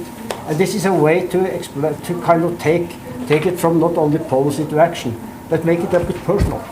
Also personal commitment from CEOs and from the Prime Ministers. Then I think you can make a difference. Mats, you've talked about climate, the UN Global Compact, together with the B Team and a number of business associations, We Mean Business and others. We've called on companies around the world to be more ambitious on climate action, to set science-based targets at the 1.5 level. Tell us a bit about how you're taking that challenge, how your industry is taking on that challenge, and how hard is it to get your industry to move in that direction?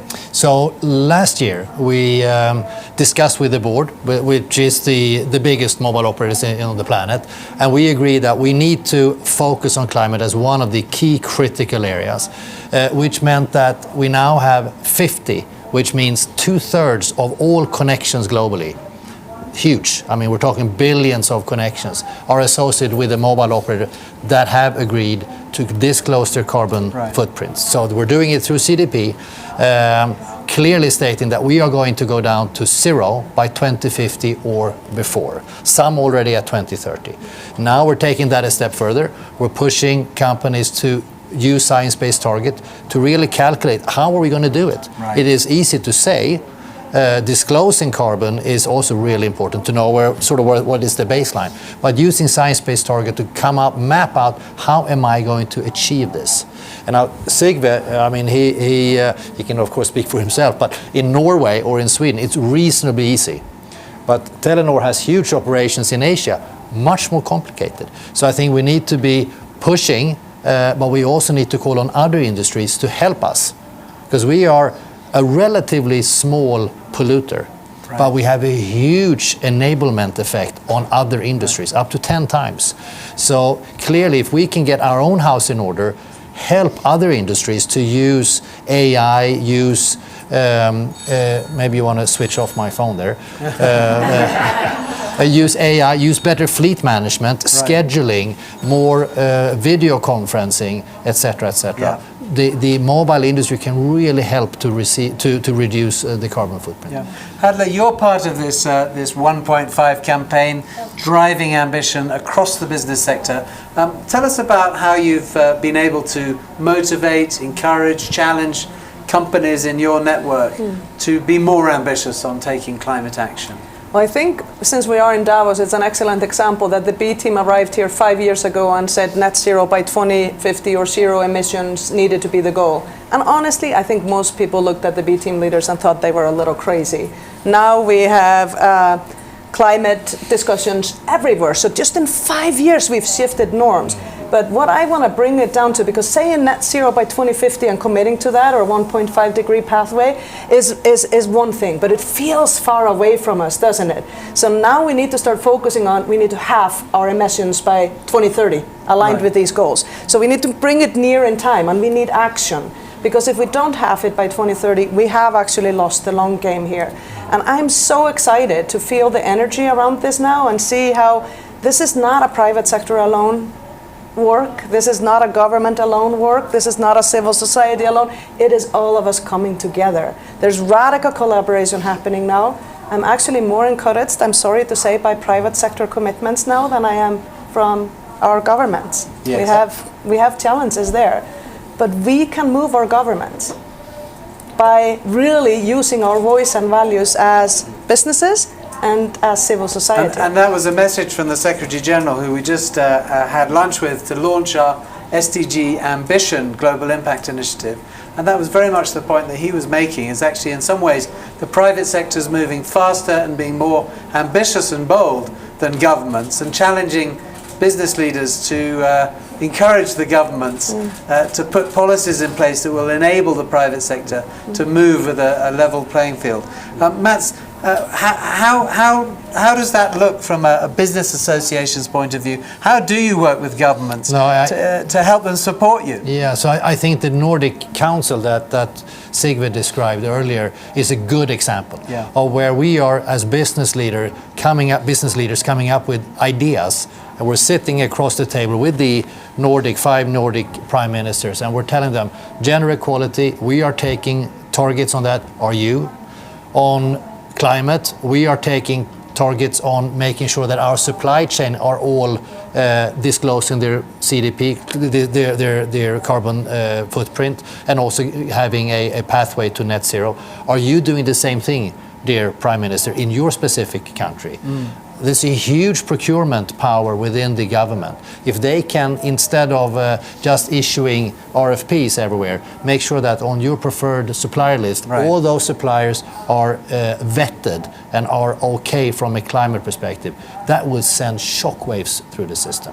And I don't know if we have really got the commitment yet, but that's what we're pushing them to do. Sigve? Not just on that topic.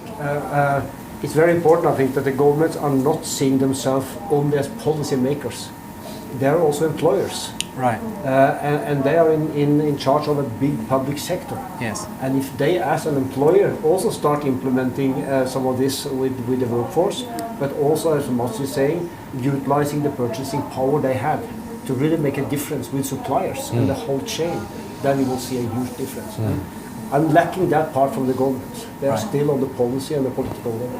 Now, I'd like to just end with a final question for all the panel. I'm very conscious that here we are in Davos, Switzerland.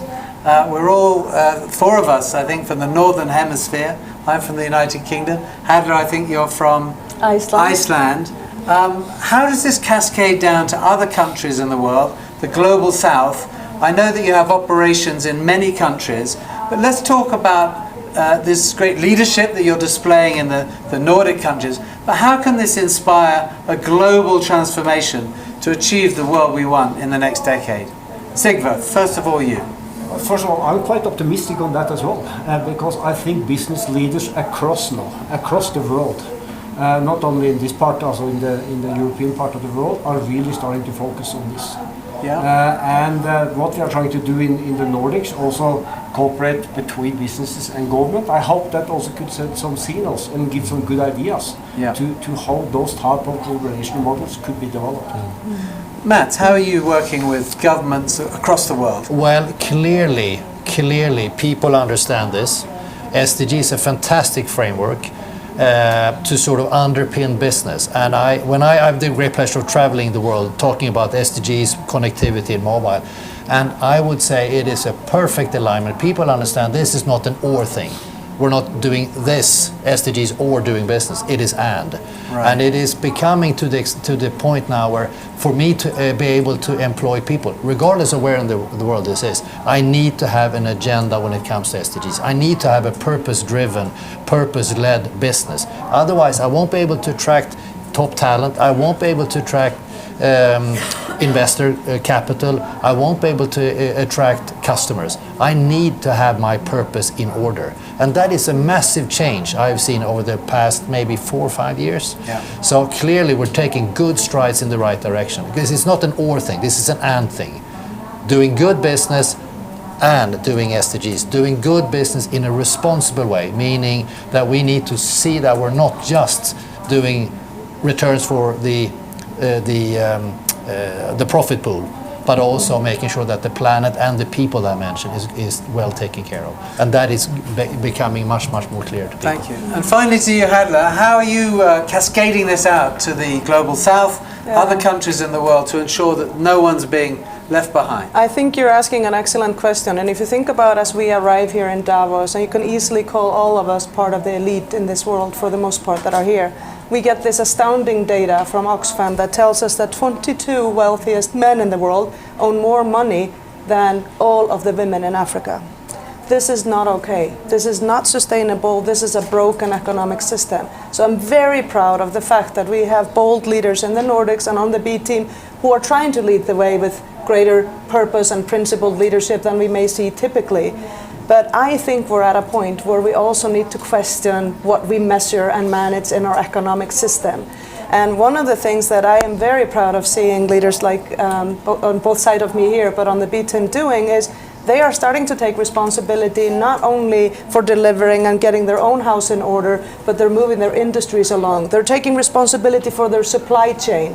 Companies are starting to talk about how do I take the global goals or the triple bottom line or ESG, environmental and social and governance issues, and actually put it on my procurement and think about my procurement in that way. So private sector is innovating, but we probably have to face the fact that the market, the public market, is still measuring short-term profit, still embracing shareholder primacy.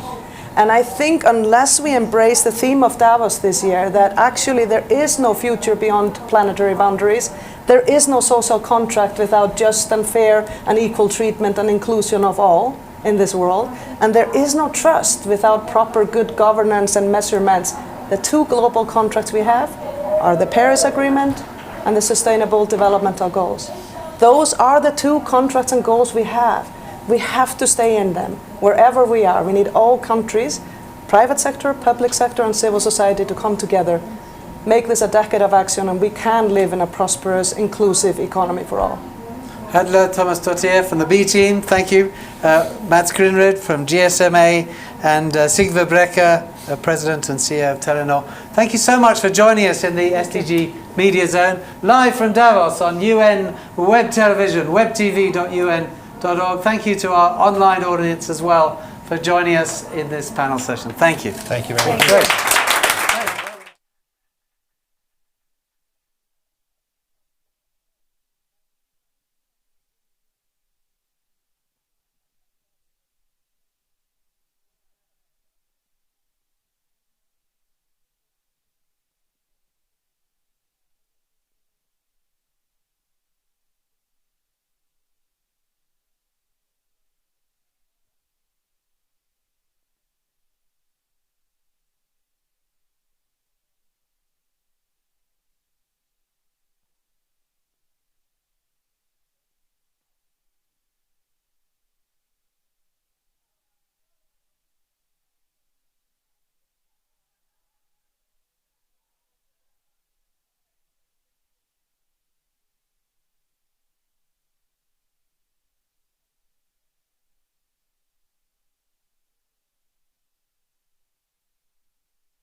And your title is still Special Advisor on the preparations for the 75th? Or just, Assistant Secretary General, Under Secretary, but it doesn't matter.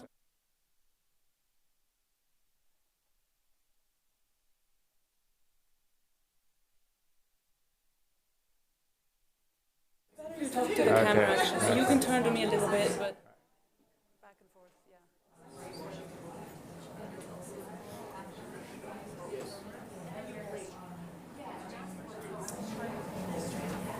We are live in the SDG Media Zone in Davos, and I'm joined by Undersecretary General Fabrizio Hochschild from the United Nations. He serves as Special Advisor on the preparations for the 75th anniversary of the UN.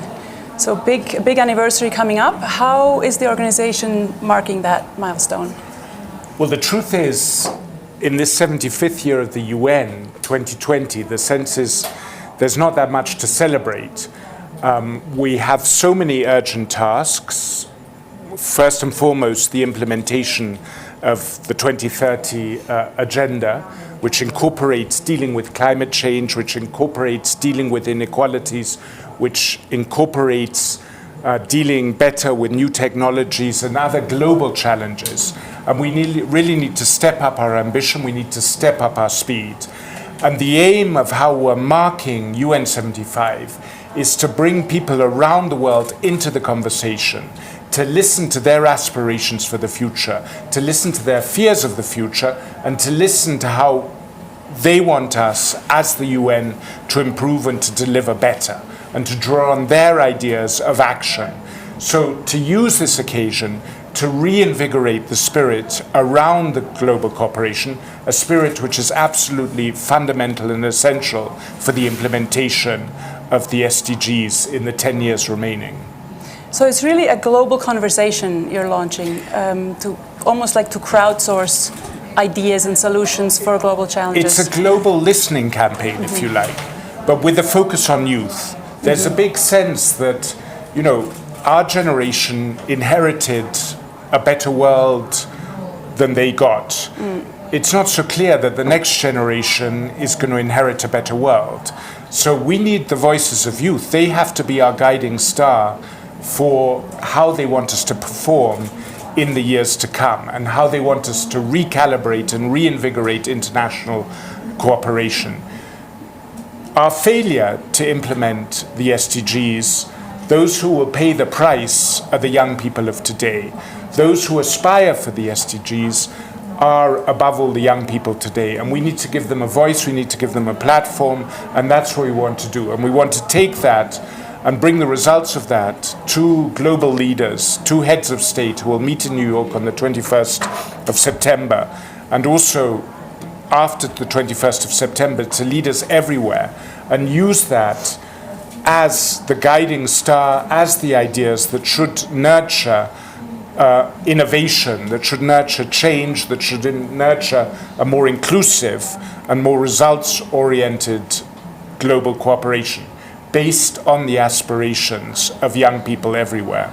So you want to hear mostly from young people about the future they want. How can people watching right now participate if they want to? Well, the easiest way to participate is to go online at www.un.org/UN75 and just take 1 minute to fill out our survey, which is about your hopes for the future, your fears of where we may be shifting now, drifting now, and your advice to the Secretary General and your views on the importance of global cooperation. That's what we want to hear from you. If you go on our website, un.org/UN75, you can just fill out the survey. And then there are other ways. If you want to do moderated dialogues, we want dialogues in schools, we want dialogues among youth groups, we want dialogues in refugee camps, we want dialogues in boardrooms, in parliaments. And there's all the guiding material on our website to undertake those dialogues. And we'll be collecting those results, and we want to turn those results into greater action by leaders everywhere. So there are many different ways to participate, and the website will guide people through that. And you mentioned the 21st of September when you're going to present the results to world leaders at the UN. How exactly are you gathering all this data? Well, we're working with the SDG Action Campaign that did the My World survey. So we're working on the basis of the same tools, but in an updated form that led to the SDGs. We will use technology to collate the data. We're also working with universities in New York, in Geneva, to help us synthesize the data. And then the Secretary General will present it to member states. We're also doing a major global survey, a more scientific-based survey through the Pew Foundation, one of the foremost survey entities in the world. So we'll have multiple data streams that we'll bring together to present to member states, to present to world leaders on what we the peoples think should be the priorities for the organization, the concerns of we the peoples, and the solutions of we the peoples. And we hope those voices from across the world will be taken very seriously and will be a tool to really bring more fuel, more energy, more speed, and more action to our global efforts around the SDGs and beyond the SDGs. And you mentioned youth as a target audience, and how do you make sure you're reaching everyone everywhere? You know, you're not just preaching to the same crowd. Well, how do you reach into all the countries? We're working with business associations, the International Chamber of Commerce, with the Global Compact. We're working with large youth federations like the YMCA. We're working, of course, through our UN presences outside our headquarters location. The UN is present in over 130 locations. We're also working with partners in countries where the UN doesn't have a presence. So we're reaching out as far as possible. And if anybody listening to this wants to partner with us to try and increase our outreach, we would very much welcome that. And in terms of key events coming up this year, I heard there's a youth dialogue happening here at the World Economic Forum tomorrow. Tomorrow, the World Economic Forum is organizing a youth dialogue for the Secretary General to have a conversation with the global shapers, these young people from across the world who have been identified by WEF as future leaders. Then in New York, the Secretary General on the 29th of January will have a very large discussion with 600, 800 young people from across the world. Then on the 31st of March, the Economic and Social Council will be hosting a major youth event with literally thousands of youth coming from all over the world. So there'll be a series of major events from now until the end of 2020. But we really want people to organize events everywhere. We want teachers to do things in classrooms. We want Boy Scouts and Girl Guides to do things. We want women's groups to get involved. And we've put a lot of material out there that helps have those discussions. And we've also put the means out there for people to give us the feedback to ensure that we can bring that all together to present a whole to world leaders when they meet in September. So lots coming up, and we hope everyone, everywhere out there will participate. It promises to be the largest global conversation ever. Fabrizio Hochschild, many thanks, and good luck this year. Thank you so much. Thank you. Thank you. We'll take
How do I?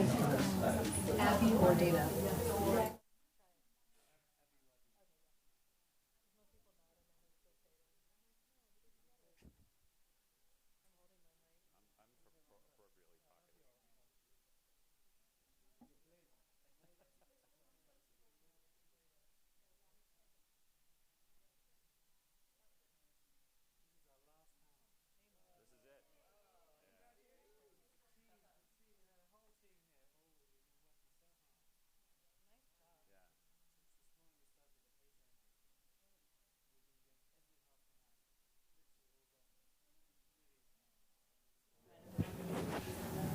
I know that you're excited. So I know you're excited, but you don't sound it. Yeah. We're going to talk about public-private partnerships for the decade of action, of course. Awesome. Does that sound about right? There we go. And listen, these things are better, shorter, right? Yeah. Yes. It's not a policy discussion.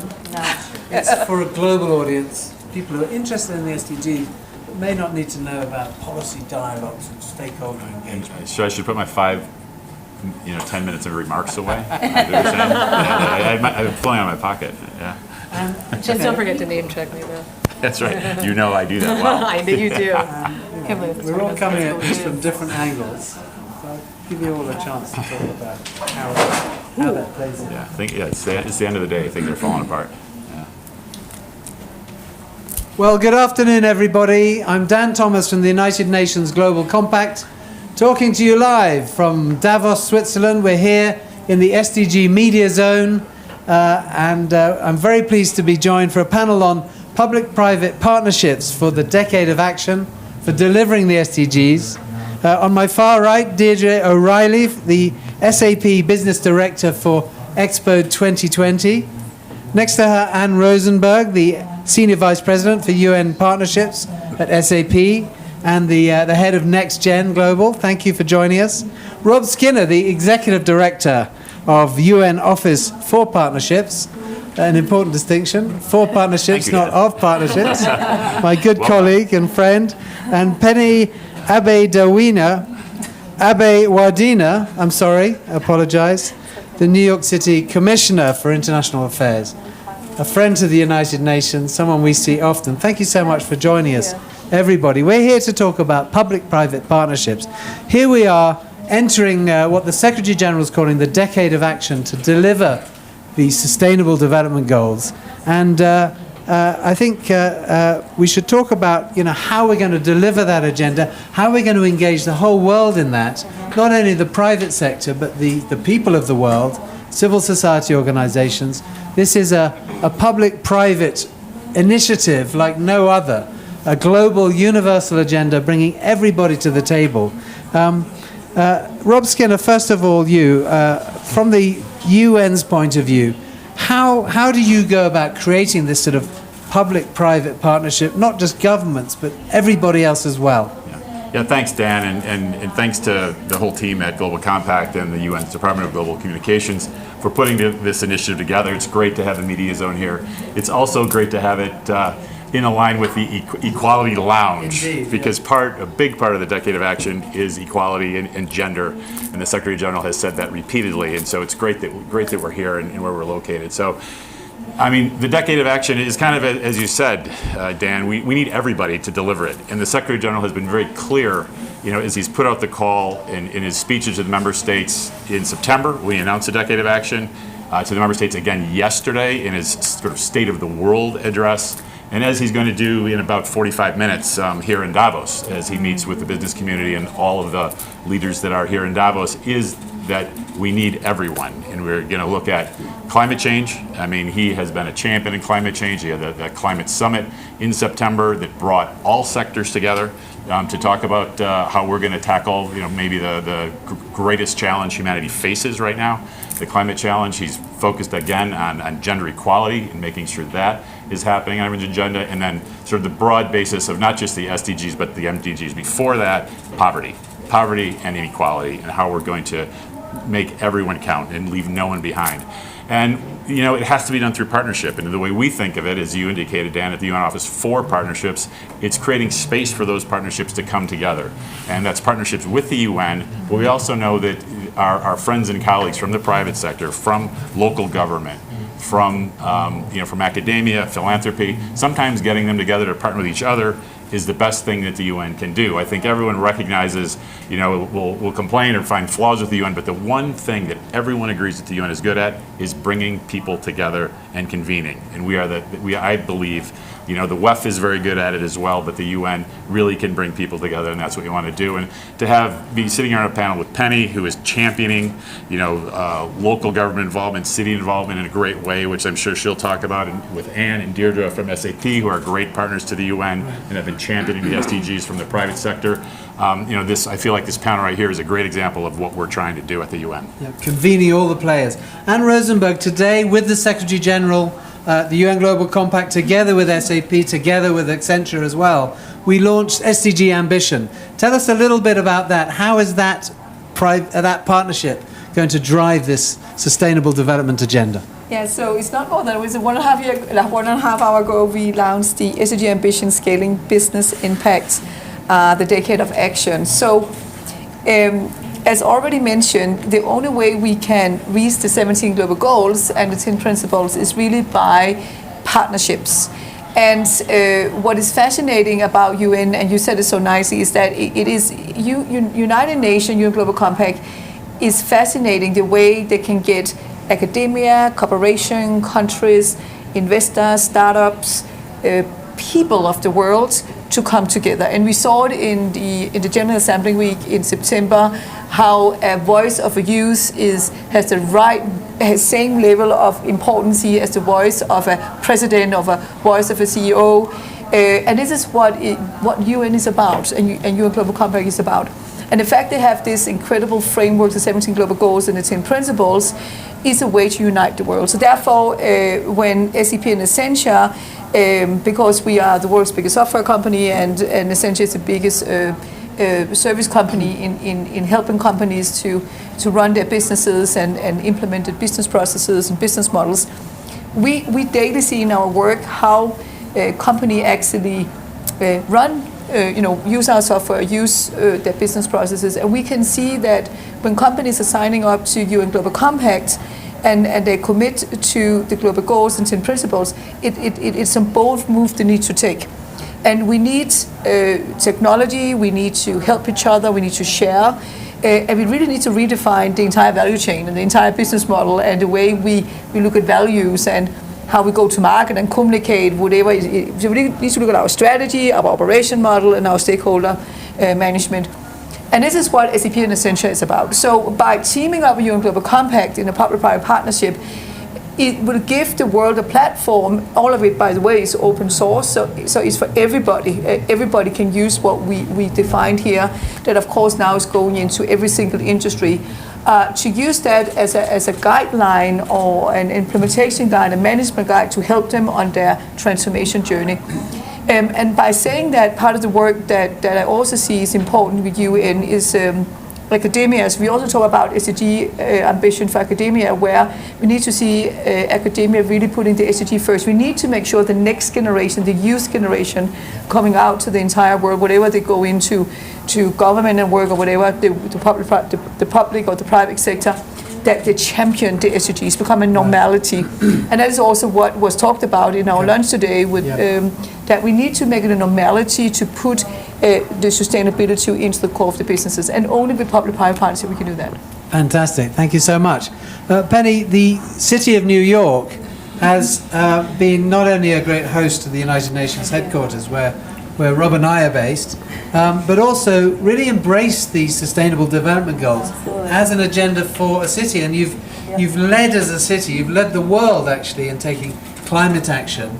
But tell us about why you've done that. Why is the City of New York so invested in this global agenda? Absolutely. Thank you so much for having me here today.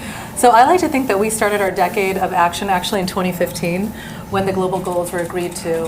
What we did back then was we mapped Mayor de Blasio's One NYC development agenda, which really looked at sustainability and resilience with a strong equity lens. A couple of years ago, New York City experienced Superstorm Sandy. So New Yorkers felt what climate change could do. Right. And so what we did in 2015 is we mapped our One NYC development agenda to the 17 goals, and we had synergies in all. So we said we are uniquely positioned to create a platform for where we can exchange best practices on issues like climate or migration or gender equity.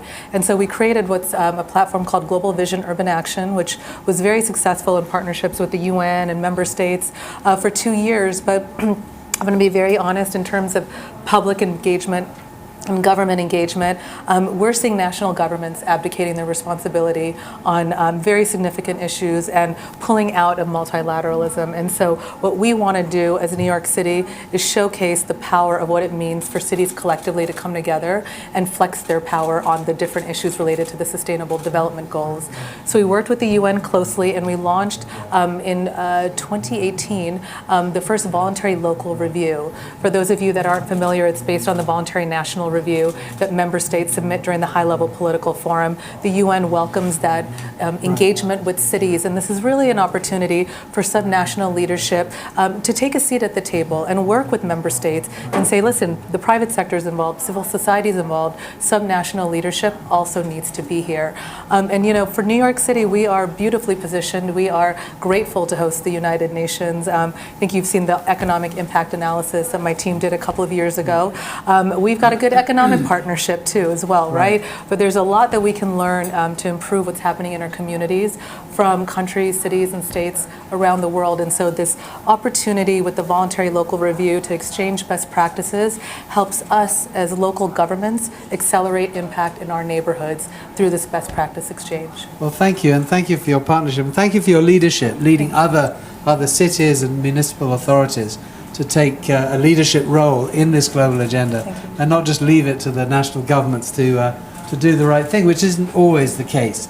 And in fact, the Secretary General at lunch today was making that case, and also making the case that that businesses could actually play a major role in challenging governments to be more ambitious as well. So it's not just everybody, every stakeholder in this sort of partnership situation has a role in actually pushing each other to be more ambitious on this agenda. But let's come to you, Deidre.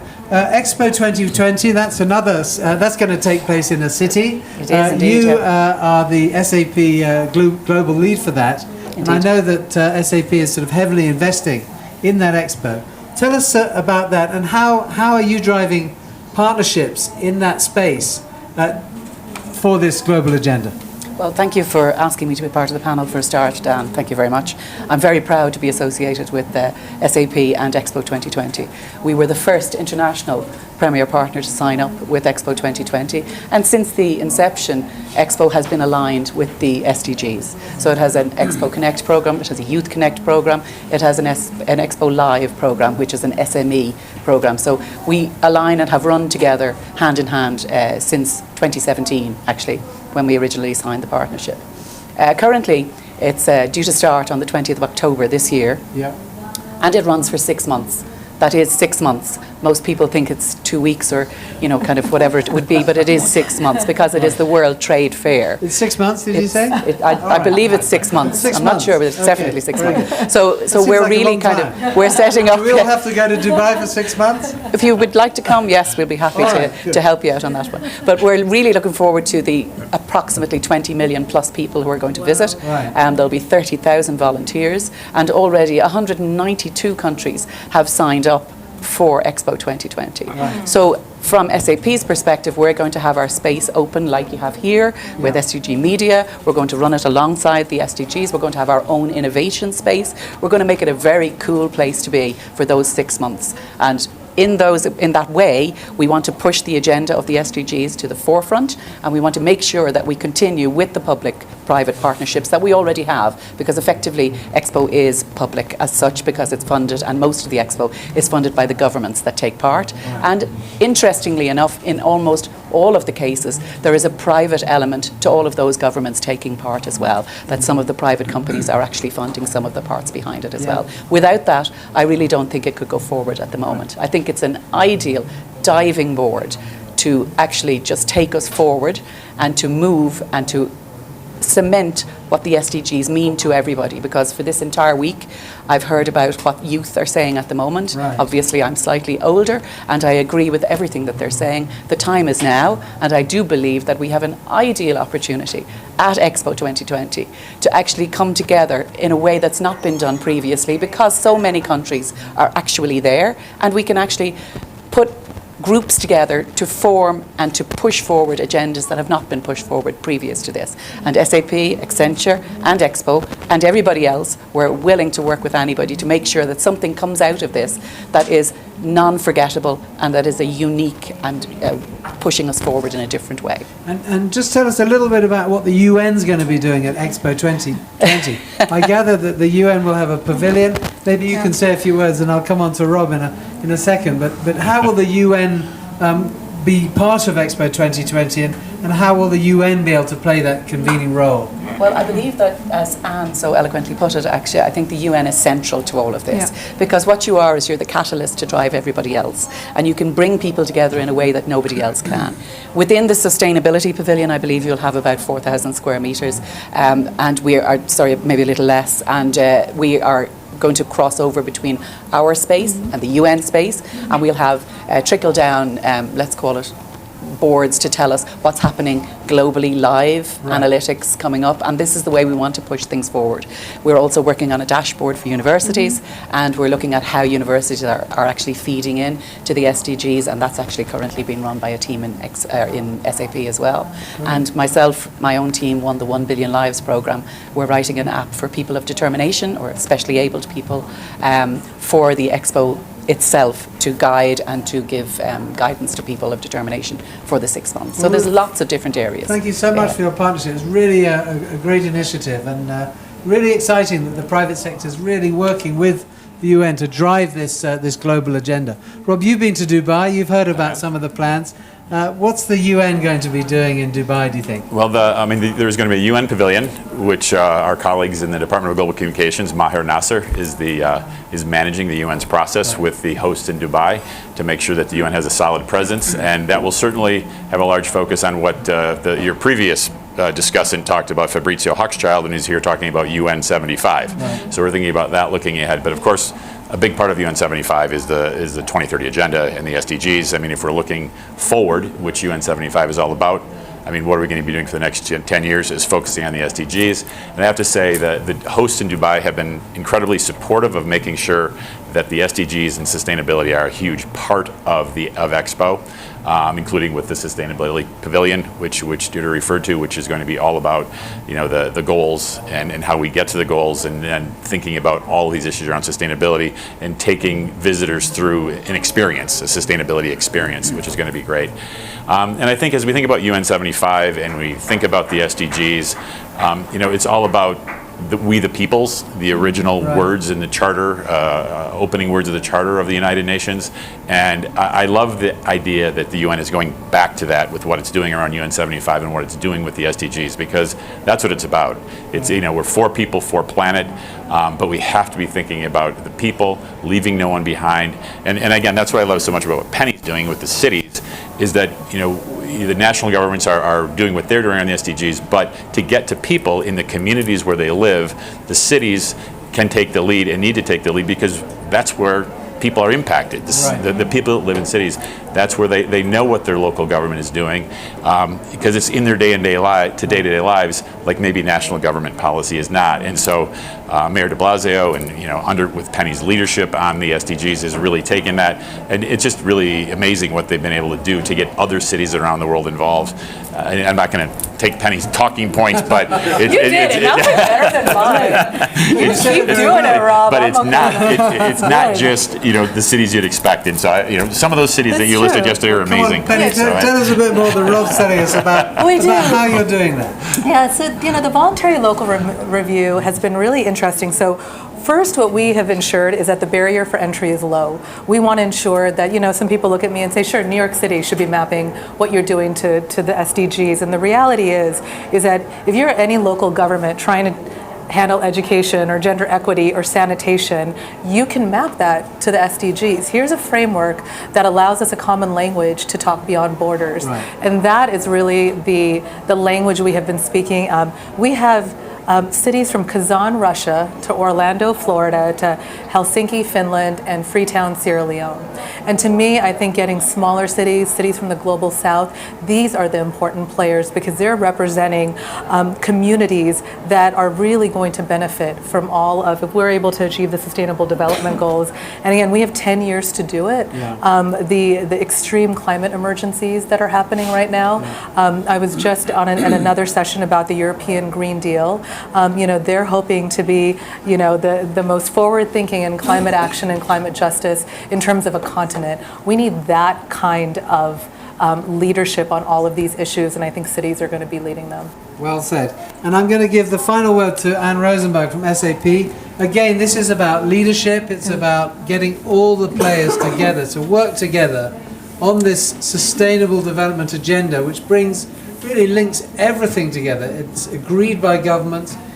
There's roles for all stakeholders, from the private sector, the public sector, from civil society and academia, from even the faith-based group. But, and tell us how, with this launch today, how confident are you about bringing all these partners together to really drive this decade of action and achieve the Sustainable Development Goals? First of all, I am very optimistic because I think you all have been feeling here at Davos that people understand the word unites.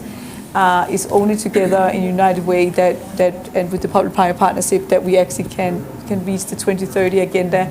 And what is fascinating about Expo 2020 that where I am working with you and with Deidre, is that we are really building SAP present together with Essentia and UN Global Compact, which is behind SDG Ambition. It will all be some of the partners at Expo 2020. And there's not that many big partners, there's actually only 8. And it happens to be that SAP have floor 6, and 9,000 square feet, and Accenture is below 9,000 square feet, around 4,000 square feet is United Nations. And we together are really going to build up, because the interesting thing about Expo 2020 is that you have the whole world there. You have the 192 countries represented, right? And so Expo 2020 is the ultimate public-private partnership place where everybody during that half year will have the opportunity to go in and out of Dubai. So therefore, what we are building up there is literally a SDG Ambition Hub where companies will come and show how they have done since we launched SDG Ambition, right? So we will show real solutions. Company will talk about real things they have done, proof points, and this will be mapped out at a half-year agenda with when head of states is coming in, or governments are coming in. And of course, most important is that it's not just for head of state and for CEOs, but it's for the people, right? That is what Expo 2020 is about, which has already been said. So I think that the Davos 2020 is like we put a stake in the ground, SDG Ambition is launched, and now we will see an acceleration, and the next many years we will begin to see how things are accelerated in an incredible way. But one thing which is important that I always say is that we need the entire private sector to sign up to UN Global Compact. Because the thing is, when UN Global Compact are measuring how well we are doing, they can only do it with the company who have been signing up. And that is around 30,000 companies. And I represent a company who have 400,000 companies that we support, right? Tonight I'm going to an event which is about how we are redefining the whole supply chain within the food world, and we cover 78% of the entire food world.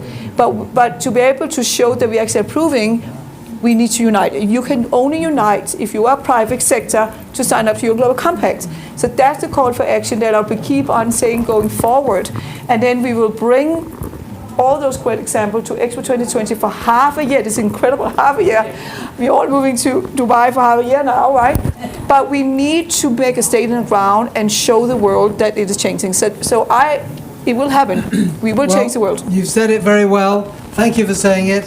From the SDG Media Zone here in Davos, Switzerland, I'm going to say thank you to this panel. Deirdre O'Reilly from SAP, Anne Rosenberg from SAP, Rob Skinner from the UN Office for Partnerships, and Penny Abe-Wardina from the New York City Commission. Thank you very much indeed for joining us here. That is a wrap, live from Davos, Switzerland. Thank you to our audience online. Thank you to our audience in the room here for joining us over the last 3 days. It's been a great pleasure to be having these conversations. And thank you. This was a great way to end the discussion in Davos. Thank you. Thank you, Dan.